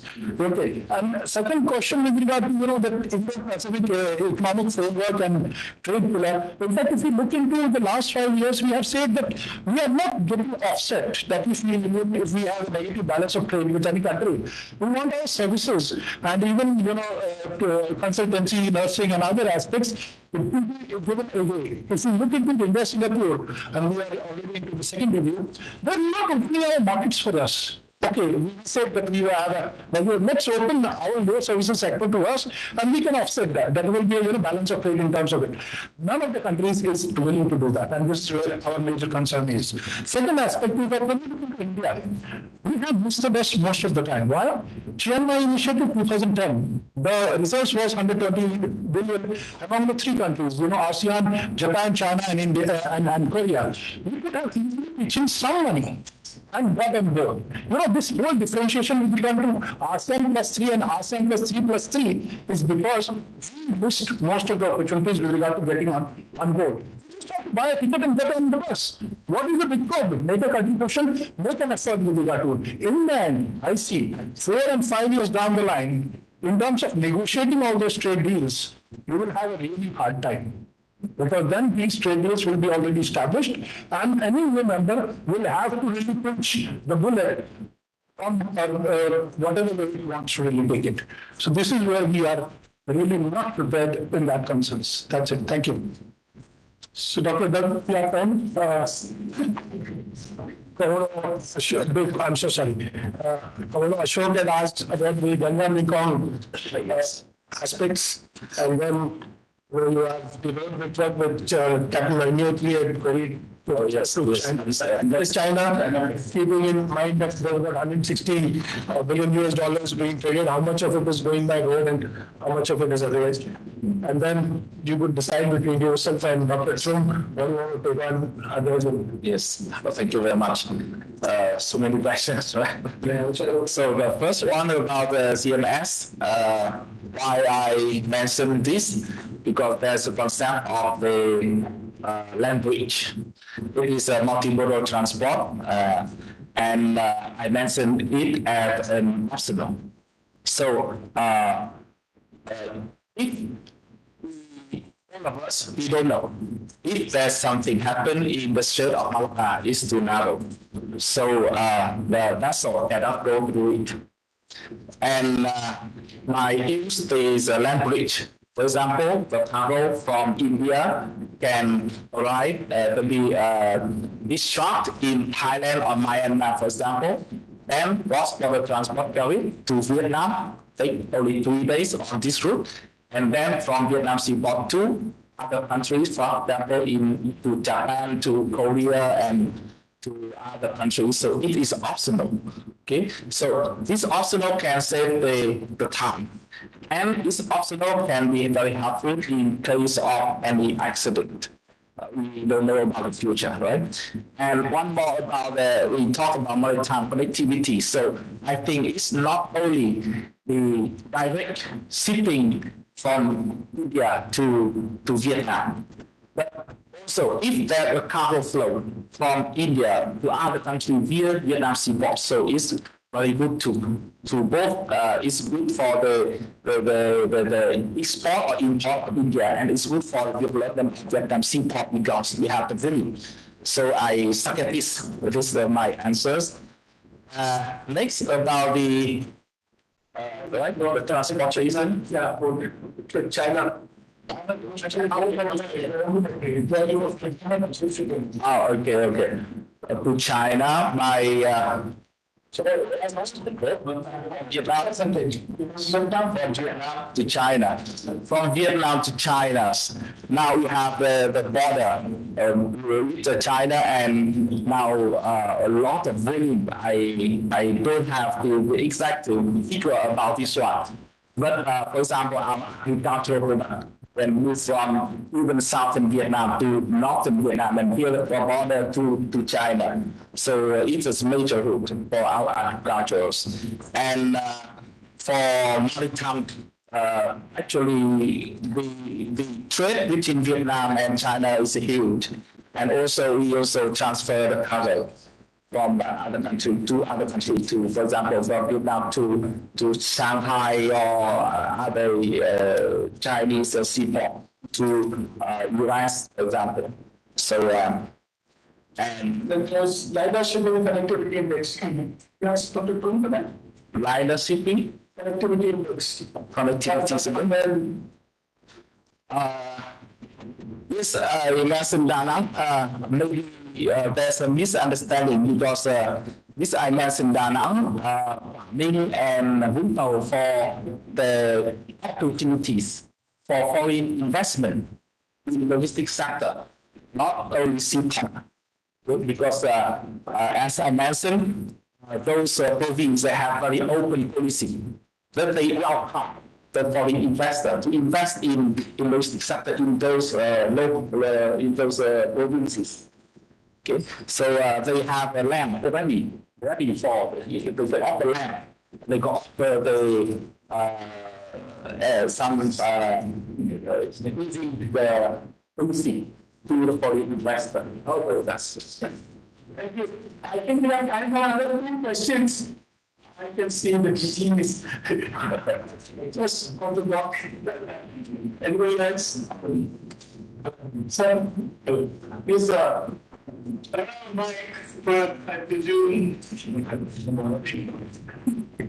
I really have more problem than a question. It's a question which addresses some fundamentals that you're saying, which I have strong views on. I would like to seek some clarification as to one of us is very wrong. Either you are very wrong or I'm very wrong. The first is, and then there's one broader question. Let me ask the broader question first. This business of trade between which you, Dr. Chung, had identified in your 4 proposals, where you said that bauxite and limestone are readily available as export items from Vietnam to India, and that from India to Vietnam to service the thermal power plants, you require coal, which is readily available from India to Vietnam. Therefore, these are supplementary trade. Just a little while ago in the formal session, we heard Dr. Prabir explaining the reasons why the European Union and India don't have the same experience in Southeast Asia, not specifically Vietnam, because their trade is not supplementary, it is competitive. So somewhere we need a longer discussion. This might not be the correct forum, but we need to get our act together. Is it complementary? Is it competitive? Is it both? If it is both, is it capable of being disaggregated? We are very fortunate to have Dr. Prabir as an adjunct fellow of the National Maritime Foundation. And I think that the study group that we have been proposing should go into this, because we need to get our fundamentals clear as to what is there a problem, and if there's a problem, is that solution worth studying or not, or whatever it is. The second point is that there is a real issue when you talk about time. When you talk about maritime trade, first of all, you must differentiate between maritime trade and trade. Within trade, we must not mix up services and merchandise trade. The merchandise trade, we should not mix up value and volume. If we make a melange of all this, we will come to some questionable solutions, which we will then offer to our bureaucracies, our governments, and probably not do justice to our positions.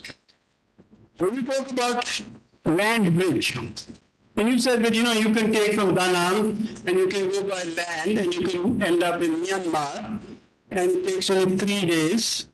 And if you go by sea route, it takes a week. Suppose you have only one container to carry, then whatever you say is correct. Suppose you have 25 containers to carry, 100 containers to carry, what you say is correct. But when you talk about a sea route taking 40 days, for example, to go as opposed to 21 days, this is the same argument which our government put out and still puts out to establish the International North-South Transport Corridor.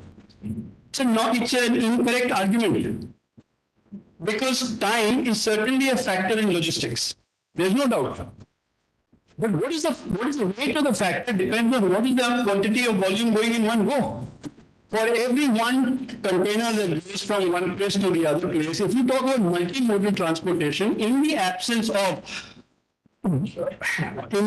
of zero non-tariff barriers, you are not realistic at all. So moving one container physically doesn't answer the question. When you move 20,000 containers in one go, how much time will you take for 20,000 containers to be moved by road?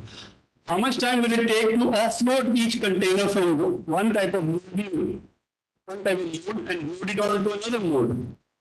When you calculate these, you find that the logistics costs are very different. If they want that, then we would never have anything going by sea.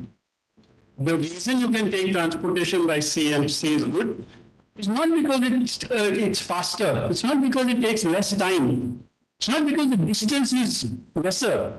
It's because the volume can go. 20,000 containers can go in one go. If I want to move 20,000 containers, if China wanted to move 20,000 containers to Guadalajara, it can't move.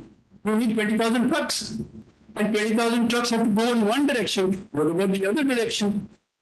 Therefore, sir, my argument is that when we are working out maritime connectivity and comparing it to land bridges, we must be careful because whenever we talk about maritime connectivity, the only central feature is what is the volume of goods going. If you have only one item, send it by air. End of the story. So when we have a further discussion on this, I would suggest that we take out some specifics, see whether what we are saying is correct or not. Suppose what we are saying is correct, then that's fine. And if what we are saying is incorrect, then we should correct it. Thank you. Good, thank you very much. And okay, maybe you have very correct about the volume, but sometimes it's not about the volume. Because, for example, your shipment is in urgent cases. So if you carry your shipment by maritime, you will delay everything. So this is optional. I said it is optional. It's not to replace transport. And secondly, when I mentioned cross-border transport, so I mentioned the opportunities to improve this situation right now. Right now, the cross-border transport between those countries by truck, so we carry very small amount of shipment. But what if we can build this railway system to connect, so the volume will be better. So, we also have Dr. Kim to share some more of his enthusiasm. I quite agree with you. So we need to set up some study teams for the study of population. I agree that in order to have the best solution for logistics, we need to calculate carefully. We can easily to set up put the ship from Vietnam to Kolkata or the other terminals. But how to make it efficiency and profit? We need to make it, we need to avoid the enemy running. Even the backhaul running, like medical shipment is very important. We need to ensure that the ship carry enough cargo, right, to India. But we need to also have the cargo similar volume to coming back, like leaving back cargo, right? And to avoid the empty, because with container service, the container, the box itself is very important. Why?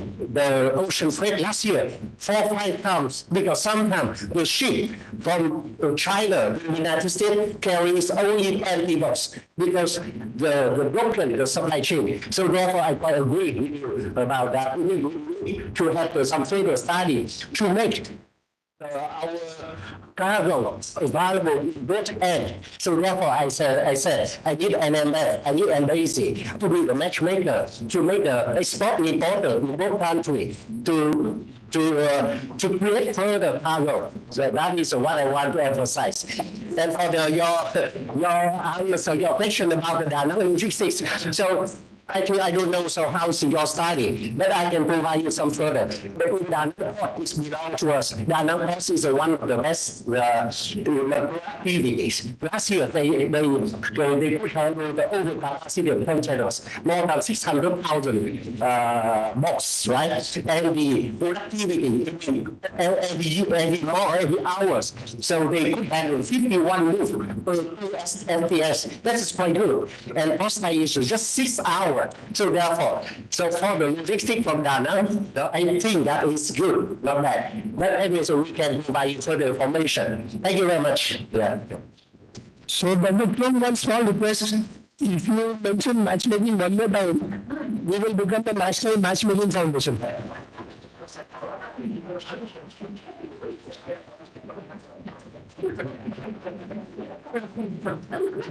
So I'm sure we'll all agree that this will be a very interesting session from all aspects. And may I request all of you to kindly join me and put your hands together for a round of applause for all the panelists and the moderator also.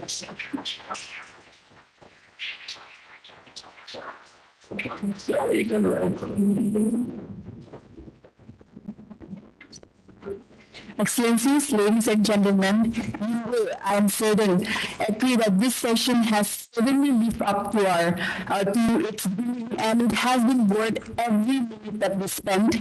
It's served by all the 4 of the experts who have presented solution pathways upon which we can meaningfully advance maritime shipping between India and Vietnam diet. Before we move on to the closing remarks, may I request Dr. Hai to present the memento to our esteemed panelists.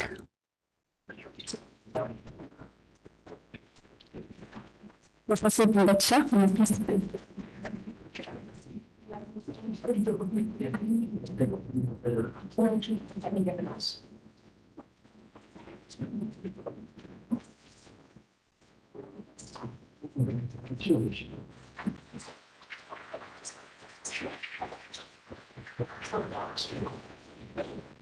Dr. Tu?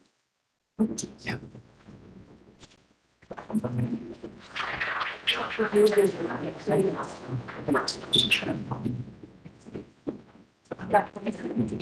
Please, Dr. W. sir. Oh, yeah.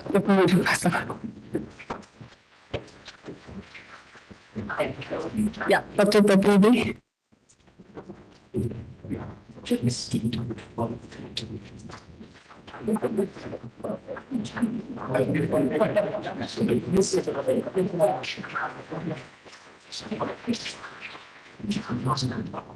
Yeah. Do you kindly take a seat? Oh yeah, sorry, I'm so sorry.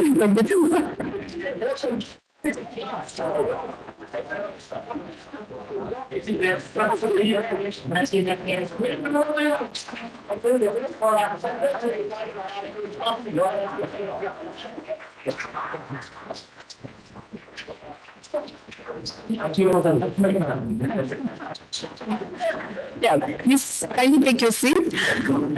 Now let me turn once again for our collective guidance and inspiration to our delegation leaders, Vice Admiral Pradeep Chauhan and Dr. Do Hai, and request them to offer advising remarks that we can take home, mull over, and then translate into action. Perhaps I could ask Vice Admiral Pradeep Chauhan to take the lead and then request Dr. Dohai to take us home, so to speak. Admiral Chauhan, I yield the floor to you. Thank you.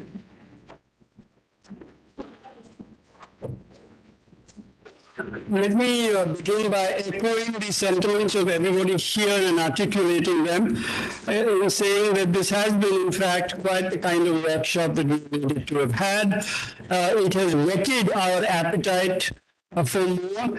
It has underscored the importance, I think, of what I mentioned in the morning, that we cannot have an intersessional death anymore.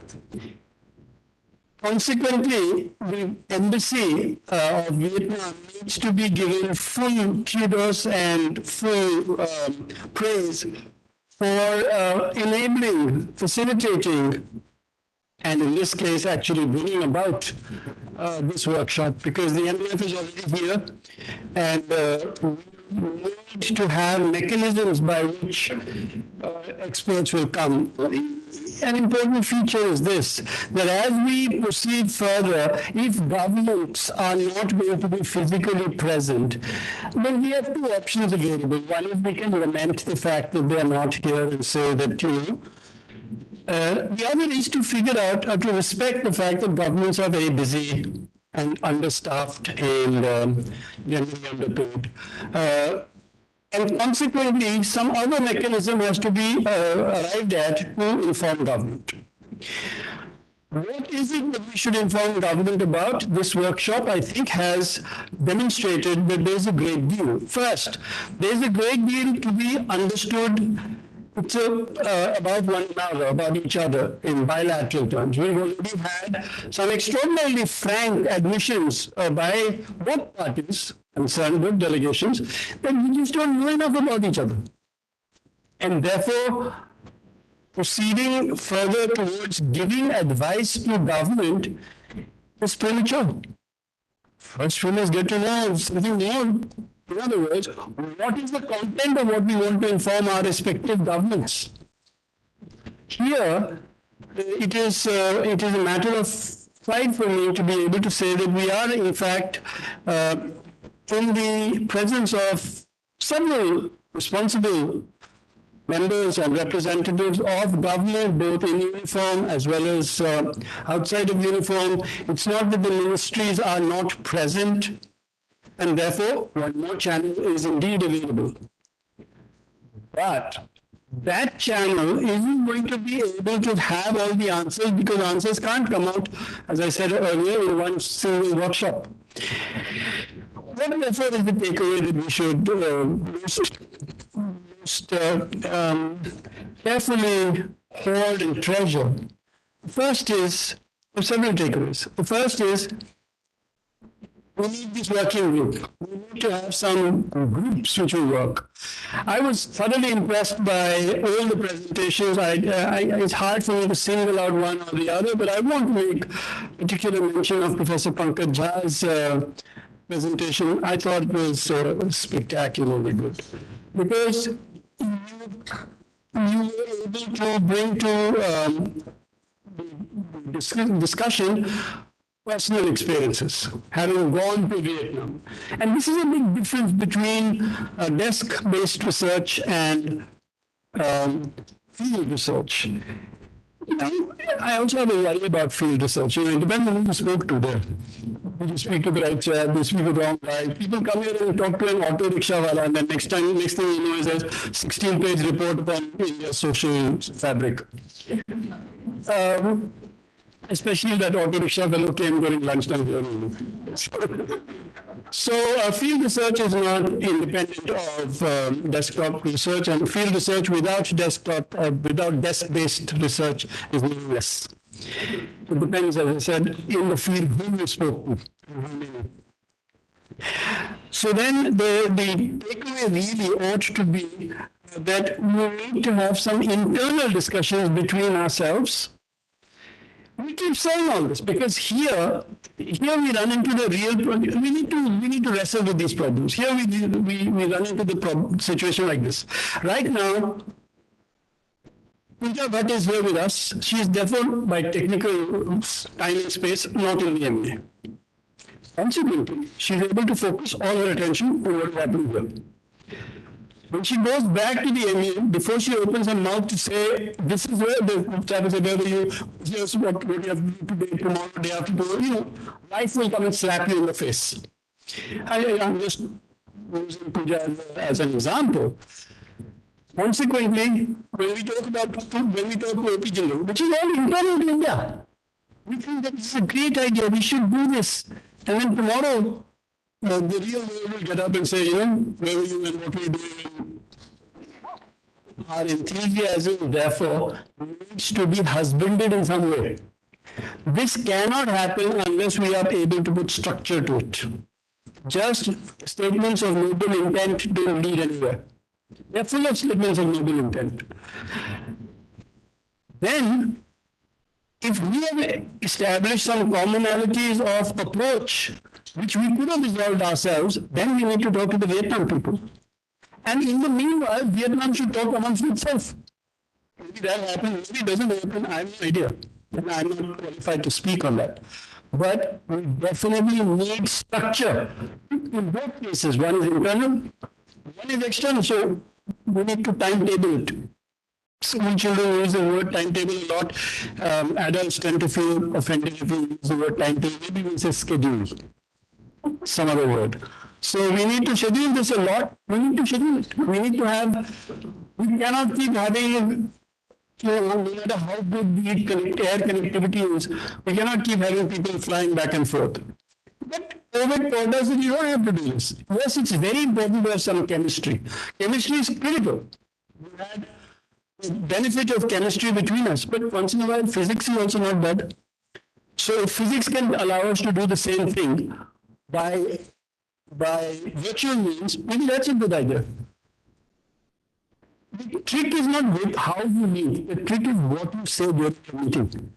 How frankly you discuss, how much preparation has been done by you. And all of these things, I think, are rich takeaways from this. If this workshop had not happened, none of these thoughts would have occurred to us. We would have continued to believe that Vietnam is Vietnam, and Vietnam would have continued to believe that there's some Soni ki chiriya somewhere over there.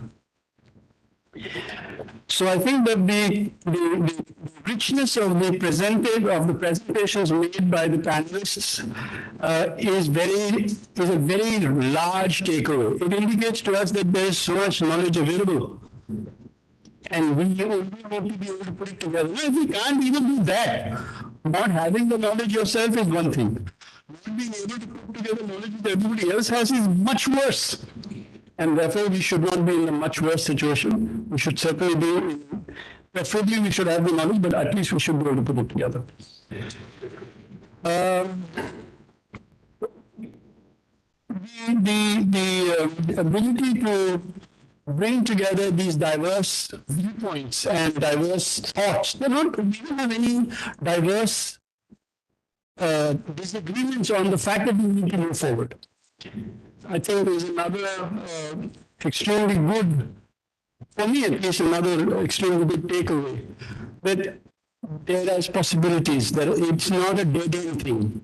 Because we had two options. One, maritime connectivity related to trade.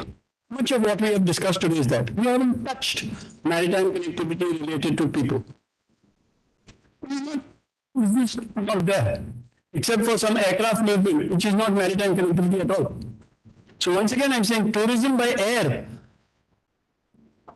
is an important feature, but it has nothing to do with maritime connectivity.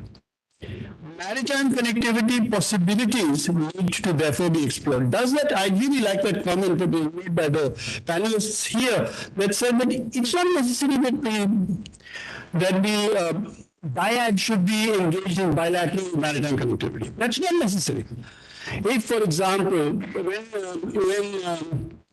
Captain Venugopal spoke so brilliantly about digital connectivity, it is downright foolish. We think that the limits of that digital connectivity best practices are only between Vietnam and and India. Let's say Vietnam-India trade is not there. There's nothing to be traded. Vietnam and India independently are trading with other countries.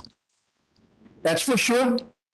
And therefore, the maritime digital connectivity practices that have been evolved in Vietnam and in India should still be exchanged, allowing Vietnam to continue to do digital trade with some third, fourth, fifth country, and allowing India to do digital trade with some third, fourth, fifth country. Even then it is beneficial. The only thing that is not beneficial is when you don't talk. You don't exchange anything. And I don't think that we should allow ourselves to be in that position. This workshop to me certainly indicates the massive potential that exists for further developing our position papers that must inform our governments. The ability to generate the position paper has very largely been eased by the quality of the presenters' own presentations, each of whom have followed the instructions that we have requested, and that is that please indicate what are your recommendations.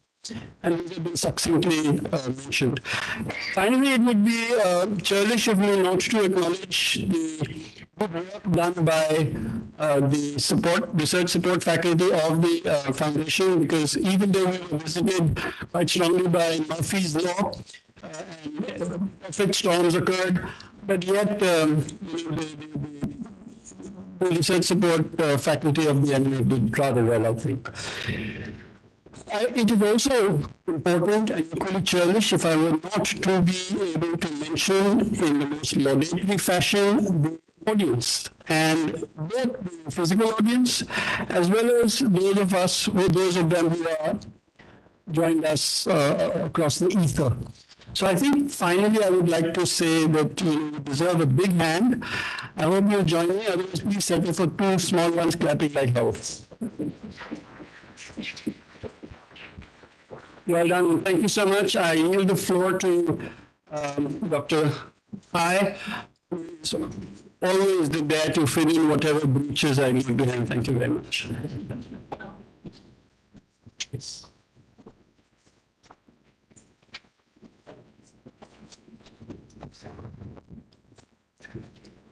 Thank you very much, Admiral Chauhan. And also would like to take this opportunity to thank all the panelists, all the speakers for making excellent presentations and stimulating a lot of thoughts and exchange. And I think that one of the best workshop I ever participated. Actually, I have attended quite a lot. But workshop usually really as at the conceptual level, and you know that this Chauhan said is usually we stop at the general things. For example, we talk a lot about Indo-Pacific. We talk a lot about maritime dispute, we talk a lot about maritime connectivity, but at the conceptual level. Every bit in this workshop, I feel optimistic. I feel that I am inspired that I can do something, and I think that I could be helpful for the good cause. That's the thing that I can do in, and also would like to agree a lot of things with Admiral Chauhan that we should give the big approach to all the panelists who make the part of the event today.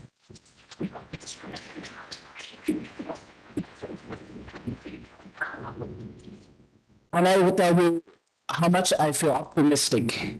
First, I feel optimistic because through the first session, we learned that all the conditions are there. So we don't need to do much job, but I think the infrastructure is there. And we in history, we only connected. Why not now? We not doing that again.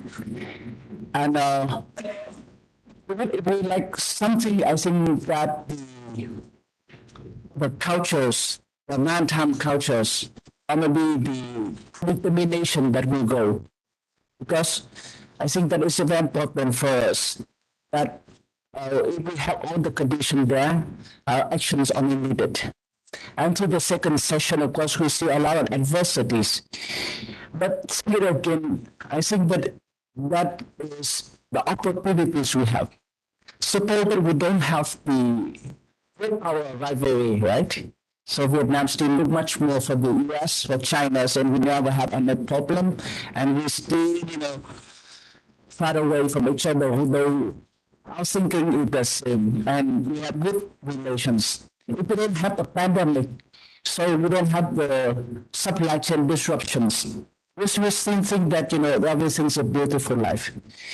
And I think that just the new circumstance put a lot of reasons, a lot of rationales for us to work together and to stay together.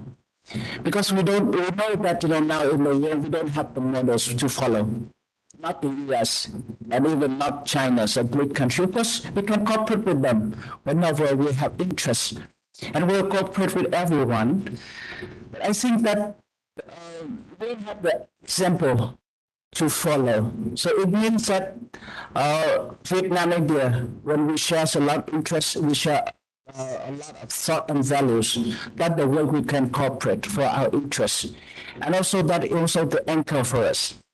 Actually, the way that India behaved over the last couple of years, especially during the crisis what happened unfold in Ukraine, I think a lot of Vietnamese people look to India and to see, you become the point of reference for many of our decision making, and a lot of calculation that we have to working on. So on the second thought on that, I think that we have the circumstance that fostered and also that inspired us to work together so that it worked out. And the third big away I have from that, also that being optimistic, that as you mentioned, that we realize that we still have one value for each other. We know very little about each other. Of course, the knowledge is somehow here and there. But whenever we have one event that we have so many people from the policy practitioners, from the policy makers, from the scholars who stay here. And when we share, there's a lot of things that we can learn from each other. And if we learn that, we just about our trade, just about 1 or 2% of our total trade with the world. So it means that we still have a lot of room to growth. And when we think that there's a lot of difficulties, so I think that we have, of course, with other partners, also Vietnam. So we think that India and Vietnam could be complement each other. Thing that we never thought before. We thought that we are competing with each other. We're all the rice producers. We all somehow we provide some seafood to each other. But when we sit together, we see that we can be part of the supply chain. And for that supply chain, we can do bigger things. We can help each other. And I think the third thing, we also bring a lot of initiative and ideas. And I think that the one idea I love that is that we should have the Vietnam or maybe Indian house in each country, so that at least we have the infrastructure there. Now we have the direct trade links, and it should be expanded and it should work together. And on that we also have that a lot of things we can trade to each other. There's a different in policies, I think, that we also can exchange, because Vietnam is different from India, that we open up to many free trade agreement. And we also want India, of course, when we learn India about the self-reliance and also make in India, we love that India look at the case of Vietnam, because it opened up how can we before that we have the same feelings, the same fear for free trade agreement. How do you know that the foreign enterprises a lot of capital and bigger than us, and when they come and they can occupy and they can steal the market share of the local enterprises. But after all, we see that that kind of challenges make us stronger. So I think that with India, I see a lot of room for change as well. Because before we talking about, because we would have policy for high tech was very good. But high tech it is better a small number of people, while the rest of the society is still marginalized another thing. So an idea that you can focus on the labor-intensive industry that mainly create jobs and move the people from street to factories that create the stable income. So in that kind of workshop, so we talk about the maritime connectivity, but I mean the idea of trade policy, also the logistic policy, the framework come down. But it have to elaborate each other. So on this, I would like also to propose also maybe to of course as we also had always said, we move on. We should set up some kind of structures, even though it's not just a working group. And we can see at the core group so that we can involve the shipper, the port operators, I mean the business, and so the policy makers, the scholar. So one way that, of course, that the matchmaker, the group has to work, and also that the task of the group also to share more information so that we are not light, although we have beside so many very nice things that we can work on. So with that, I mean the embassy very I'm indebted to the support of the National Maritime Foundations, especially the team led by Admiral Chauhan, Commodore Lahiri, Attila, Rivia, also other people who have worked behind the scene to put things together to make it. I think the third one also a very interesting one, and also thank to the embassy of Vietnam, also the team. Many people were silently working behind for that, and definitely it grew well. I thought that at the beginning I really fear that because how can try, because I never have expertise in maritime connectivity in shipping and port. But now I learned a lot, and I'm sure that really I can work on that or continue on that. So I think that the people who have the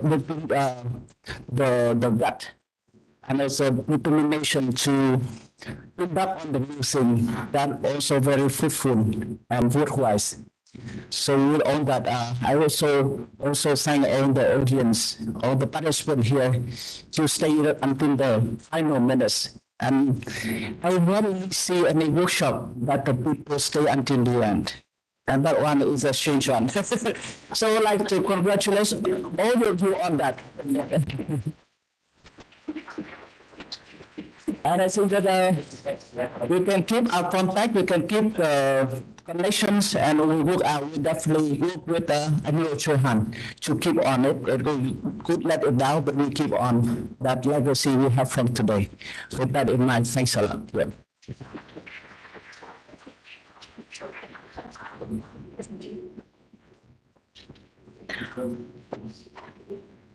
Thank you for the closing remarks. We are almost at the end of the workshop, and it is a great honor for me also to propose a vote of thanks to all of you who have made this event a great success. First of all, I would like to give my hearty vote of thanks to Dr. Dohai and the NMF team for putting the entire event together. We would have been deprived of such a wonderful and enriching opportunity to further enlighten ourselves, and this knowledge that we have learned today will take us further in the future, I am sure. We are appreciative of our online and offline audience who have shown their enthusiasm and interest through their engagement and interactions, and I, on behalf of the Embassy of Vietnam and the NMF, would like to thank them profusely for taking the trouble and time to be with us for this workshop. I would also like to thank our distinguished speakers for displaying their innovation and expert opinion, which have so enhanced our experience of learning. I would like to especially express our deep gratitude for your presence in this workshop. I would also like to thank Admiral Chauhan for his guidance and continuous support. With his advice and consideration, we have been able to proceed smoothly and in a timely manner. During these workshops, we have had an interesting and deeply engaging sessions. This would have not been possible without the presence of all those who have participated overwhelmingly and making these events a success. I'm also happy to express a word of thanks to our staff, colleagues, and the interns of the MNF who have set aside the time and great effort in helping and volunteering in planning and logistics, and who have made this workshop a grand success through their motivation and dedication. With this, I declare this year's workshop will finally come to an end, and once again, I give thanks to all who have participated and made it a success. I wish you all a good day and Godspeed. And finally, we will have a photo session just right outside the hall, so I request every one of you to please gather for a group photo session. Thank you.